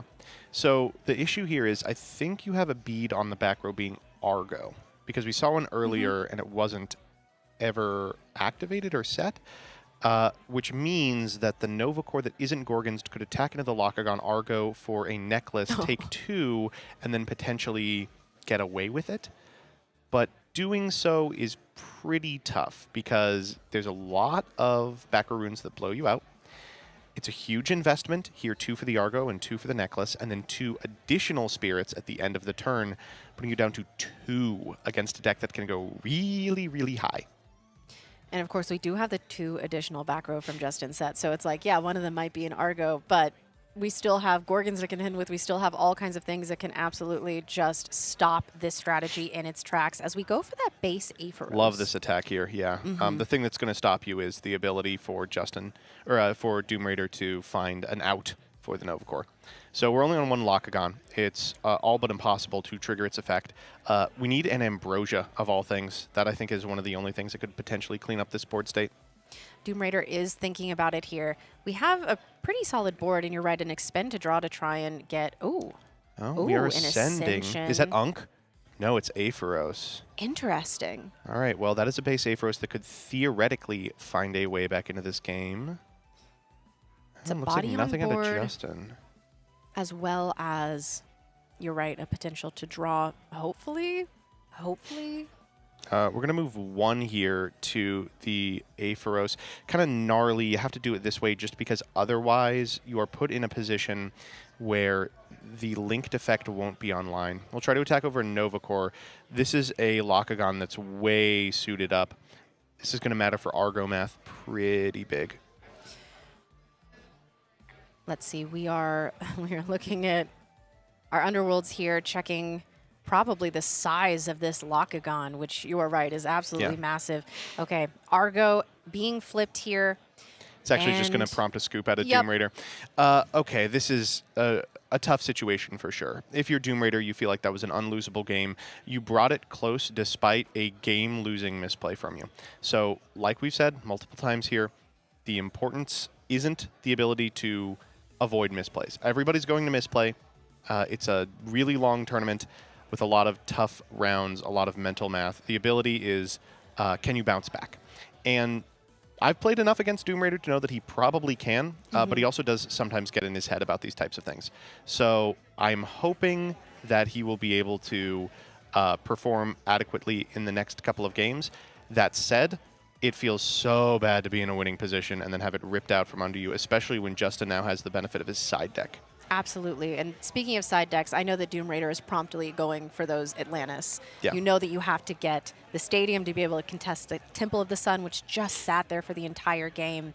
And you know what? You're so right. This was a first pancake, and everyone knows you're allowed to mess up the first pancake. Exactly. You've got 2 more, and we can absolutely bring it back. This is for all the marbles. This is for that 3rd place mat, which is so gorgeous, as well as a spot on the podium and in Elestrals history, as this is the first ever World Championship. So it is really all on the line for these 2 casters. Justin T playing, I mean, just exceptionally well. And Doom Raider, like you said, misplays happen. And an activation miss is not the end of the line. And I can't wait to see how siding changes things. I just saw a Curubus being grabbed from the side deck, I believe. So I think that we're going into the sort of rock and a hard place line, which I think makes sense going against a deck that likes to play a divine rune that's very key to the strategy. I think Doom Raider would like to go in a rock and a hard place, but unfortunately has not registered it. It's just the Curubus. And I think that's still justifiable. You want spot removal against this deck. So much of their power is concentrated in so few cards. Anything that can pop anything is really, really valuable. It's kind of bad in the mirror where your power is spread out, and it's kind of rough to have to mulligan here. Let's see what Justin's looking at. I'm seeing a Guardian of the Light. I'm seeing what appears to be a resting on your laurels. Ooh. And he's going to ship it back as well. Yeah, we are both going to go ahead and mulligan these hands away. You cannot mess around in these sorts of high-stakes environments because you know that your opponent is not going to keep a suboptimal hand, Yeah. so you can't either. Be aggressive. Now, Doom Raider has kept some bad grips this event. I have to imagine that one was ludicrously It bad. had to be exceptionally bad Yeah, for this like, to have. One of the worst of all time. Ooh. Okay, so we are shuffling away, cutting these decks, getting us into hopefully a couple better hands here. And I'm going to be taking a look. Okay, so I already see Galaxy Ambrosia. This is already Shipping it back a second time. Yeah. Looks like Justin is satisfied with his grip. So a second mulligan from Doom Raider. I mean, this is a situation where if he loses one more game, that is it for his entire run. Yeah. So it makes sense to be particular, to be picky about these lists. And if you see something that you're like, there are no lines for me here, I know what my opponent is on, I know what kinds of things he is going to be doing, none of this answers any of it. So hopefully... Another thing it makes sense to do is expend spirits in this way. Yeah. We spoke about it the last time Doom Raider was on camera, but his board plan includes an Arcolith. Yes. He confided that he had not yet boarded it in, but was looking to do so. And as you can see, he has expended 3 Thunder Spirits already, which means that any Arcolith he finds is going to not only be immediately online, it will hit like a truck. And there's an Atlantis off the top. I have to imagine if you have a play, you take the Atlantis. If you don't, you probably take the Magnaros here. Yeah, Magnaros, because I don't see a lot of other 1-drops that make a lot of sense going into the next turn. Okay, so we have Atlantis going here. I mean, if you're afraid of the Nova Core, which you should absolutely be, that does make a lot of sense. And, you know, I have to say, I think this is the first Astrabbit that I have seen cast during this World Championships. So it makes me a little happy to see old friends, familiar faces coming out. I never thought I'd grin at the bunny. Doom Raider is pretty much the last caster who is on this card. Well, it did allow us to get some advantage there. We got the Atlantis, and hey, that might make all of the difference in the end. I mean, this that is where it remains to be seen. shines, is when you have access to sideboard cards. It's just so much more likely to find them. Absolutely, and here goes a fully loaded Apollo going to be going ahead, starting those foretells. Ooh, the Heliolith. Yeah, just there immediately we go. grab that bad boy. Yep. Altar and Galaxy to the top, 2 really scary cards to see behind an Astrabbit. They both deal with it. Yes. That new Altar is confounding Doom Raider. That's the second time he's been like, I need to see that again to make sure I'm not going crazy. It looks really good. It is a beautiful, beautiful All right, card. here we go. We know the top Solar 2. Burst. Will the 2 underneath include a Solar Elestral? Yes, we watched a only whiff. have a 50% opportunity. And there's another. No! Oh, no. I don't know why they limited this card. It doesn't do anything. That is the one of that we are allowed to have in our deck, and this Astrabbit is simply going to be sticking around here unless Justin T has an answer for it. I mean, we at least know down the pipeline if we can put that Galaxy on top that we're going to be looking pretty okay, but feels bad to whiff on a one of. And it feels, okay, well, I guess we already mind. have a Galaxy. It feels worse to whiff in a position where you know your next 4 draws are going to be suboptimal. That if Doom Raider is able to go wide and stick an Elestral that actually means something, then you're not going to have too much with which to answer it. Justin here at least going to be able to take care of the Astrabbit, and as we know, Doom Raider has, I saw the Curubus in hand. I don't know how many other 1-drops we have. Who didn't even attack there, by the way. Oh. It doesn't do anything. It's a 5 into a 5.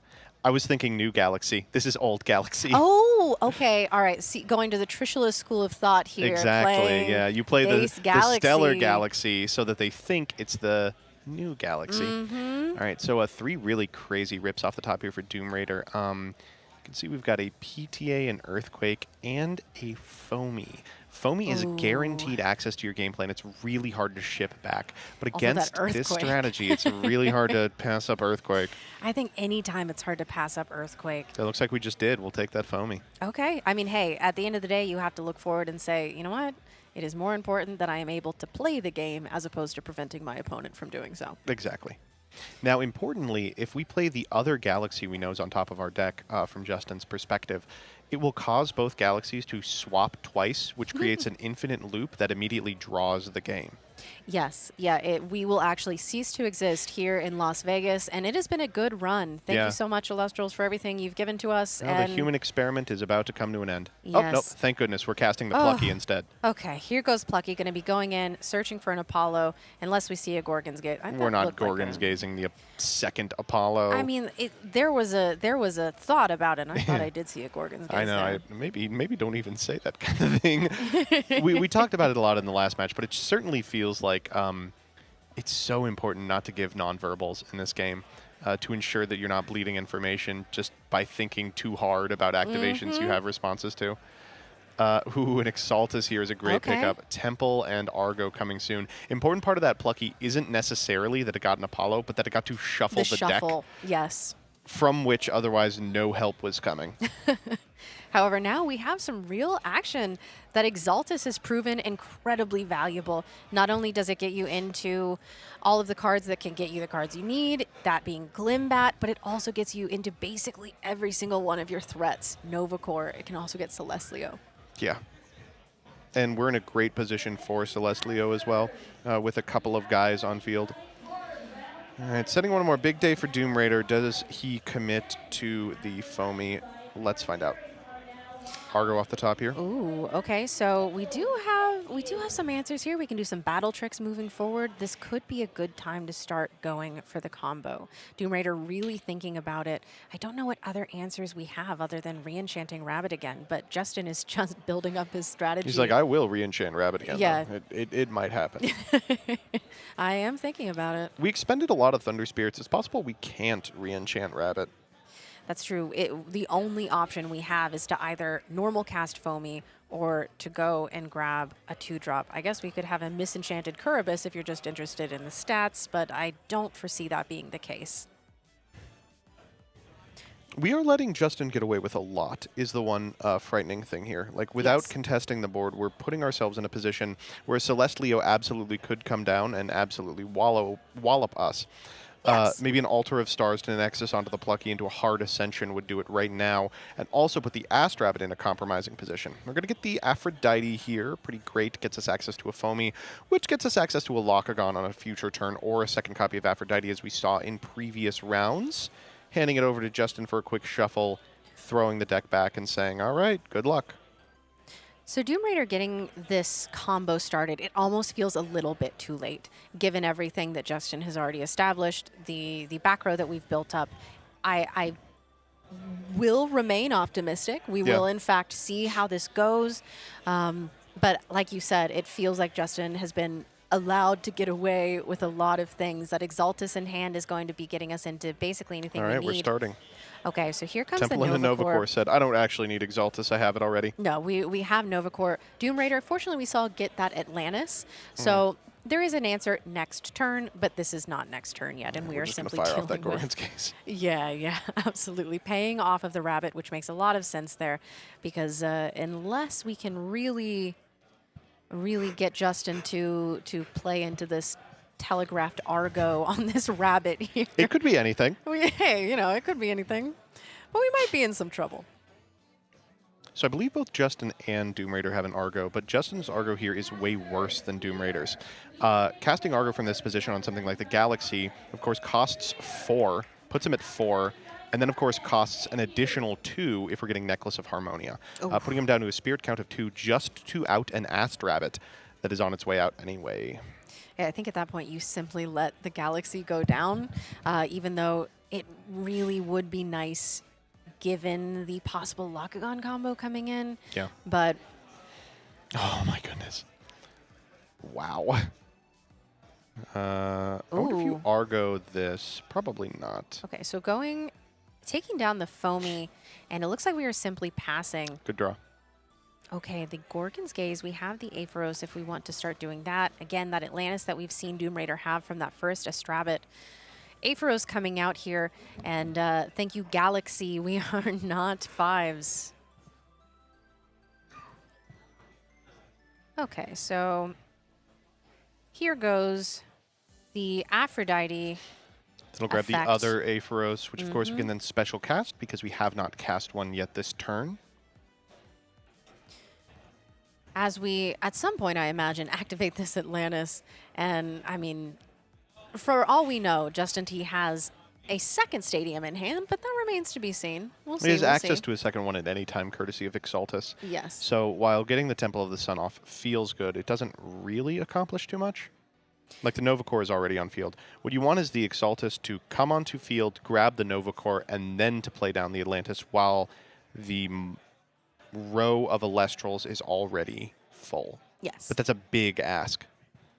And you have to sacrifice a lot, and we are getting low on spirits. We are running out of spirits to give us play. We are simply opting to fire the Atlantis now, which, I mean, this might be one of the final turns that we're able to do so.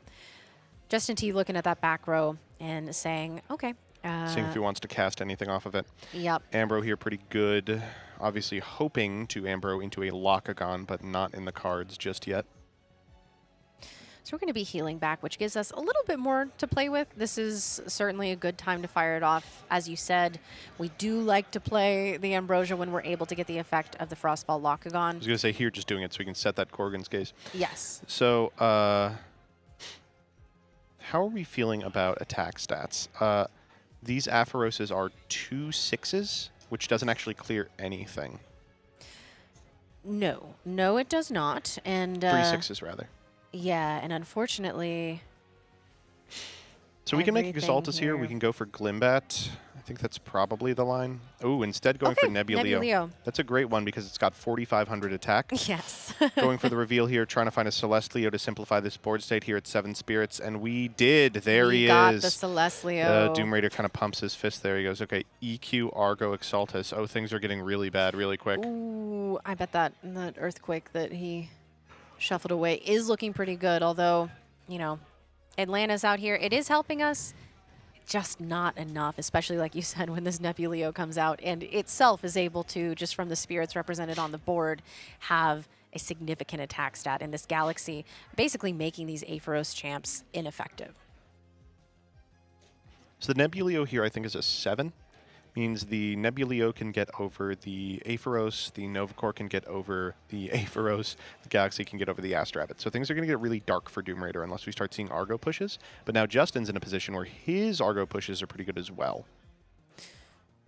Okay, so taking a look at the graveyard here. Yeah, not too much. No, we have unfortunately not seen too much play. A lot of the Elestrals that were played at the beginning are still just hanging out here. We haven't had a lot of combat as a result of being afraid of Argo and also having kind of wonky stat things going on this entire game. Right. All right, we're going to set over a Apollo here in order to just get a live piece of back row. Someone's got to blink at some point. We're in a bit of a standoff here. All right, we're going to go Galaxy over the Aphoros. This would be a great time for a damage Gorgons, which looks like we are going to do that. Okay. That will negate the effect of the Galaxy, set it back to a 2-5, and buff the attack of the Aphoros to a 5-2. We're just having a little discussion about how this is going to work. Yes, you have to make sure to declare it on the proper step because you have attack step and you have battle step. And those are 2 very different things with 2 very different results. And I will say, after Doom Raider lost that last game on a devastating misplay, you really don't want to be in the same position here. No. So playing mindfully definitely is something that he's looking to do here. And looks like we have declared it on the correct step here. Yep. There goes the Galaxy. And now the Aphoros are actually threats. We have established threats on board. The Novacore can no longer do anything about them. Doesn't get over much. No, only the Nebuleo. So Nebuleo over the Aphoros is good and puts you in a position that the Novacore can get crash with the Aphoros. Looks like instead we're just going to take the Astrabbit hit. Seems pretty free. This might be an opportunity for Doom Raider to deploy an Argo, I'll be honest. I think it's now or never at this point. We are getting down to the wire in terms of spirits. We may not have a good Argo because the Rabbit would go up to 7 and crash with the Nebuleo for 4 spirits. That's rough. Yeah, that is a little too costly, but you are still left with the Nebuleo. You know that the Celestleo is in hand. You have to clear this board. You cannot leave Solar Spirits on the field at all. Now we have a tool that does actually clear it kind of elegantly, the Curibus here. I think that's what that is. We have had that Curibus in Oh, hand it's a from lock. the beginning. Oh, there has Okay, here we been go. a Curibus from the beginning. I thought there was. Yeah. All right, lock here is going to activate the effect. Justin is just asking about it. If we Gorgons the lock, we put Doom Raider in a position where he can't extra special. We are going for the effect of the Aphrodite here, and I think also not activating the Lockagon effect to maybe play around a Spoiled Fruit. We do see that in Justin's side, so that is something that Doom Raider has to be wary of. We might risk it to get the destruction effect of the other Lockagon, though. Yeah.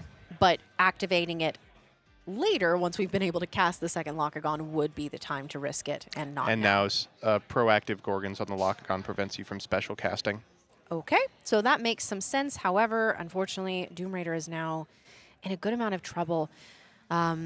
This Lockagon sitting only at a 7, which, as we know with that Celestlio in hand, we are not super worried about a 7 stat. And this may be it for Doom Raider. Just thinking real quick about if he has a way to elegantly out a Celestlio. It would have to be another Gorgon's Gaze, followed up by the Lockagon Pop. We're doing some quick math. We're going to be swinging Aepharos over, I believe, the Plucky here. It is a 5, and that sinks the Nebuleo down pretty considerably. Okay. Here we go. I think we are going to see it. First, of course, we activate our free activation here of the Nebuleo. Reveal off the top. Hot nothing. I mean, good cards, certainly. But yes, but nothing we can grab with the Nebuleo. Now, resting on your laurels is doing not too much in this position where we both have a good amount of spirits represented on the board. Okay. Guardian of Light here, I mean, could be good to put at the top, but of course we're not necessarily worried about combat from Doom Raider. What we're worried about is the effect of the Lockagon, of the destruction. Here but we here go. comes the Celestlio, and we are going to be able to take a look at those cards once again. And a solemn nod out of Doom Raider telegraphs that it is unlikely he's got anything with which to counter this. That Lockagon negation is going to work wonders because it is about to leave the board forever.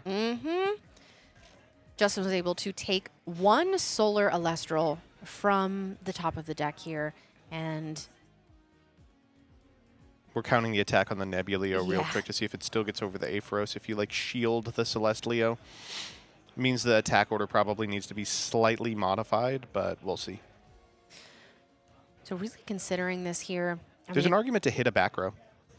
yeah, Just force them to go down to 1 by paying out a shield.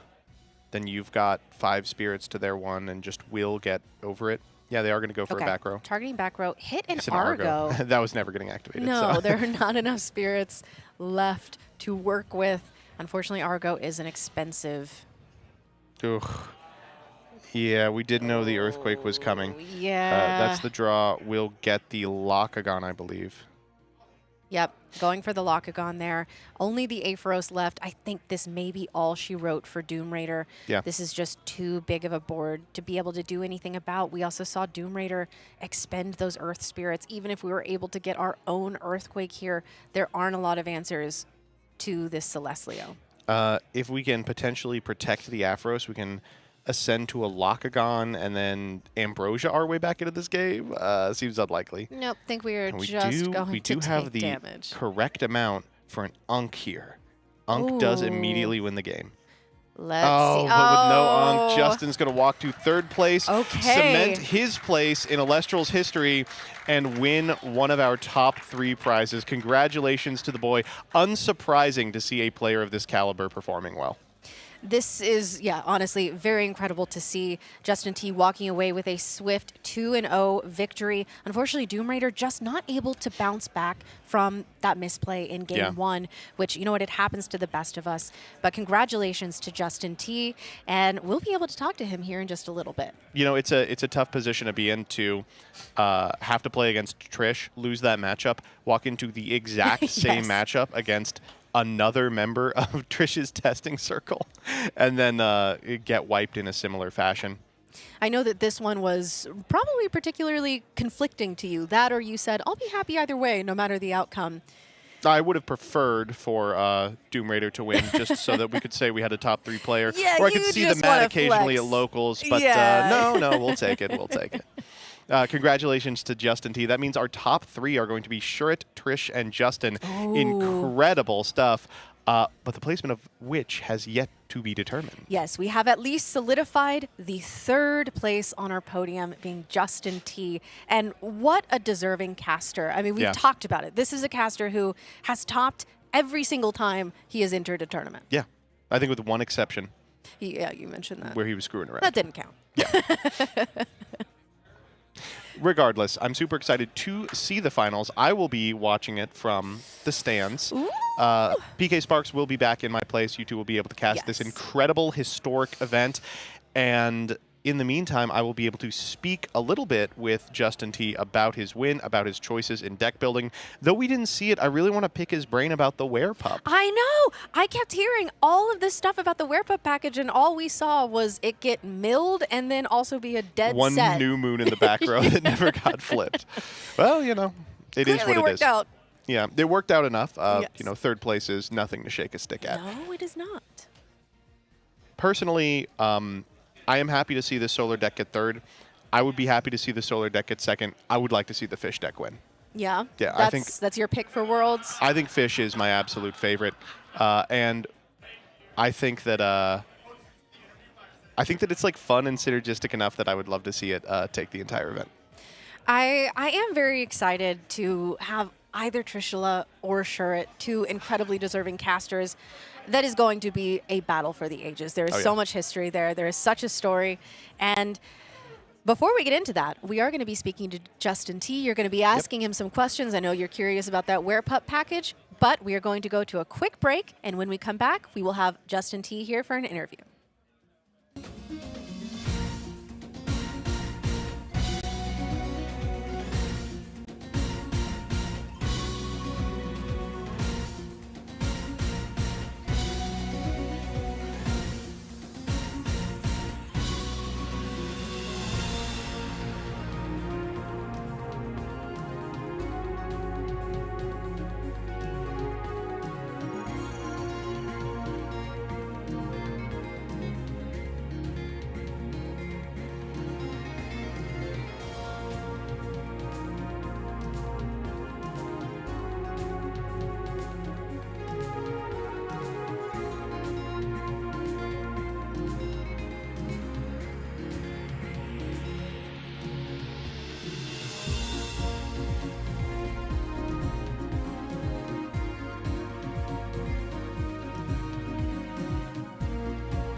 And we are back with a winner's interview with the one and only Justin T. Not your first time up on this stage today. No. Congratulations on becoming the first ever third-placed Elestrals World ranked individual. How are you feeling? Oh, I'm feeling good, man. You know, obviously we all want to win it, but I'm just happy that the two people that are in the finals are the people that we've literally been testing all weekend in what we call the cave, right? Or it's just been it's been a grind, but it's nice to see that all the hard work got us all the way to the top, and I can't be happier for both of them. It is an incredibly impressive feat for all three members of a testing circle to comprise the top 3 slots at the most prestigious tournament of the entire year. Right. But this is not your first time doing well at an Elestrals event. You are kind of known for frequently just showing up and performing really well. Right. How has your season been going? So, yeah, my original run started with, like, you know, the 2 wins, which, you know, I wouldn't have predicted that coming into it. But I think after that, you know, I think I played one more tournament, and then that's when they started the Worlds points. And from there, I just had a lot of life stuff going on, as much as everybody does. And I didn't really get to play, and my wins didn't count towards the points. And so it came down to the last 2 premieres where I'm like, am I just going to LCQ it? And I'm like, no, I'd rather not have to go through that stress. As cool as there was some really great prizing that they were offering, and it looked like it was a really good event, but I just wanted to get it over with, so I hopped into the last 2 premieres. I was able to get all the points I needed for those last 2. But yeah, I mean, to be able to do it like you were saying, I don't know. Obviously, every game has a little bit of luck, but I don't know. You put the time in, and it works out, I guess. Yeah, a fantastic statement. I will ask, I want to talk a little bit about your list in particular. Okay. Your solar list was different than a lot of the ones that we saw today because of the lunar splash. Yeah. How'd you like the Werepups? I mean, it's no surprise. Werepup's like my favorite card, right? I'm pretty sure, except for, it's funny, the last 2 premieres to get the points in, I did not have Werepup in those decks. It was the Antitan Hermes deck. But, right. everything before that. There was a werepup in there somewhere, so I had to do it again. But no, I really liked it because it just offered another layer to the deck that wasn't solely reliant on sticking Nova Core every turn, because as powerful as it is, players are prepared for it, and there are counterplays to keep me, especially like if you're stacking the Nova Core and then they're like, okay, now I out the Stadium, so now that's a dead draw, right? So it's just another 6 attacker. It's 7 with the Stadium, so in the mirrors, it's actually really good offensively after they've Nova Cored you, because you can snipe it back row and swing over it because you'll be bigger. Yeah, overall, it's just a good starter. It's a Nexus bank for Exaltus, which not a lot of players were playing, surprisingly. I still think that's kind of crazy. It just gets the whole deck going if it sticks around. But no, Werepup, we had a lot of crazy things we were trying out leading up to it. But yeah, it's my favorite. What was the worst tech you considered? The worst? Okay, so the worst tech was in the side deck. We were talking about Slumber. Helios' Slumber, where you can put a card back on the top of the deck. And it's a bad card, but there was some logic to it. But that would be the one that we were late night considering. Yeah. So you heard it here first. Buy out Helios' Slumber. There it is. You heard it here. It's probably in the bulk box at your locals, I'll be honest. I guess just a couple more things. First off, do you have any shout-outs? Yeah, just like last time, shout out to my family. Again, I couldn't be here without them. And then, of course, shout out to all the people I've tested with, whether it was online or in person. Unfortunately for me, I'm really kind of limited to just me playing on the computer. I really don't get that much playtime, but I'm always willing to hop in a call and just talk. And I think that's probably the biggest thing for me is just the theory end of it. But shout out to all my friends. It really means a lot. And shout out, of course, to the Cabal. We came in and we did a hell of a job. I have the worst question ever to Go for finish it. with. We're about to watch finals. Yes. Trishula, Shurit. Right. Who do you think is going to win? So I don't know who's going to win, but from the start of the tournament, when all of us have been testing, and this includes like Bean Soldier and stuff like that, Shurit has been God-handing us like always. And it was just one of those things where we were spiraling so much thinking that Fish was just so crazy against us. And then we would just go way off the end on how to build it, our solar decks, just to realize, like, well, nobody draws like Shurit. So don't worry, our deck's fine. Stop second-guessing it. But so from the beginning, we've been saying the prophecy was for Shurit to win it. And then, I mean, if you're going with, prophecies, Trish has always been in second. I hope whoever wins that it was a good game. It was honorable. It was a good fight, and we can all go out and celebrate afterwards. It was certainly a good weekend for you. Huge congratulations. I really You'll be up on the podium later today. We'll see you then. That's right. But Yep. until then, great stuff. Thank you so much, man.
welcome back to the Elestrals World Championship.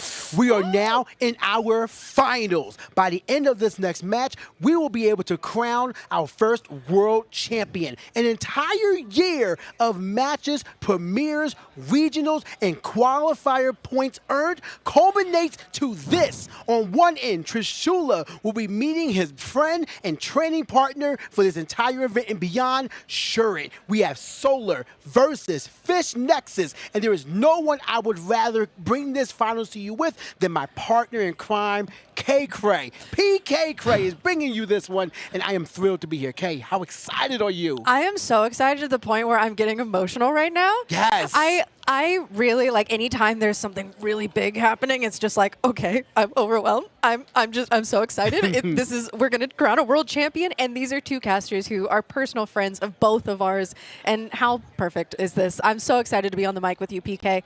We were just talking about it, where it's like, look where we are now. We're casting the World Championship finals. Seriously, for Elestrals together. Almost 2 years ago, you and I were drafted last in the Elestrias Season 2.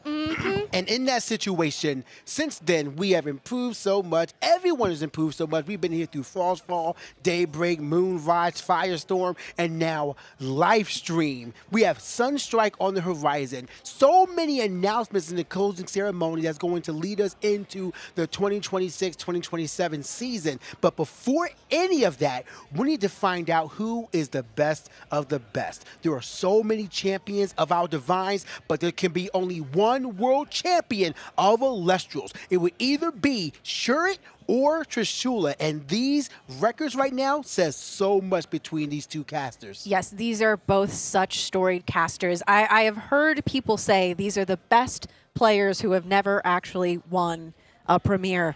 And I actually overheard Trishula in the back saying, you know, Trevor is actually the only caster here who I have been genuinely afraid of this entire time. Like you said, they're practice partners. They've been playing together. They've been brewing together. They know each other's lists inside and out. And that's not just because they have papers that tell them what they are. They helped each other craft. They helped craft the lists that they're going to be playing up against to the day here. before. Yes, and even last night they were there practicing, helping each other get to this exact moment. And I am so excited for both of them. I'm so proud of both of them. And I cannot wait to find out which one of them is going to be our first ever world champion. Both of them are all smiles, just ready to play their friend and run it back, as they have many times before now. I was seeing them just walk in the venue, even between them. Like, they're not trying to focus on their game plan. They're not trying to figure out a strategy. No, they are walking around together, just talking about how cool it would be for either of them to win. Now, with that said, they have been saying that the story dictates that Trishula is destined for second.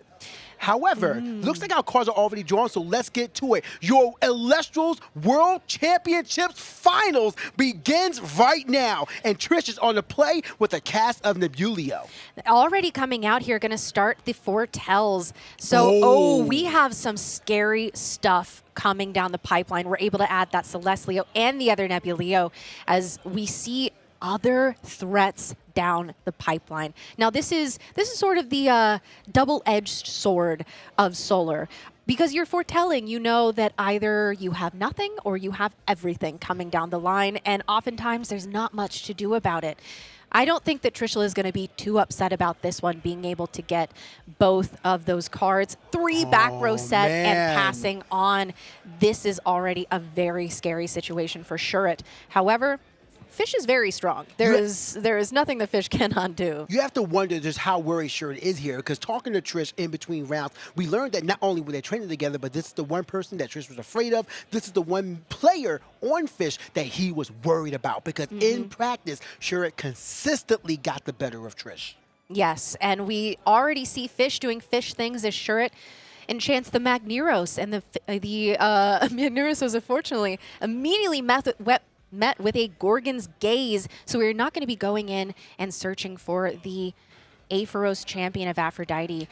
So, and thanks for the Gorgon's Gaze, even negating the effect, Magneros does not count as an 8th row. So even if there's an Aphrodite in hand, you cannot try to get advantage, which is a really good start for Trish, as we are playing Necklace of Aphrodite, likely empowering the Aetheros to give it a stronger defense. It gives +2 defense to the empowered Elestral and makes it a named, make it take the name of all named water Elestrals. So, you know, huge Waylands attack there. We're not seeing that, but the defense there is really interesting. We have Glimback coming out from Trishula on his play, searching out a Temple of the Sun. With Celestial and Nebulio added to hand, we do have a lot of consistencies available here, but 2 back row by Shurit matching Trish's means that we have a long game to go.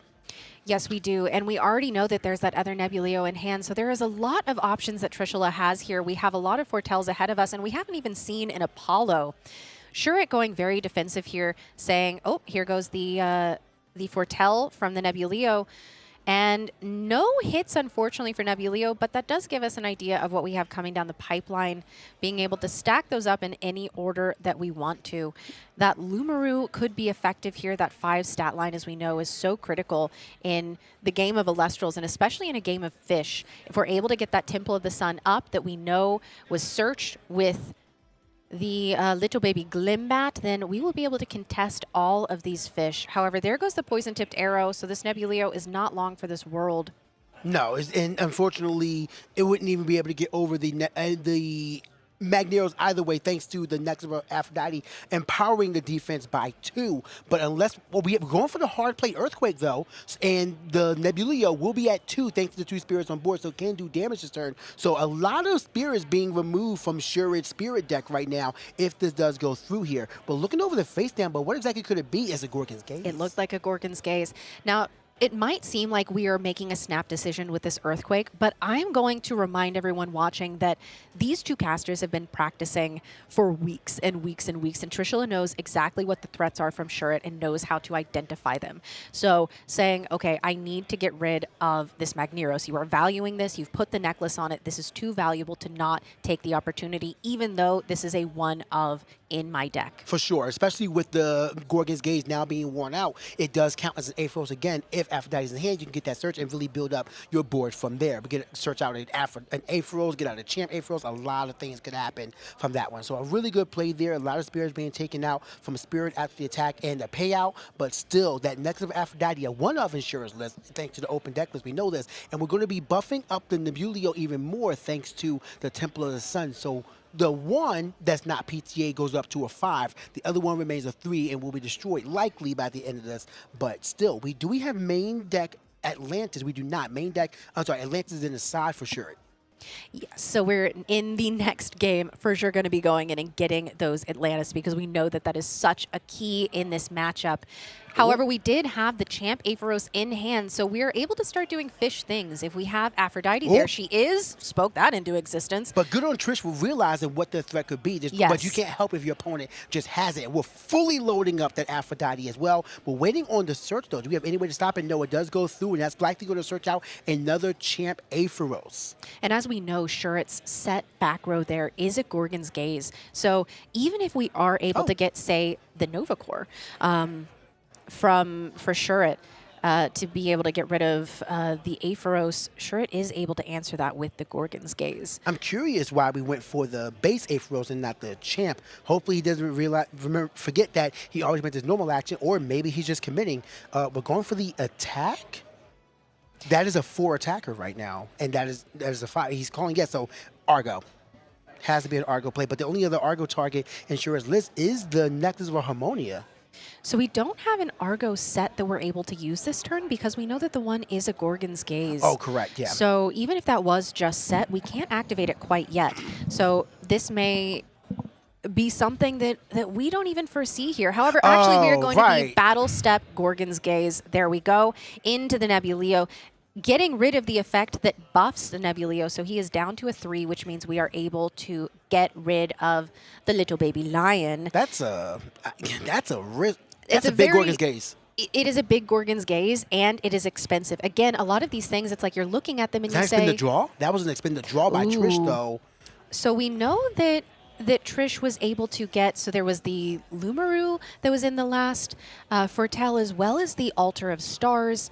There were a couple other cards in there as well, but nothing that was super actionable, nothing that was going to start moving us forward. So hopefully we're able to get out of these few Fortels, something that's going to be able to shuffle this deck up for us. This is going to be a really scary position because now this is exactly where Fish wants to be. Uncontested Fish shenanigans. We're searching out another Champ Aphros, which will likely special cast. We still have 2 spirits that we can nexus with to get more draw advantage, which will likely dig us into some runes thanks to the searching from Aphrodite. And this is going to be an insurmountable, really difficult turn for Trish to climb over on the next one, as we're also staring down 4 points of damage. Yes, we went for the maximum Galaxy. damage that we could there because Shuret said, this is a turn that is going to be key. I am going to put all of these spirits on my Elestrals, and I am going to swing into Trishula's face for all of this damage while I can. Shuret is trying to keep Trishula off of these bigger combos, saying, I know that this is a game of inches. Every single spirit I take away from you represents one fewer thing that you can do to stop what I am trying to do.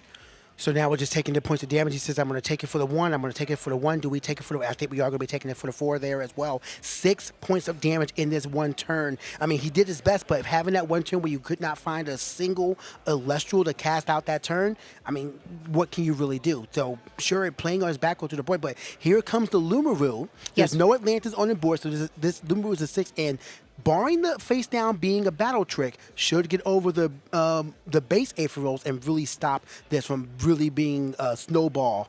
Yes, that is a very tasty Aphros to go and swing over with all 3 of those spirits there. And like you said, we could be looking at an Argo. However, if Lumaru is able to successfully swing over, which it is not because we are met by a second Gorgon's Gaze from Shuret. Okay. So that does effectively stop the attack. And we are not going to be able to get rid of this Aphros, which means that Shuret has access to the effective Aphros in this next turn here. And could possibly dig himself into it. It went down anyway. Did we miss something? It is possible that it was declared in the wrong step, but I am not quite sure. If that was a battle step 1, well, of course we're going to get rid of one in the back. No, can't you? I think you can only choose face downs. Can Rock not choose? All right, but still, we're making the choice between the Stadium and the Lumaru, and the Stadium is going to go down, so it makes the Lumaru 5, so now we can crash with one of the Aphroses, and if we have another one in hand, we have Resting on Your Laurels. That's not going to help him in this scenario because you are in advantage, but only 2 spirits left in your spirit deck. A lot spent on that last one. Galaxy does come out. That's Champ Galaxy. Yes, that is the Champ Galaxy. So this Lumaru is going to be switched to a 2/5, meaning anything here can deal with it. Yeah, well, the Champion Galaxy can definitely be the one to run over it. So we need a battle trick here, but it cannot be Harmonia. We just had the same situation in the last round with Trish. So hopefully he remembers that and knows what he should actually do. So right now we're in a spot where the attack is going to go through, and we have an Argo. Does he remember that the stats will switch? I don't think he has anything defensive in his list. Oh, Lyre of Apollo. Lyre of Apollo could be coming out here. So it does seem that because of the stats of the 2 Elestrals, which is we are getting the judge call on that, Lumaru in that moment was a 6, apparently. Yes. And it was a battle step, Yes. Gorgon's Gaze. So exactly as you thought. But still, we're just trying to figure out what we're doing here. Trish did activate the Argo. Yeah, we're letting the players just figure out this. And, of course, you're going to try to take all the time that you can right now. Although we do have a decent spirit count left on Trish, 10-1. So even if this board is broken, you have a decent chance to find out what you need. And it looks like we're just going to be taking that hit and getting in the middle of Aphrodite, Foamy, and Eddie. Ooh, so those are some big hits. Shuret really wants to see not only the Foamy, but the Aphrodite.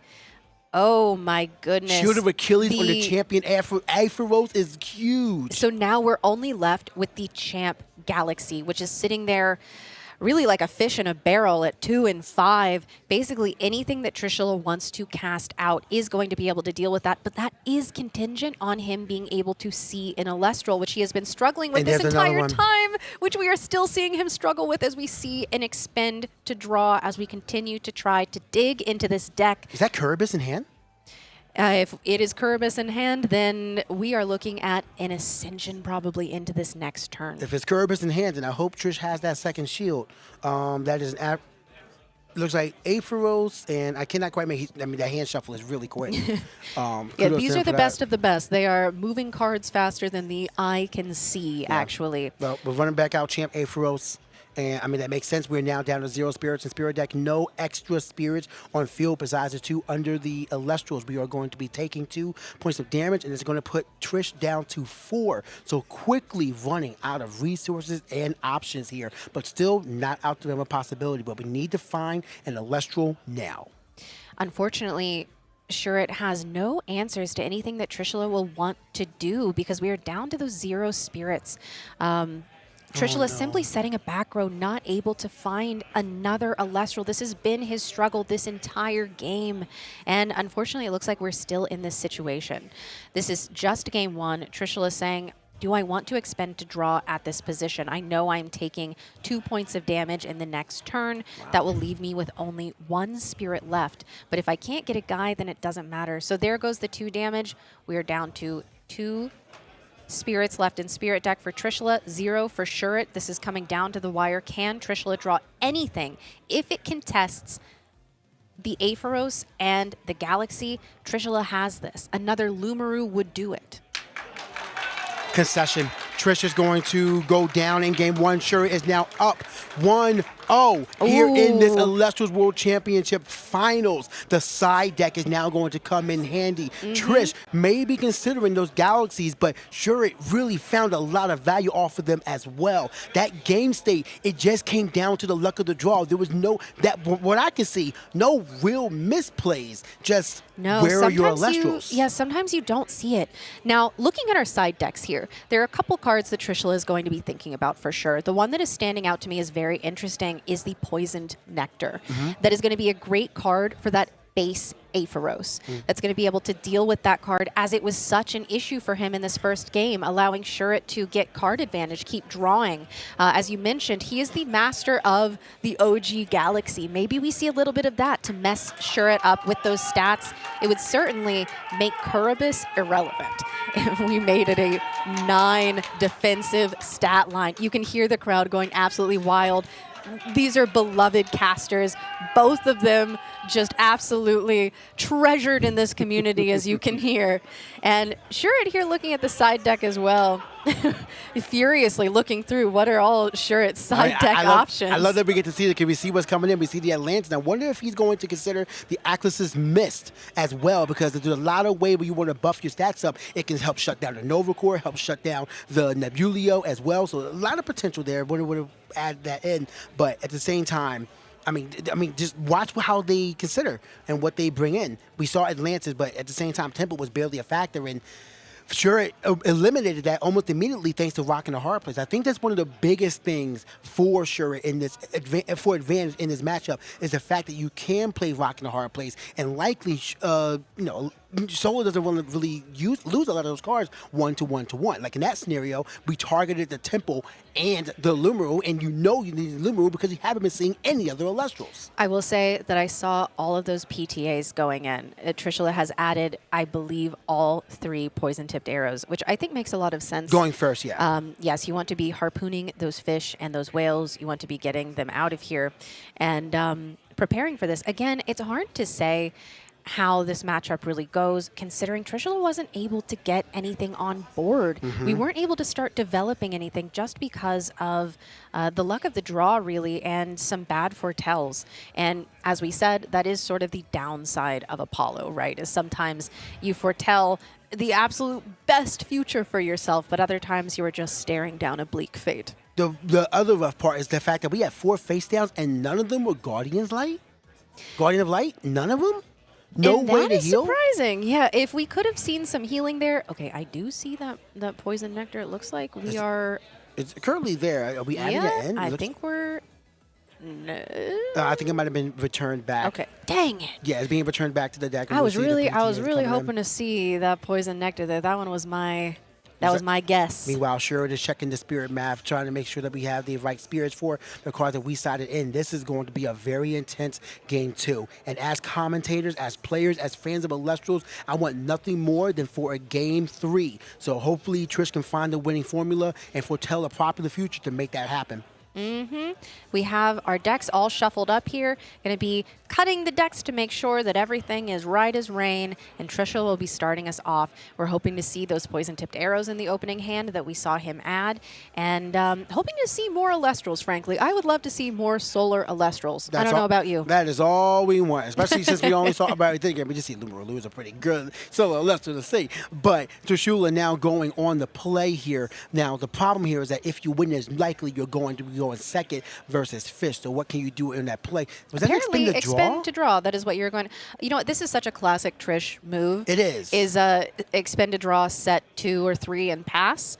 And one of those set is likely going to be poison tipped arrow, especially if we didn't decide to mulligan. Yeah, there we go. I'll see what happens. We got Spin to draw, set 3, and pass. Sure is now on the play and sees that back row. So I think we're just going to be trying to stave off what we possibly have. You have to imagine how many poison tip arrows are in Trisha's hand right now. We have a little bleed in the hand. We see Eddie there as well. And I think we saw Resting on Your Laurels as well. There was a Gorgon's Gaze in there. Listen, sure, it has an excellent hand here. A lot of options, a lot of answers to Trishula, and we are already starting off doing fish things. Just one solitary, singular champion, Aphoros. He likes to have friends, unfortunately, but going to be out here holding it down.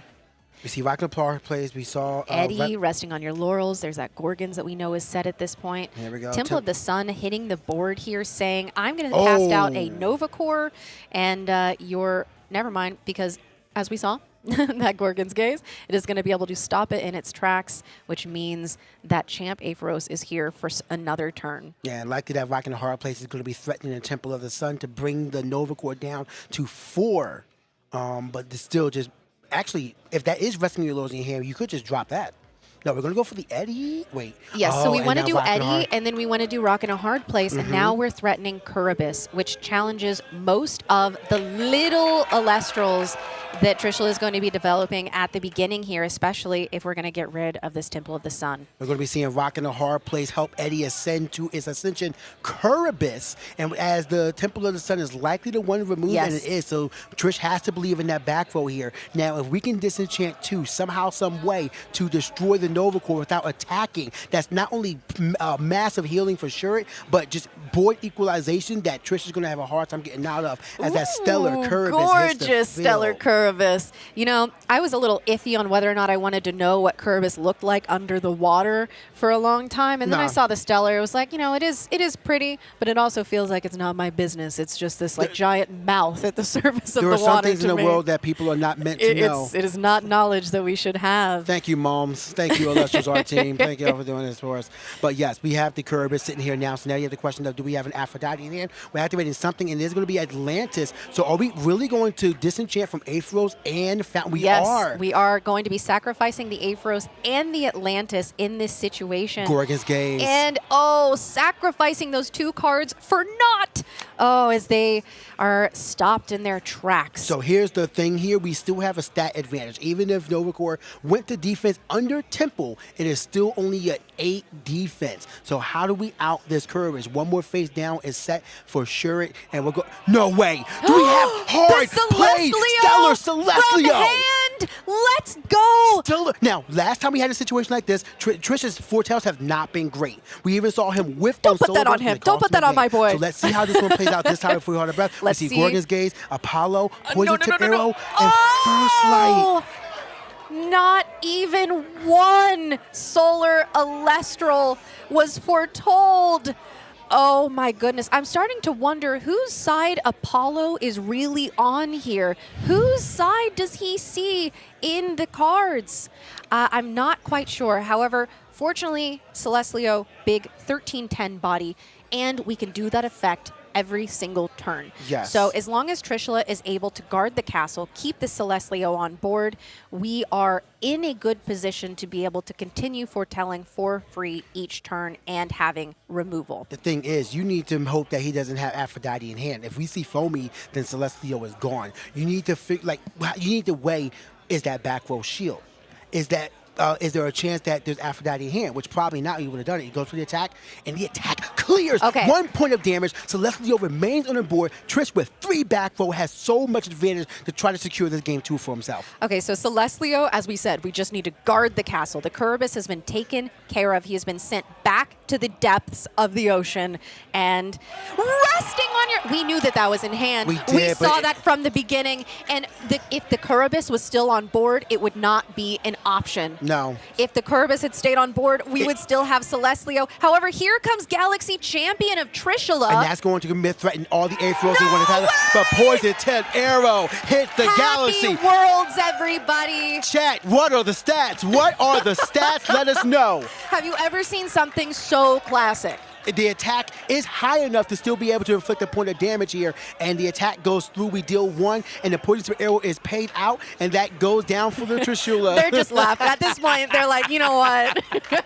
It had We're to having happen. a good Another face time. down set by Trish, and we're going to move forward. An expend to draw, Oh. though. 11 to 6 spirit count, and now we just need, at this point, who finds the dude first? I think it's... Where's Waldo? Well, we know what Trishula's next 4 cards... Oh, there we go. First Light. It was a fake set. We knew that that was in the foretells from the Celestlio. We are going to be grabbing any Solar Elestral, putting it on the top of the deck. If we are able, there, okay, so we have the Nebulio. If we're able to get Apollo, then we can Apollo foretell, get the Nebulio in hand, and start developing a board again. Really goes to show you just where we are in this game state. That we have gone past our limit. Curb has hit the field, removed. Celestial hit the field, removed. We are down to our low-level base stat. We need to figure out and get to our play going. But hey, we have Apollo in hand, so now we're going to be loading it up with 4 spirits, and we go out for after we find Nebulio, we search for that. Now it's sitting at a 6 points, and now we're just hold up. All right, we're pulling that back. We might have turboed through that a little bit too quickly. Yeah, we need to go through each sequence. So we are motion. Activating the effect of Apollo. Here goes the foretell. We are able to grab the Nebulio. We see Glimbat and Temple of the Sun. Classic. I mean, hey, listen, honestly, one begets the other. Pull the Temple, keep the Glimbat in deck. Hey, or, give yourself a nice shuffle. Get the Glimbat, You're right. the Glimbat, There is go value grab there the too. Temple, and then, hey, we do love a shuffle. Now we got Temple, we got Glimbat, and what's the next 2? Another Glimbat. Okay, so now we go Glimbat. Okay. Oh, but the Earthquake there. Oh, but we know that Trishula has already expended the Earth Spirits, of which he only has 2. So unless he did that with an Ambrosia in deck, which he doesn't play. Someone's playing Solar without Earth? Why would you do that? Hey, I have never heard of that happening in the game of Elestrals personally. However, if Shuret isn't able to get some play going, this is Trishula's game to walk away with right now. Let's find out what happens. We are going to be dealing with the points of damage, and we still have 3 face-down set. It could be the Argo, it could be Gorgon's Gaze, it could be Poison Arrow. Foamy, though, we were talking about this earlier, and now here it is, searching out the Aphrodite. Do we have a way to stop this? We're going to let it go. I guess not value. And, of course, with your opponent only had 3 spirits left in their spirit deck, it definitely does have a bit of value where, you want them to get those spirits out the spirit deck. Yes. So I will say we have exactly enough to Foamy. No, we don't have enough. Because we want to be able to ascend into something larger, right? And we're running out of spirits. We can't pay for the Aphrodite. We can't protect the Foamy I don't think and there's get anything action. larger. No, it was the one of Kuribus, wasn't it? Yep. They went to the top end and they spent it all. Unless we brought the second one in from the side deck, then we are in some trouble here. Possibly. You're correct. Something that Trish has to consider here.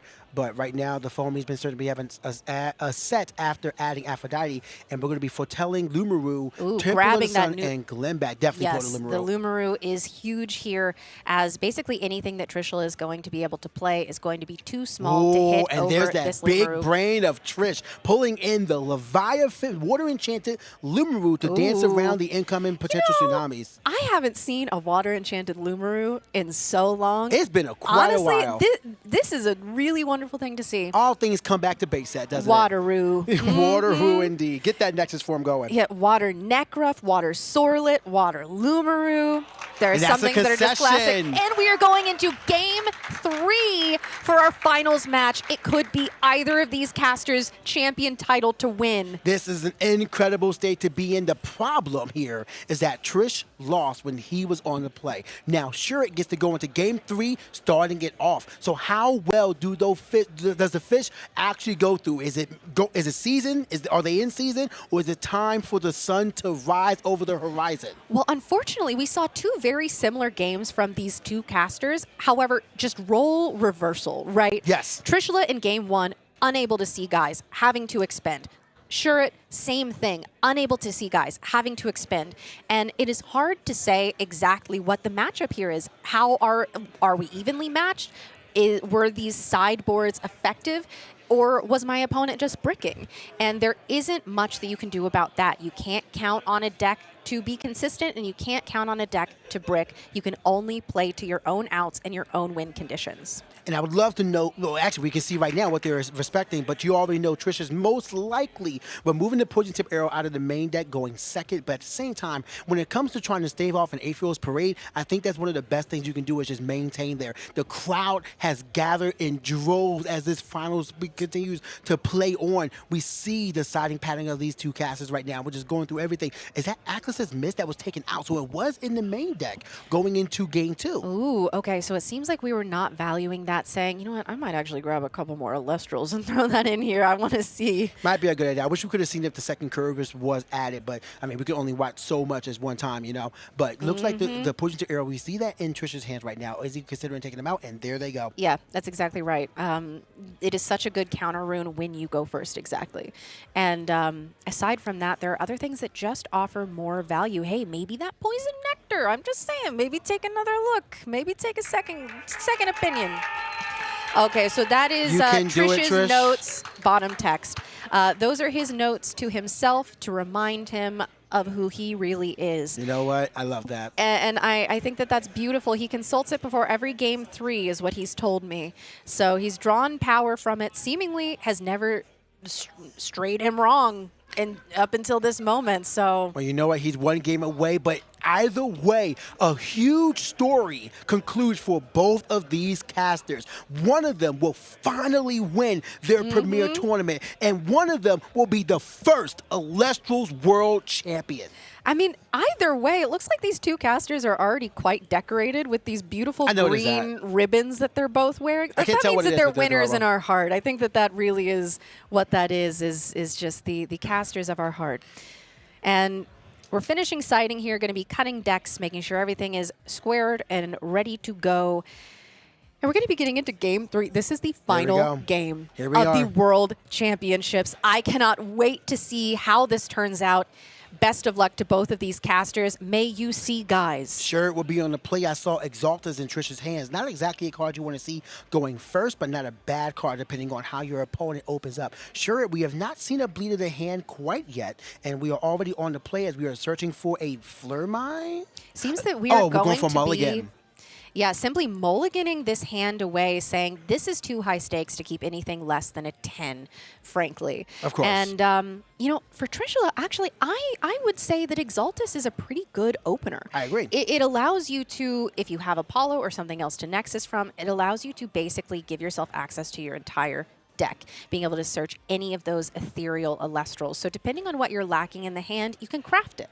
But that's the only thing that's a problem is that Exaltus does require combo pieces to really go off. If you set up your combo and then go for the next thing, you're met with the Gorgon's Gaze, then that combo is set up. Your opponent is poised to really make a good push on the next turn, forcing you to really have to protect what you tried to set up on the last turn. So you got to really think like how far ahead may your opponent be and what have they set up for you. What is the threat you have to answer? Because sometimes it can't be about planning for the next turn. You need to answer the now.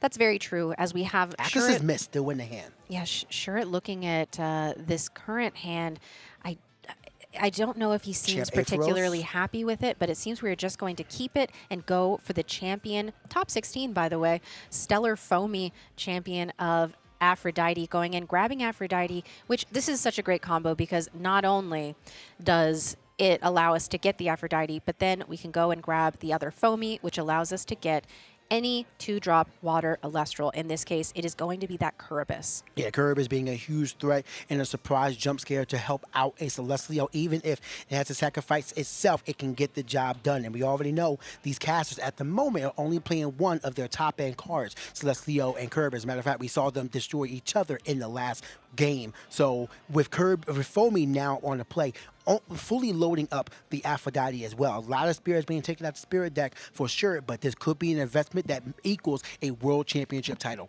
It looks like Shirt is not going to be opting to go for the Foamy search in this case because we saw him fully shuffle up there, set 2, and we've passed. So we are leaving that other Foamy as an option for us. I imagine that Shirt is feeling like, okay, I need to keep Elestrals in my hand given how the last game went. Here goes Exaltus from Trishula. And as we said, this is a great Elestral if you are able to get a Nexus Bank setup, which there it is. The Apollo coming out here, going to be starting us off, provided there isn't a Gorgon's Gaze set from Shuret. You have to wonder why the Foamy is an attack. Like that alone is either one of the mental games where you say, expect my Argo, come hit me, bro, or I am baiting you, don't hit me, bro, because I have nothing for real, for real. So we're going for the Exaltus, we're going for the search. So no Gorgon's Gaze yet. Searching out the Glimbat, and we're going to likely play that in Temple to get the advantage. But we do know that Shuret has sided in his Atlantises. I'm sure that's something that Trish has considered, but where does he play this in the long game?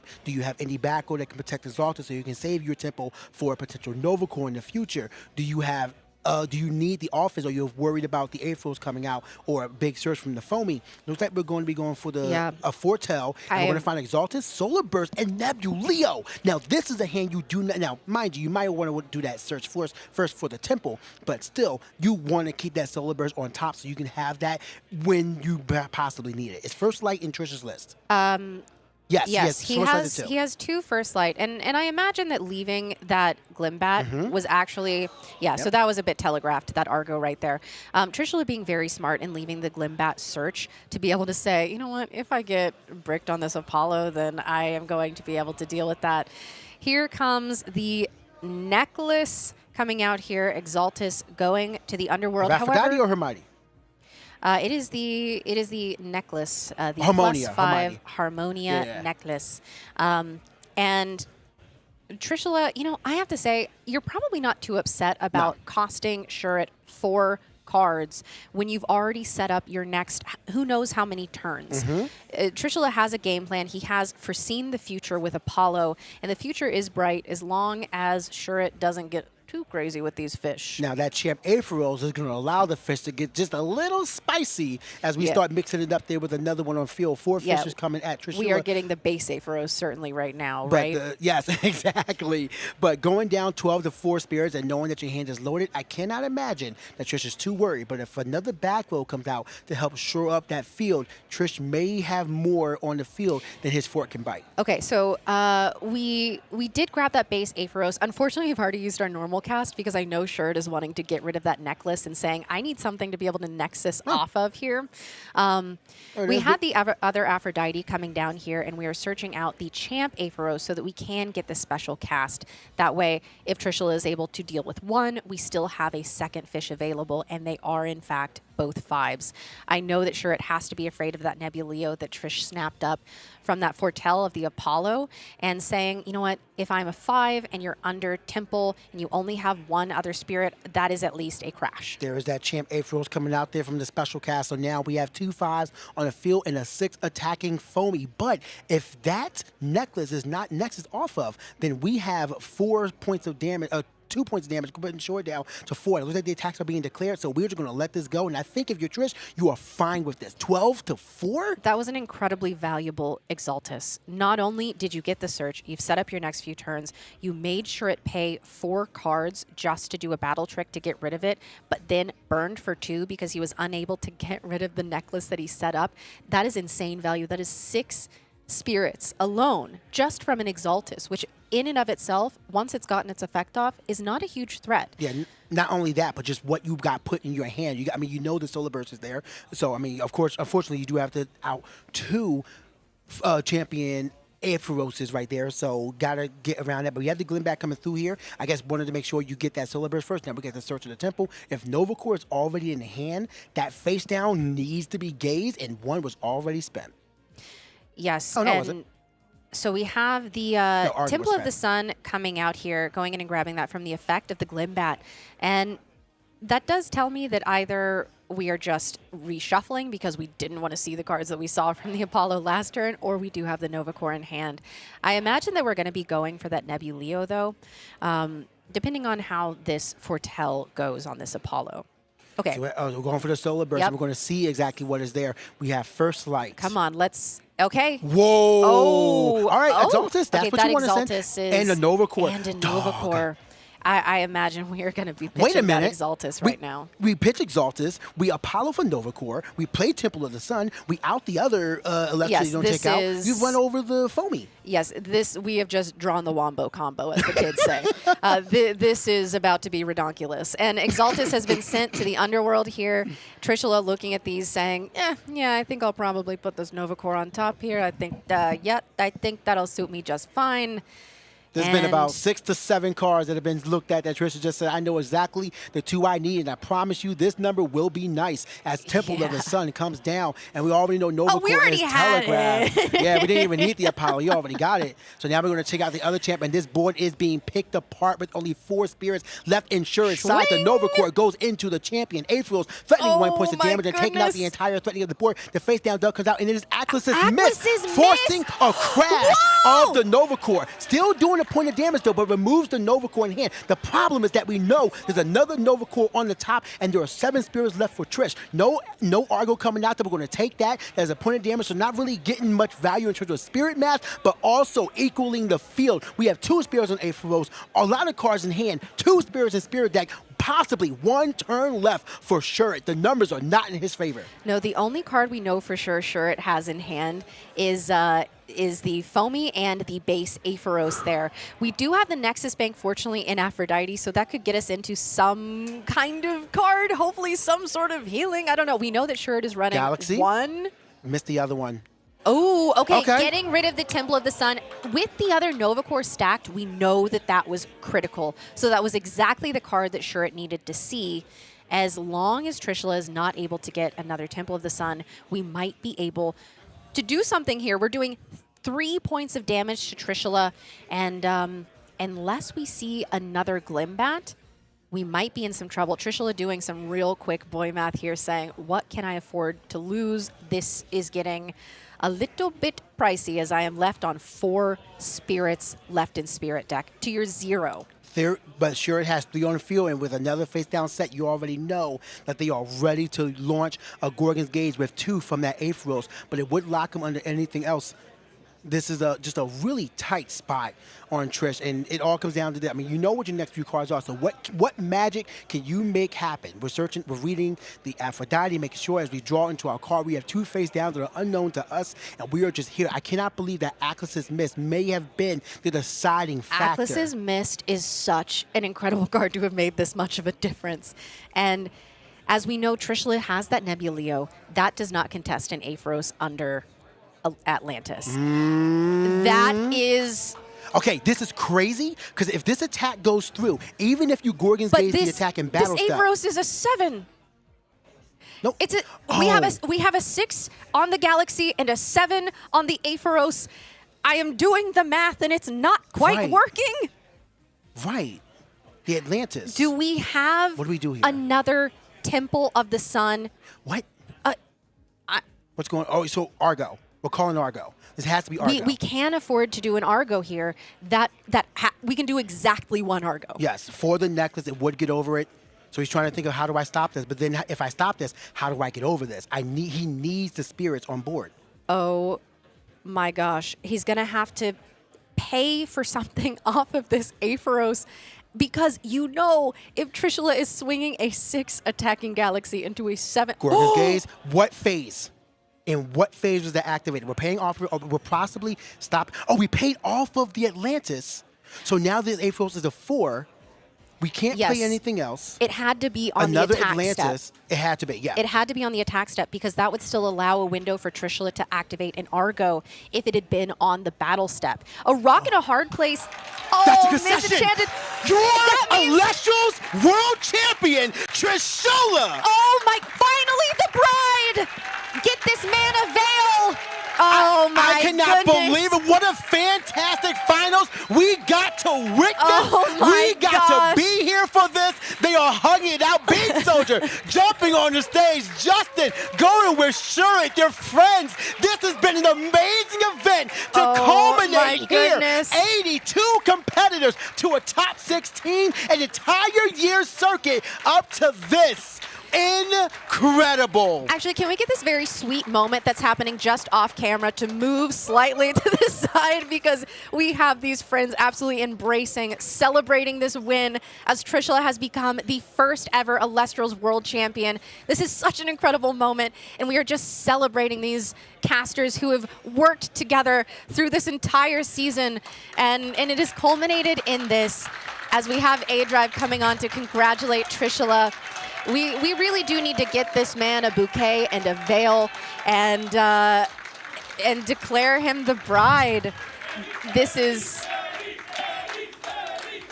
as we have the Chicago Eddies celebrating for their local Trishula. This is such an incredible win, a momentous and honestly beautiful occasion.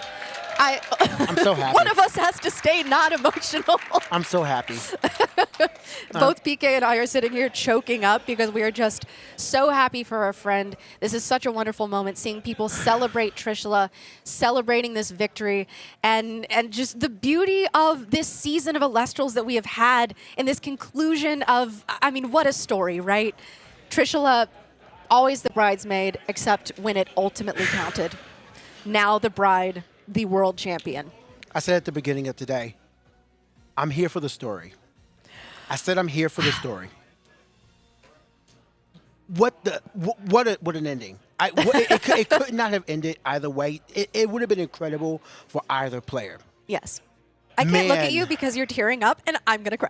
Yeah, sorry. I will just look at the camera. No, I know. But man, that I'm at a loss for words. And it really does take a lot for me to be at a loss for words. So the fact that I'm just here, just ruminating in the fact that we just had this world's experience culminate to this finals matchup from the top 4 even. Both of these casters having to go through friends to get here, to having to compete against an entire meta from people who have been practicing the entire time, and then have to go through each other at the end just for the crown of Elestrals World Champion.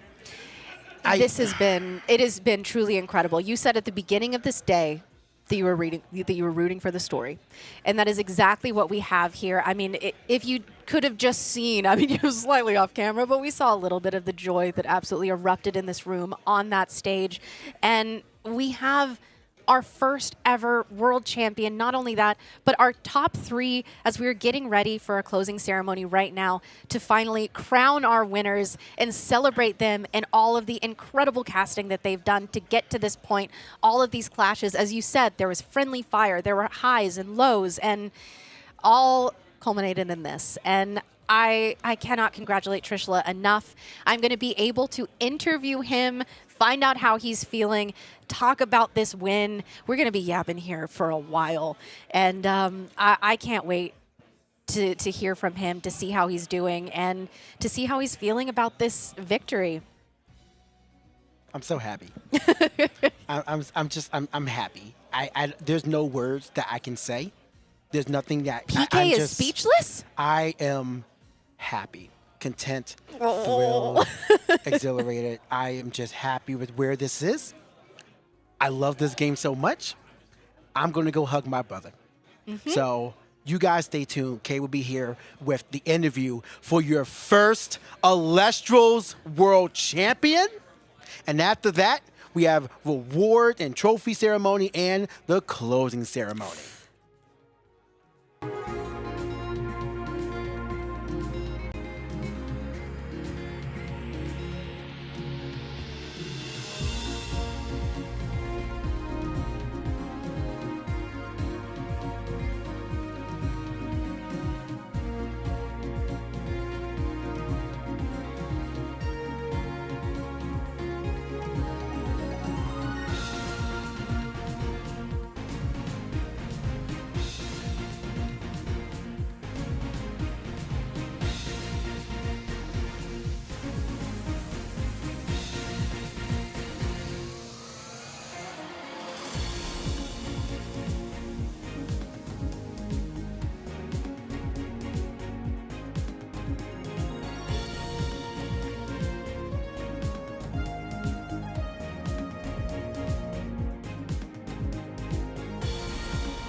And we are back. I am joined by our runner-up of the Elestrals World Championships. I am joined by Shurit. Everyone is applauding for our boy.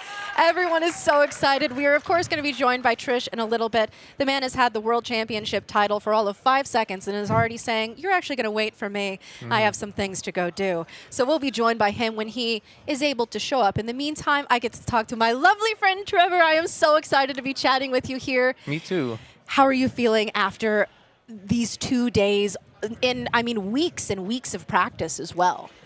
I'm over the moon. Yeah. I really applied myself for this event. You know, got in extra early just to get some more games in, and you know, it's really funny and really satisfying to see the top 3 because that's who I spent the last 3 days with testing all day long. So we put it in the work, and it paid off.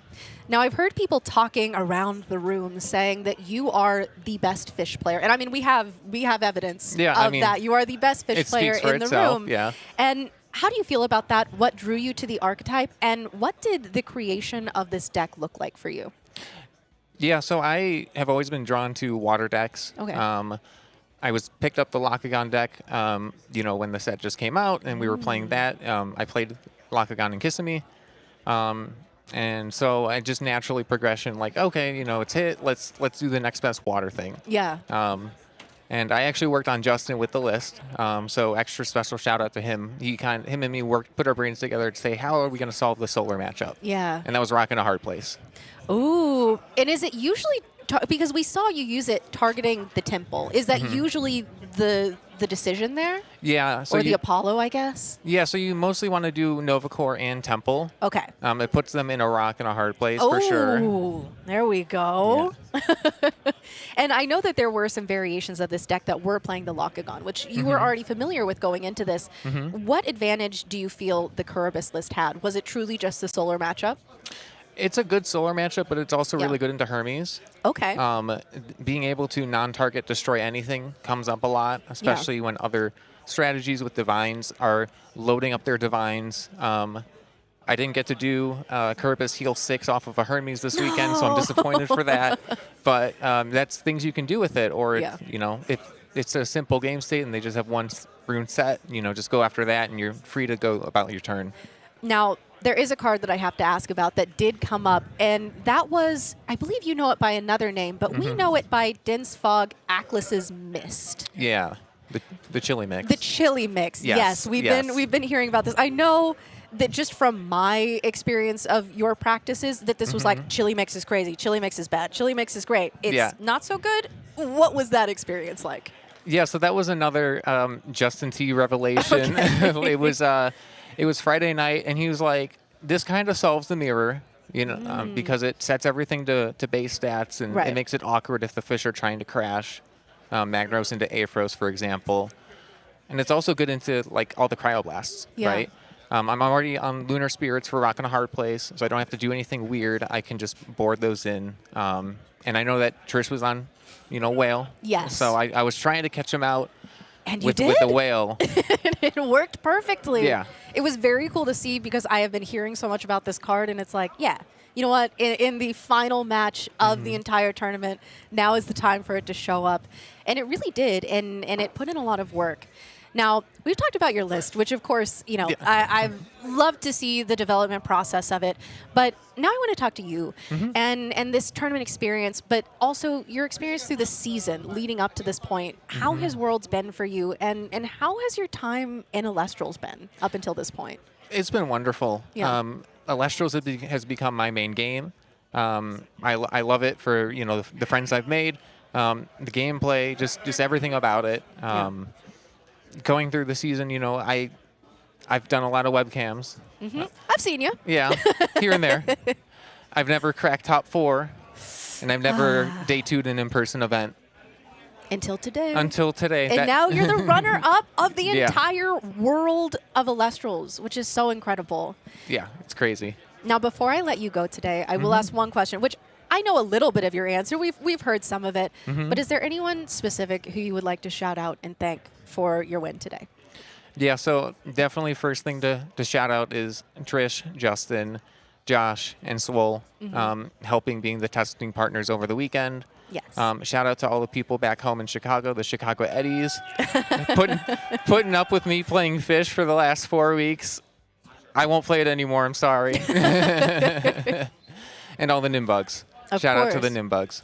Now, there is someone who you have left out here who I just want to make sure we mention. Your dog. Oh, yes. Shout out to Rory and shout out to my wife. Yes. The two most important. Yes, that is the foundation. Well, thank you so much for being here. Thank you for chatting with me. We're going to have Trish come on here in a sec, so we're going to go do a quick break. But congratulations again on the second place finish at the World Championship. We'll be seeing you up on stage. Yep. Thanks.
And I am back with our first ever world champion, Tridula. Hello! Oh my gosh. The crowd is absolutely cheering for him right now. How are you feeling? Congratulations. I had to win one finals. I mean, it was going to happen sooner or later. Hey, this was the one to do it with. I'm glad it was this one. Genuinely, I said, we need to get this man a veil because he is finally the bride. I do. I know that has been sort of the story of the last season of Elestrals. It's like, oh, you keep almost getting there, almost getting there, almost getting there, to the point where it is a meme. It has become a well-known and established bit in the community. But I think it's safe to say, do you feel that bit has been put to rest? I think a lot of bits might have just been put to rest in this finals. Now, of course, we did have a struggle getting there, right? That game one, just unable to see any Elestrals. How were you feeling in that moment? I was fine with that. I'm a big believer that, the universe just has a way of making things right. Mm-hmm. And Trevor just, he misspoke and used his Gorgon's Gaze at the wrong time and let the attack continue. And I think the universe was just like, well, he should have won that, so we're just not going to give you a guy to win the game. Yeah. I thought that was fine. You know what? That's fine. Mm-hmm. And then you locked in and you were able to win the next two to ultimately win Worlds. Now, I do want to talk to you about this deck that you chose. Solar has been your baby since it was announced. Hey, you know what? You strayed from her for a while, but then you came back to win the World Championships. What brought you back to Solar? Well, I mean, obviously, it's my favorite deck. But, it really was me and Josh when Lifestream was first revealed. we just as a joke, I was like, well, you know, solar is really bad, right? So let's let's test against solar because I need a break from, you know, intense us testing. And you know, he comes back, he's like, hey, so the solar deck went 20-0 in testing. What are we going to do about this? And it's like, I don't know. And I didn't end up going to Kiss Me. I would have played solar there, but we were just so convinced this deck was so strong. And Josh just didn't have like the best showing at Kiss Me, I guess. Like he got a little unlucky. The deck still performed super well. But I think that kind of led to people not realizing just how good the solar cards were in Lifestream, and I was happy to let people think that. Well, I know that like a lot of your testing, it had to be, what do we do about fish, right? That being the deck to beat in the room. What did that conversation look like? What led you to land on solar as the answer? Well, solar is really good into the fish because the Nova Core, you know, you destroy a fish, you attack the other fish. But really, what it was is I flew out and spent the week with Josh testing. We probably spent 200 hours, you know, between our whole group practicing for this event, which I'm all really proud of because we took first, second, and third. But we did spend most of that 200 hours playing against the fish deck, and there was a moment on Friday night where we all almost panic switched to the fish deck because my finals opponent, Trevor, was beating us so badly. And we eventually just concluded, you know, because we switched out Josh and Justin, and versus Josh and Justin, you know, I went 7-1 with the deck. Yeah. But versus Trevor, it was like 1-7. And we just said, as long as we don't play against Trevor, we'll beat every fish we play against. And then I had to play against Trevor, and I was very scared. Yeah, I heard you in the back as you were preparing for this match saying, Trevor is the only caster in this room that I am truly terrified of. Yeah, 100%, 110%. And, you know, you mentioned how many hours you have spent grinding, putting the hours in, putting the practice in. How has your time at Worlds been? Is it mostly just in the war room, really putting the nose to the grindstone? There was a bit of that for the past, like, 3 days ever since we got to Vegas. You know, we've been in the war room. But, you know, Worlds has been so much fun, like, just seeing everybody. The community is awesome. I love hanging out. I mean, this is some of the most fun I've ever had at an event in my life. So, really good. Yeah. Well, I mean, obviously, an incredible run from you. I've been checking in with you through as the weekend coming up, and it's like, how's it going? Are we still in? We're still in. You're 4-1. Okay, okay. And, I mean, you've just been so confident the entire time. Like, you've just had this very, like, almost like chilled out, like what's going to happen is going to happen. You put in the testing hours, you did everything that you could, and like it almost feels that you came here and you were like, I've done what I need to do. Yeah, that's exactly how it feels. Yeah. Yeah. Now, I have to ask, before we get into some of the more inspirational questions here at the end, I do want to know, have you been looking at Sunstrike, and what is the world champion looking to play in the next set? I think... What's up, my Nimbugs? You know, I gotta say, PK and I, we played starter decks, and I watched him with the Aeolus. Yeah, that one feels really good. If I had to pick between two to pick up, I would definitely pick up the Aeolus one. Don't go into the next set without buying one of those starter decks. It's really good. Yeah, it's absolutely. Really now, okay, this is one that we have to point out. Whale arrow question mark came up. It came up multiple times. It came up with Shirt for the bit, certainly. Yes, yeah, I'm certain that he did it for the bit. I'm so positive. And what does your journey with whale arrow question mark looked like here? Oh, I mean, you would know. I came from other card games, and just the concept of it being a 5/0 when it gets poison tipped arrow, that the stat swaps flip, as well as the stats on the card, just made no sense to me. And you know, I crashed out. You know, I was a real hater of that for a long time. But you know, I've come to love it. It did carry me through finals, and you know, it just kind of became a fun little bit between me and Skyhawk to make sure that everybody knew how that interaction worked.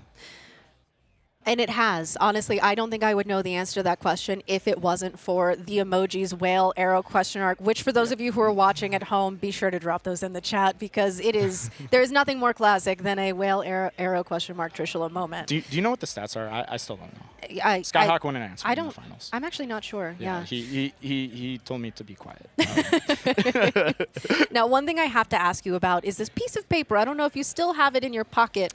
Your note to yourself. It is in my backpack. Yes. But, Tell us about this note. Oh, well, it's a picture of Brewlock, me and Trevor's favorite Chicago Eddie. Also my ride to locals. Shout outs to Brewlock. And it just says, you know, you can do it, Trish, with a heart emoji and bottom text. As we hear it shouted from the crowd. I love you, Brewlock. It was a beautiful moment to see it hit the table. Yep. Now, Trish, Yes. what inspiration as the world champion would you give to players for the 2027 season? Oh, man, I don't know. Josh is my inspiration, so I guess Josh. Okay. Just listen to Josh. Like I've never questioned that man in my life, and I've never regretted not questioning that man. Well, and on that, are there any specific shout-outs that you want to make? Anyone that you want to thank here? Well, yeah, of course. And shout-outs first, of course, to the whole cabal, taking all three trophies home. I mean, we really put in the work. I'm so proud of those guys. But more than anything, it's Josh. Yeah. It's Josh. We did it for him. Yeah. Congratulations. You are the world champion, and you know, you have had an incredible team behind you to help you get here. You're going to make me cry, and we need to get you up on stage, get you your trophy, get you crowned, get your veil, get your bouquet, because you are the bride. And For with once. that, congratulations again. We are going to be sending it over to Dan for the closing ceremonies of the Elestrals World Championships.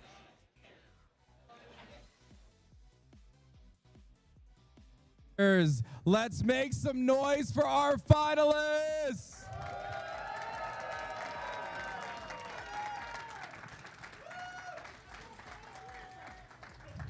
We've got a lot to share with you guys in this closing ceremony, but first things first, let's get these gentlemen their trophies. Am I right?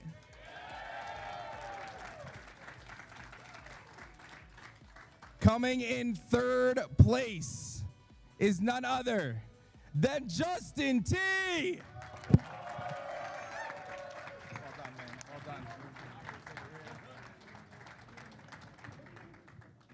Look at that. Beautiful. Let's go!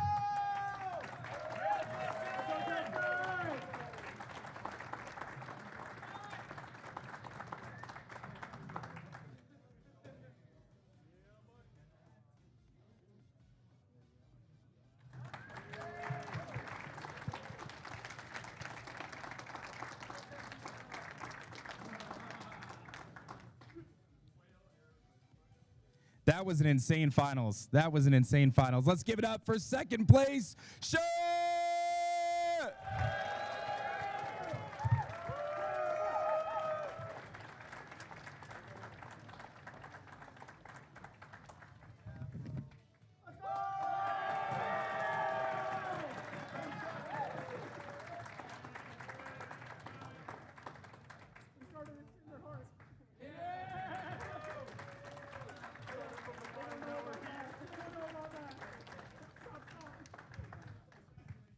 And the first ever Elestrals World Champion, Trisha Law!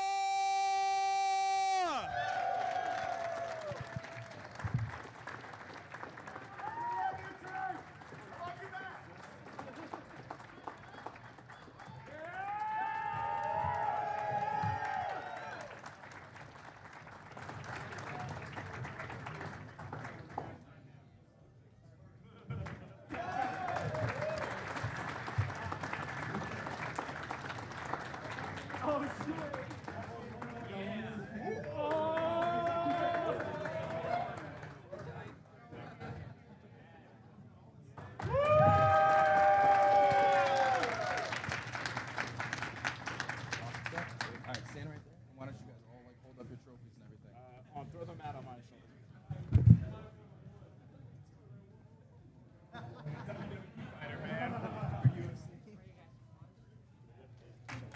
Make some noise.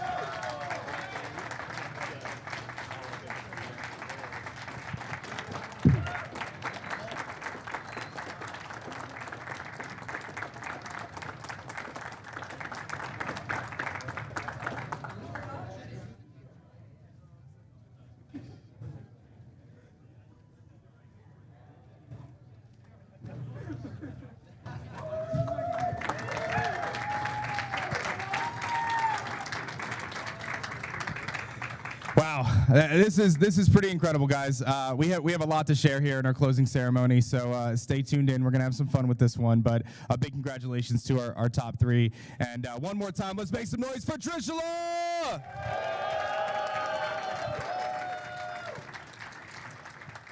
All right, I know you guys love having me on stage, but I'm gonna pass things over to my good pal. His name is Ridiculous Hat, and he's coming in here and he's making some big changes here at Elestrals, and we're really excited about it. We got a lot to share, so I'm gonna pass the mic over to Hat. We're gonna get him all set up here, and he's got a lot to share with you guys. So let's get Hat up here.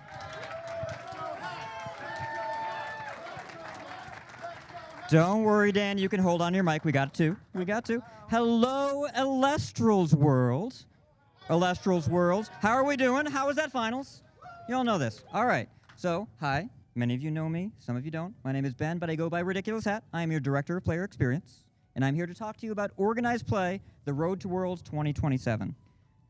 It's coming. It's coming. All right. Are we ready? I've got a slide deck. I made a slide deck. It's all I know how to do. It's visual on the screen. They gave me a clicker. It's pretty exciting. That was K. Cray and PK. All right, that's a slide deck. All right, does this work? It works. All right. Okay. So I am here to talk to you about organized play. Now, why am I talking to you about organized play? So first, I want to give a little announcement here up front. So many of you know our showrunner and former organized play head, Espira or George. This is his last event with us. So first of all, what an amazing show to go out on. Can we get a round of applause for George?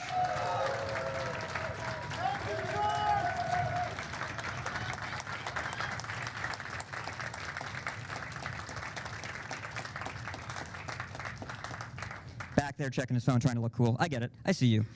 So, George, thank you very much. And also, we're going to build on the organized play systems that we have made that we want to improve them. We want to add some more stuff. So we're going to do some more stuff.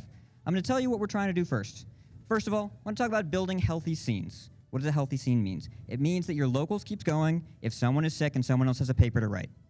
We want to make sure that we help build the game, grow the game, get your locals to be a little bit larger, get more people interested, and get stores to a point where they feel supported. By the way, we want to, I'm clicking this so badly. Okay, there we go. That's better. We want to improve store communication. We've heard from you. We've heard from stores. We want to know what's going on more. So we're going to do that. We're going to talk to them more. Yeah, shout out, by the way, to our sales team back there. That's Chase and Cam. They've been running the shop.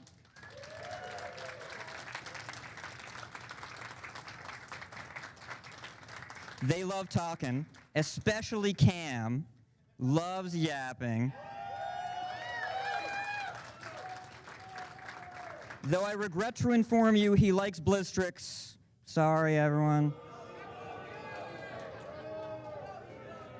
It's unfortunate, but we love him anyway. All right, so we're going to reward community effort because you all put in so much work to make this game what it is. It's not hard to tell. You just look around, you look to your left, you look to your right, you see an Elestrals fan. Even if you're sitting next to Coder, it's fine. And so... But also, speaking of community effort, I want to point out, my right-hand man, where is James or Zero? James.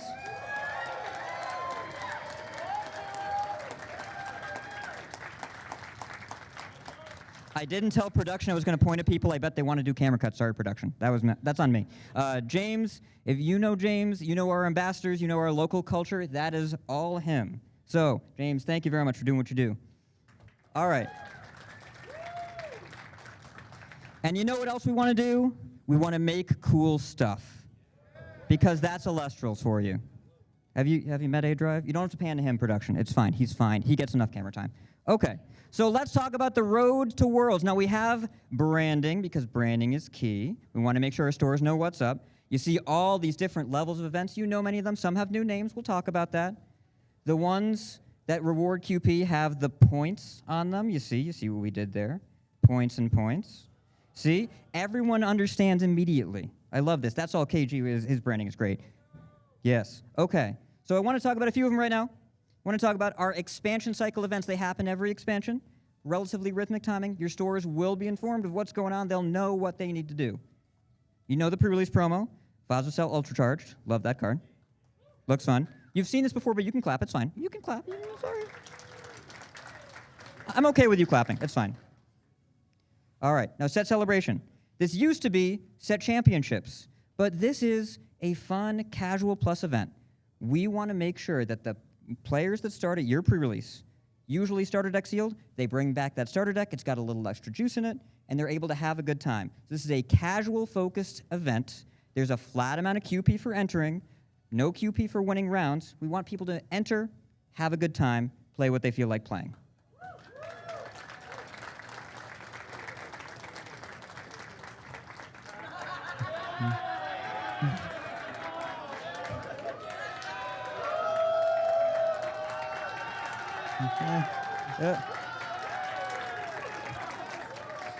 I did not expect that to get the bigger cheer, but there were a lot of more for us in the last set champs. We want to make it so that your starter deck with a little bit extra is good. There were maybe too many more for us. Maybe too many. Sorry, more for us fans. I know you're out there, like 2 of you. It's fine. Perky, I see you. Okay. By the way, remember this, Matt? Oh, man. Every single staffer I showed this to was like, I can play in set celebration, right? Because they all want this. Everyone wants this. Yeah, that is a big angry chicken. Okay. So let's talk about Store Championships. This used to be called Store Regionals. If there's anything I've learned in the card game space, talking to y'all, is that you ask 10 people what a regionals is, you get 12 different answers. So, Store Championships, you win a store. You go to a store, you win that store. Now, we talked about QP. You don't have to clap yet. It's fine. I'll tell you. So, QP, you tops out at 75 points per win. We have an article explaining more of this on the website. I'm not going to go into point math right now. It's Sunday. We're all very tired. But you can go check that out on the website. There will be more information. However, remember I said make cool stuff.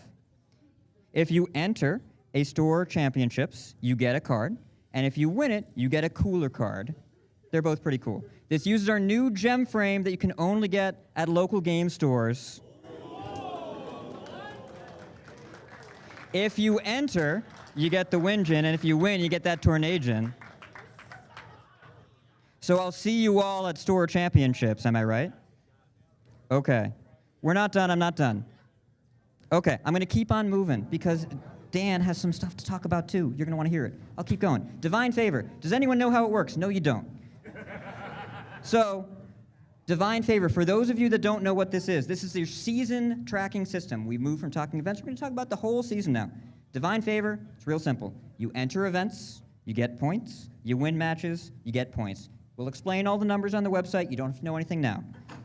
Right now, what we're targeting is 1,600 points. You go to your locals, you play in some premieres, you'll get there. You don't know what that number means yet, don't worry about it. This is gonna correlate roughly with top 200 on the Divine Favor leaderboard as of right now, and then top 32 gets a gold foil version. So, for the previous season, that was using old math. I don't like that old math. We're just gonna say if you were top 200 in Divine Favor leaderboard, you get this.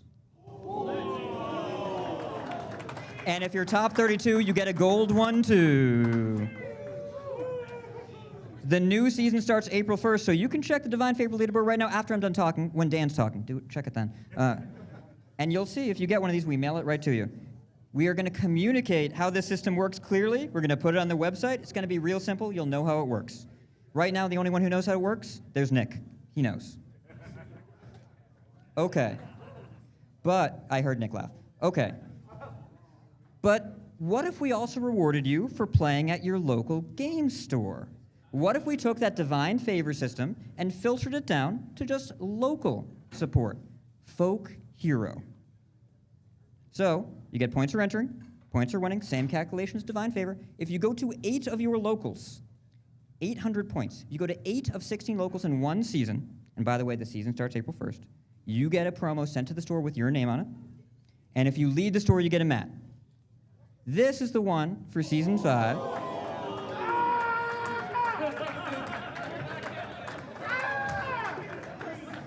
And to be clear, to earn this, you just have to go to locals, and you don't even have to win. You just have to go to locals. I believe in you, Brulok. By the way, if you're the leader in points at your store, how about a gem frame playmat? How about a gem frame playmat? Remember, gem frame, local store only. Okay? We good? So you get points for playing. We keep track of them. By the way, did I mention, this is entirely automated. No more manual tracking, no more spreadsheets. We're giving Nick a night off once in a while. All automatic. And if you're worried that your store has to do something, no. We do this all in the New Play Network. Hell yeah, New Play Network. We do it all for you. Automatic. All your store has to know and all you have to know is that playing Elestrals gets you cool cards. Okay, by the way, talking about store support. This is very important because we want your local game stores to be as invested in the game as you are. So we're adding store levels. Now, any store that hosts our organized play, you're a rare store, we send you a cling, we send you some branding. If you have 5 people that qualify for the Folk Hero promo, you are a hollow store. Any store with 5 or more people regularly going to locals, you get 2 with the promos instead of 1, 2 with an Oxid. Your store gets an extra box of free prizing of the next set to do whatever they want. Cool cling on the wall. If you have 10 or more Folk Heroes, you are a Stellar store. And you know that we like Stellars. You get triple the Noxid promos. Your store gets 2 boxes. And a pack just for the winner of locals each week. Now, what is this card? We'll have to wait until Dan leaks it or reveal season.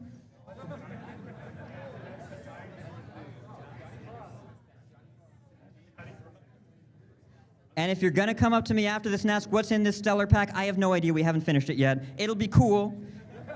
We'll tell you. Don't worry, you'll know.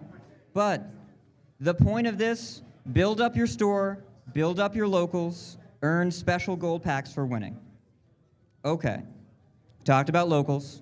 Should we talk about webcams a little bit? Just a little bit. Premiere starting April 4th. New prizing, Premiere Pack 3. We will send you new prizing. We have Sunstrike. We'll keep you tided over until Sunstrike comes out. We've got a few premieres. And we're adding prizing.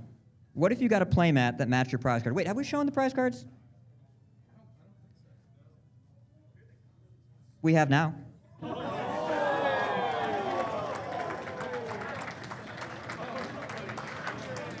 But when you're in a webcam premiere,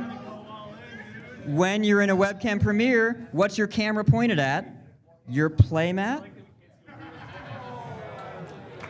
This is additional. This is bonus extra prizing for premieres, top 16 mats and champion mats, in addition to the prize cards. Okay. I think I'm almost done. We have a little bit more. I do also want to give a shout out.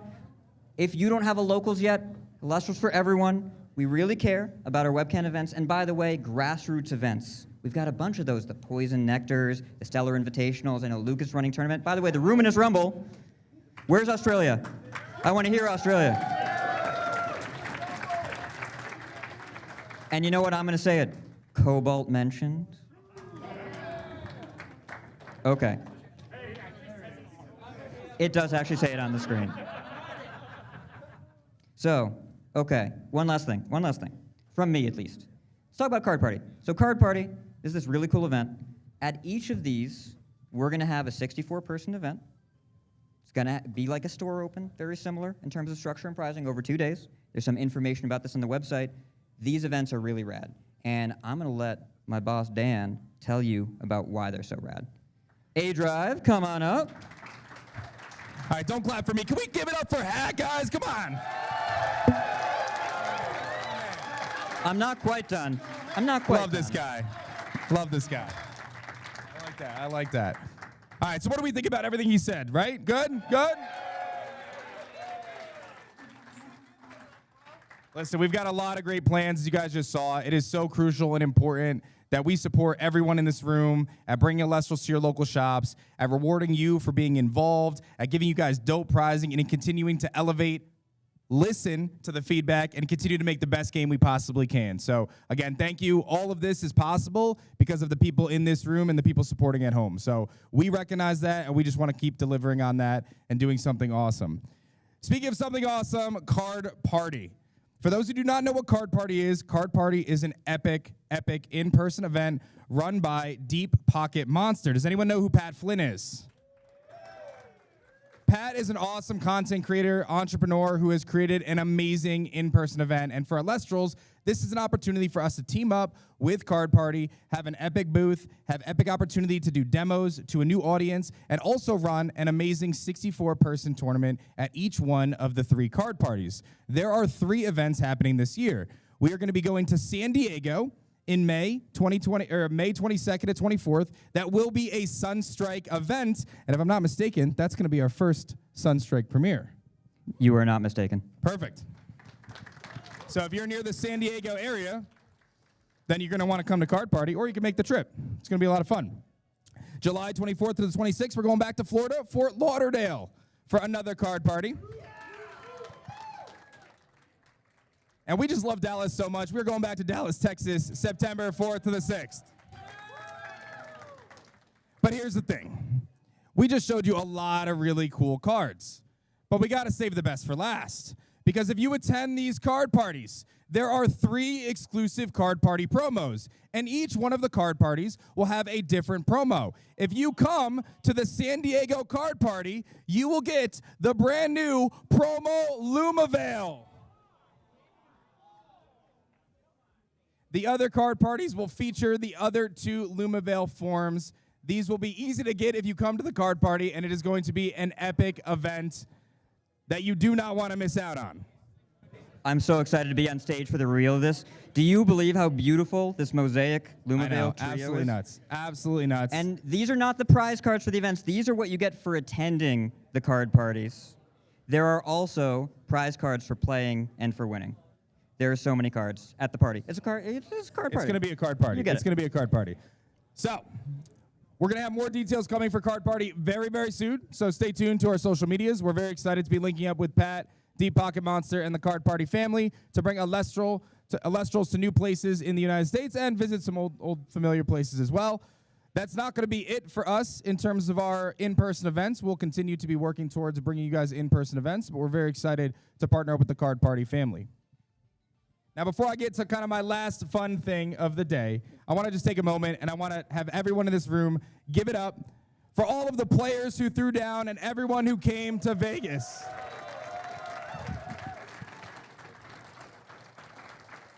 Let's keep that going for our judge team. Give it up for our judges. Let's give it up to the Awakened booth developing the RPG. Let's give it up to our local game store vending, Darkside. Let's give it up for our commentators.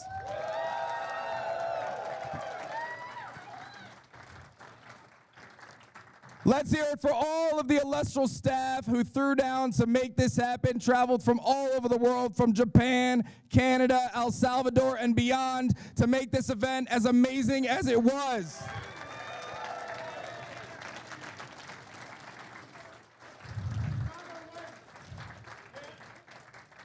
When I created Elestrals 4 years ago, a world championship, I don't even know if that was part of the dream. It's such an unreal experience to be in front of all of you, celebrating Trishula as our first champion, and celebrating this incredible community coming together to make history here for Elestrals.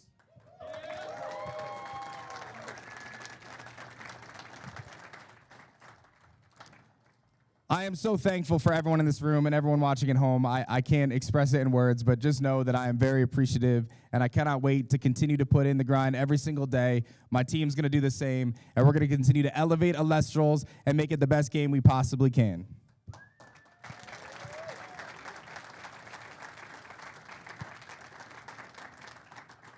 All right, I got one more thing. It's pretty fun. We're just going to have some fun with it. We happen to have a little bit of base set left, all right? So we kind of came up with an idea. There's a handful of them left. I think, what, 35? Something like 48? We got 48 boxes of base set left. What we're going to do is if anyone is interested, you're going to be able to go to the shop. You can pick up a base set box. You can only get one. All right, we're going to limit to one to start. We've got some tables set up. Myself and Shady are going to sit down. Anyone who wants to join is going to sit down. We're going to wait till everyone's ready, and we're going to do a stellar race. And the person who pulls a serialized stellar out of base set first is going to win a stellar bundle. Our last one.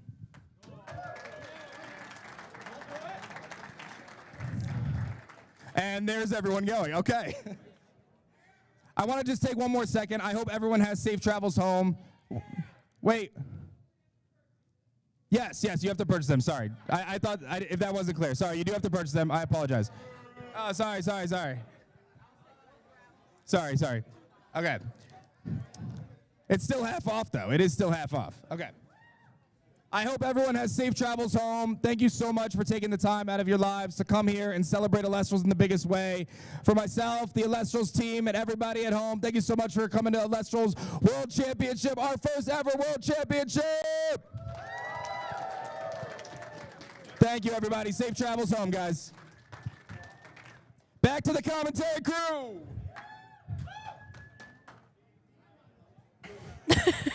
And we are back here on the desk for the last time here in Worlds at the Elestrals World Championship. And oh my gosh, there is so much to celebrate, so much to be excited about, so much to look forward to. The future of Elestrals is bright. And I gotta know, out of everything that was just announced, what are you most excited for? I'm a sicko. I appreciated the organized play changes. I think the most important part of Elestrals when it comes to forming a healthy community is incentivizing locals to carry product and hold events. And I think that Hat is, of course, one of the greats when it comes to stuff like this. Anyone who knows his previous work can attest to that. I'm super excited to see stores incentivized to create not only healthy but consistent communities. If you're in the DMV area, for the very last time, I do want to shout out my own OTS, Comics to Astonish, which has done a fantastic job getting people to the world stage and all the way to the semi-final match. I look forward to playing there and becoming a folk hero. That is so exciting. I like it a lot. I think that that's very cool. I mean, speaking as someone whose local is literally here at the World Championships, hey, you know what? We're shouting out our locals. Shout out Darkside Games. It is just a great time every time I go. I hear that they have a great reigning regional champion, whoever that may be. It's me. Has the mat to prove it. Listen, I'm so excited. Every chance you get, as you should. As I should. I am personally so excited about the card party events, more Elestrals to play in person. That one in San Diego's looking a little exciting to me. Go to the beach, play a little Elestrals, have a fun time. That's a whole weekend. I know, I'm saying. Now, PK, what about you? I know that you were seeing all those cards. I have one that I think I know for you. Going twice. All right, we'll get to another one. I'm not going to lie, I'm having a hard time pinning anything down. Can I just say everything? Yeah. Is that allowed? Yeah. Because genuinely, there was nothing I didn't like there. That Noxit looked amazing. The Dionysus mat looked amazing. I want the hair mat. I love that before even webcam premieres, you get play mats as well. And you only need to get top 16. I can possibly get Hera. There's so much. And I'm not going to lie. If I'm not looking at the camera, I apologize. Because one thing I'm most excited for to look forward to is what Joseph said, the community building. I'm just looking out and just admiring the community, because even after the closing ceremony, no one really left. Everyone just broke into their groups. Everyone is still here. They're mingling. They're around. The camaraderie is absolutely real. It can be felt. It's palpable. And I love this community. I said before the mic cut me off in the beginning, damn, I love Elestrals. And it's just been something that I'm so glad to be a part of this community. It's so rare to find a community where you can just be around it and just have good vibes. Like, there have been times where I've left communities for that exact thing. I don't get that here. I don't get that here. I don't get that with you guys. I'm so happy to be here. 30 more years of Elestrals. 138. Well, right now we have the top 16 that we're going to review over, and which is a bloodbath and a half that happened this tournament. The top 8, top 16, top 8, top 4, final 2. There was not a single match that we've seen that wasn't just a slugfest, Kay. Yeah. I know. It has been an absolutely incredible day of Elestrals. Again, we've said this multiple times, but truly any match that we saw could have been the World Championship match. But what a perfect one to go out on. I'm so happy it was Trish and Sherritt. I'm so happy. And honestly, what a match. It was genuinely so wonderful to see these friends coming together. Yes, there was friendly fire, but even as we watched them, they were laughing, they were having an incredible time together. And it has been truly a joy to witness all of it, and I have just had the best time. Now, PK, you were talking about the camaraderie camaraderie, about everyone coming All right, together finally, we've got the Firestorm for this booster World box. Championship. And we Reminder, have this something is a little for the fun RPG to do demo Oh, yeah. raffle, as so make sure you commentators get out your here ticket. because our friends from Ticket number Australia, is the Lumaroos. Lumaroos, shout out the Lumaroos. 1, Cobalt 3, Cobalt actually mentioned, mentioned, I believe. genuinely, Cobalt mentioned? they have Yeah, brought Baldwin, us let's go. some fun Australian treats to try, All right, let's see Alright. quick and we've been confirmation given right the here. all clear to try them here on stream. All Wow. right, Before here's we your wrap things Firestorm up, booster How we doing box. this? Mukbang style? Or we Yeah, just, yeah, we, mukbang. try, we try one at the same time? Thank you Listen. again for No, that's- demoing yeah, the we can do it all RPG. at Don't once, I forget to think. check Yeah, out yeah, yeah. our Here's your Steam Tim Tam. wish listed Ooh, a and Tim follow Tam. See, I've social heard for about any these. No, What'd you I would- just call me? Thank you very much. I would like to tell you, on this box of Tim Tam, it says in the top left corner, there is no substitute. Well, we'll be the judge of that, Ready? I think. 1, Okay. 2, 3.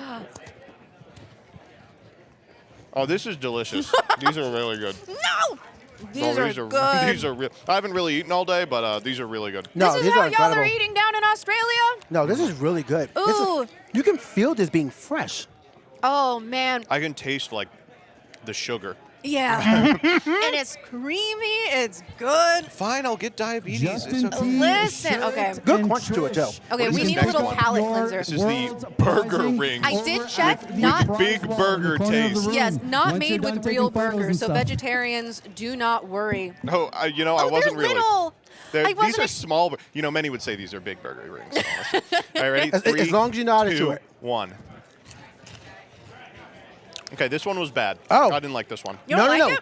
The good aftertaste. Really good aftertaste. It's kind of it's kind of like an onion ring, but the aftertaste is so much better. No, I'm such a texture person. I could eat an entire bag of these. I'm really not a fan. Okay. No? Okay. Sorry to be a hater. Pass one in. Maybe Yeah, you will. listen. Maybe you will win me back with our third and final one, the shapes. Yeah, That's what you want to hear. shapes. Shapes. Yeah. It's a really descriptive title there. Okay. All right. All right. Here you go, PK. All right. Here we go. Thank you Ooh, very these are- much. oh, you can This They're is called see- shapes. More than anything else, they're shapes. Three. It- This is a shape. This it's is just one shape. shape. It's a Shape hexagon. singular. It's shape. 3, Okay. 2, 1. 1, 2, 3. Yeah, 1, 2, 3 for sure. Barbecue? What do y'all in Australia think barbecue is?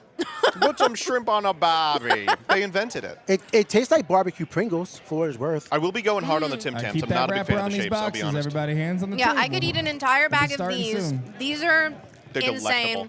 They actually brought us a whole additional pack of them. They're in the back for us to share. They knew what we wanted. Yeah, no, honestly, these are so good. This is so fun. I feel like we've gotten to sort of share in each other. I mean, this is the World Championship, right? We got to share in each other's culture a little bit here, try our favorite treats from around the world. I'm actually hearing in my ear that the British contingent has also brought us food to try. Bring in the beans on toast, yeah. Oh boys. my Woo! God. Let's We're not doing go. No, we actually tossed those No, at don't the do beginning that. of the tournament. No, that was No incredible. British though. food will be consumed on this I broadcast. didn't do that. I guess we move these over here. But yeah, so this was just, I mean, Worlds is culminated. Yeah. Yes. We have crowned our world champion. Congrats again to Trishula taking first place. We have second place going to Shurit, both in a very, very hard-fought grand finals, going to game 3. And then we have Justin T taking third place, Doom Raider taking fourth. So hey, your locals has a top 4 worlds competitor there. That's a selling point. Yeah, I mean, if I had entered, it would have a top 1 world's competitor. But, but that I do want to highlight. That's a really good segue to say, if you want to start your Elestrals journey, it can start at your local store. It can build to a place like Worlds pretty easily. Within one long season, you could become the next Elestrals World Champion. And I don't know. I'm excited to start my own journey. And I know. Not only, I mean, don't forget they announced that we're not only still focusing on webcam, but we're getting more in-person events. Yeah. So, I mean, what we had, San Diego, Texas, and Fort Lauderdale in Fort Florida. Lauderdale, yeah. And I will say, for those of you who've been watching this entire tournament, if you feel inspired to jump in, hop on Elestrals, boy, do we have more Elestrals for you, as the start of the season is going to be on April 4th for our next webcam premiere tournament. You will be able to enter that soon, and we hope to see you all there as we continue out the end of this live stream format, getting ready for Sunstrike. Now, before we say goodbye, I do want to check in with the two of you, because this has been such an incredible weekend. So many things have happened. We've gone through so many emotional journeys, so many hype moments. But I want to know the highlight for you, Joseph. For me, it was Hermes Trickery Nova Core interaction. Far away, that was my favorite part of the weekend, getting to see that. No, my actual favorite one by a lot was watching Trish win. I mean, that sounds sappy, but he has come second so many times. And for him to win a game, I think the worst possible outcome was that it was a blowout. But it was this totally incredible back and forth between two of the legitimate best players in the world to crown the best player in the world. To see him as happy as he was, it was incredible. Now, Joseph has taken a pretty good one that I think was certainly a highlight for all of us. But PK, I've got to ask you, what's your favorite moment? Trish. Okay, so we're just going with the same one. I'm just going to say it. No, because y'all don't understand. Couldn't have gone to a better person. It's possibly that's just more personally for me, but I mean, I'm calling him my brother because that is my brother. So, and I know what he's gone through. I know what his efforts and all of that. So, I'm tearing up again thinking about it. Just being able to be here, being able to cast his match, being able to call it the first Elestrals World Champion, it really does just mean a lot to me. Like, I'm that for sure. I mean, don't get me wrong. Entire week, there's been no sour spot this entire weekend. There is so much for everyone to do. The Spirit Stingers have been great. The side events have been great. The stores have been great. They did a 50% off a 50% deal. That was absolutely insane. I blacked out and spent money I didn't even know I had. Yeah, Let me for real. tell you right now. I pulled out that credit card. I definitely pulled out the credit.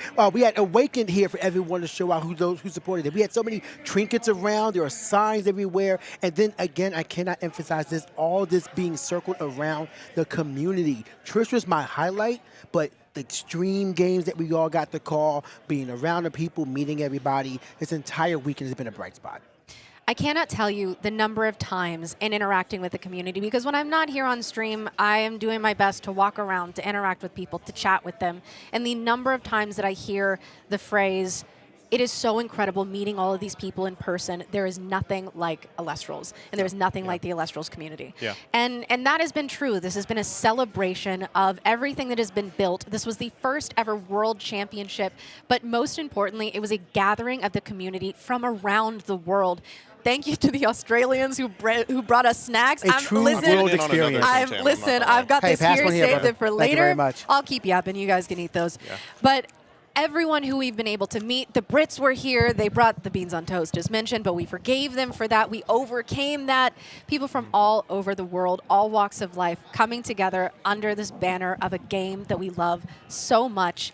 And I think that we were able to truly see that in celebrating the winner of the World Championships, in crowning Trishula. There was so much love in this room. People were hugging, people were jumping up and down and screaming and cheering. And you know what? Of course, every single one of our competitors wanted to win this World Championship. But I cannot say that there was not one person in this room who was not so overjoyed for Trish. I mean, we just, it was... We're so thrilled. It was palpable. And you know, this event, it would not have been possible without everyone in this room, all of the Elestrals staff who has made this possible, everyone who watches, everyone who plays, and everyone who came here just to spectate and to vibe out, to pull Stellars. There was the first, I think, Divine Pack from Sunstrike pulled today by MG1. The MG1, which, by the way, there was another Stellar that he pulled directly before that. So, you know. What was that one? I don't remember which one. Listen, when you are being faced with like 15 Stellars that were just pulled, they all you know, blend together. Yeah, I'm just looking at shiny cards. We were wondering when there was going to be a Divine Pack. There was a lot of Sunstrike It pull. was today. It was today, and I there was a lot of commotion when that one happened too. Yeah, it was. What Stellar did you see pulled that is just like amazing from Sunstrike? I was there when Bean Soldier revealed Stellar Hydrake. Yeah, I think there's only one secret Stellar remaining that we haven't pulled. And we may or may not find it. We may or may not. It may be the new Cryoscorch, who's to say? Well, on that note, do you want to call it? Do it. I think that it is time to lead us out. I do want to, again, thank everyone here, everyone who worked on this event. Shout out the production crew. They're listening to us right now, as they have been listening to us this entire weekend, making us look good. And thank you, most of all, to you two for making this such an incredible journey. I will cry if I keep talking about it, but I appreciate you both so much, and I admire you both so much as professionals and as friends. So thank you all so much for being here. Thank you for watching. Happy World Championships. Congratulations to Trishula. Happy Elestrals, everyone. What an incredible weekend. And this is where we leave you. Can we get a hop on the Elestrals on 3? Wait, yes. One, two, three. Hop on Elestrals! Bye, everybody.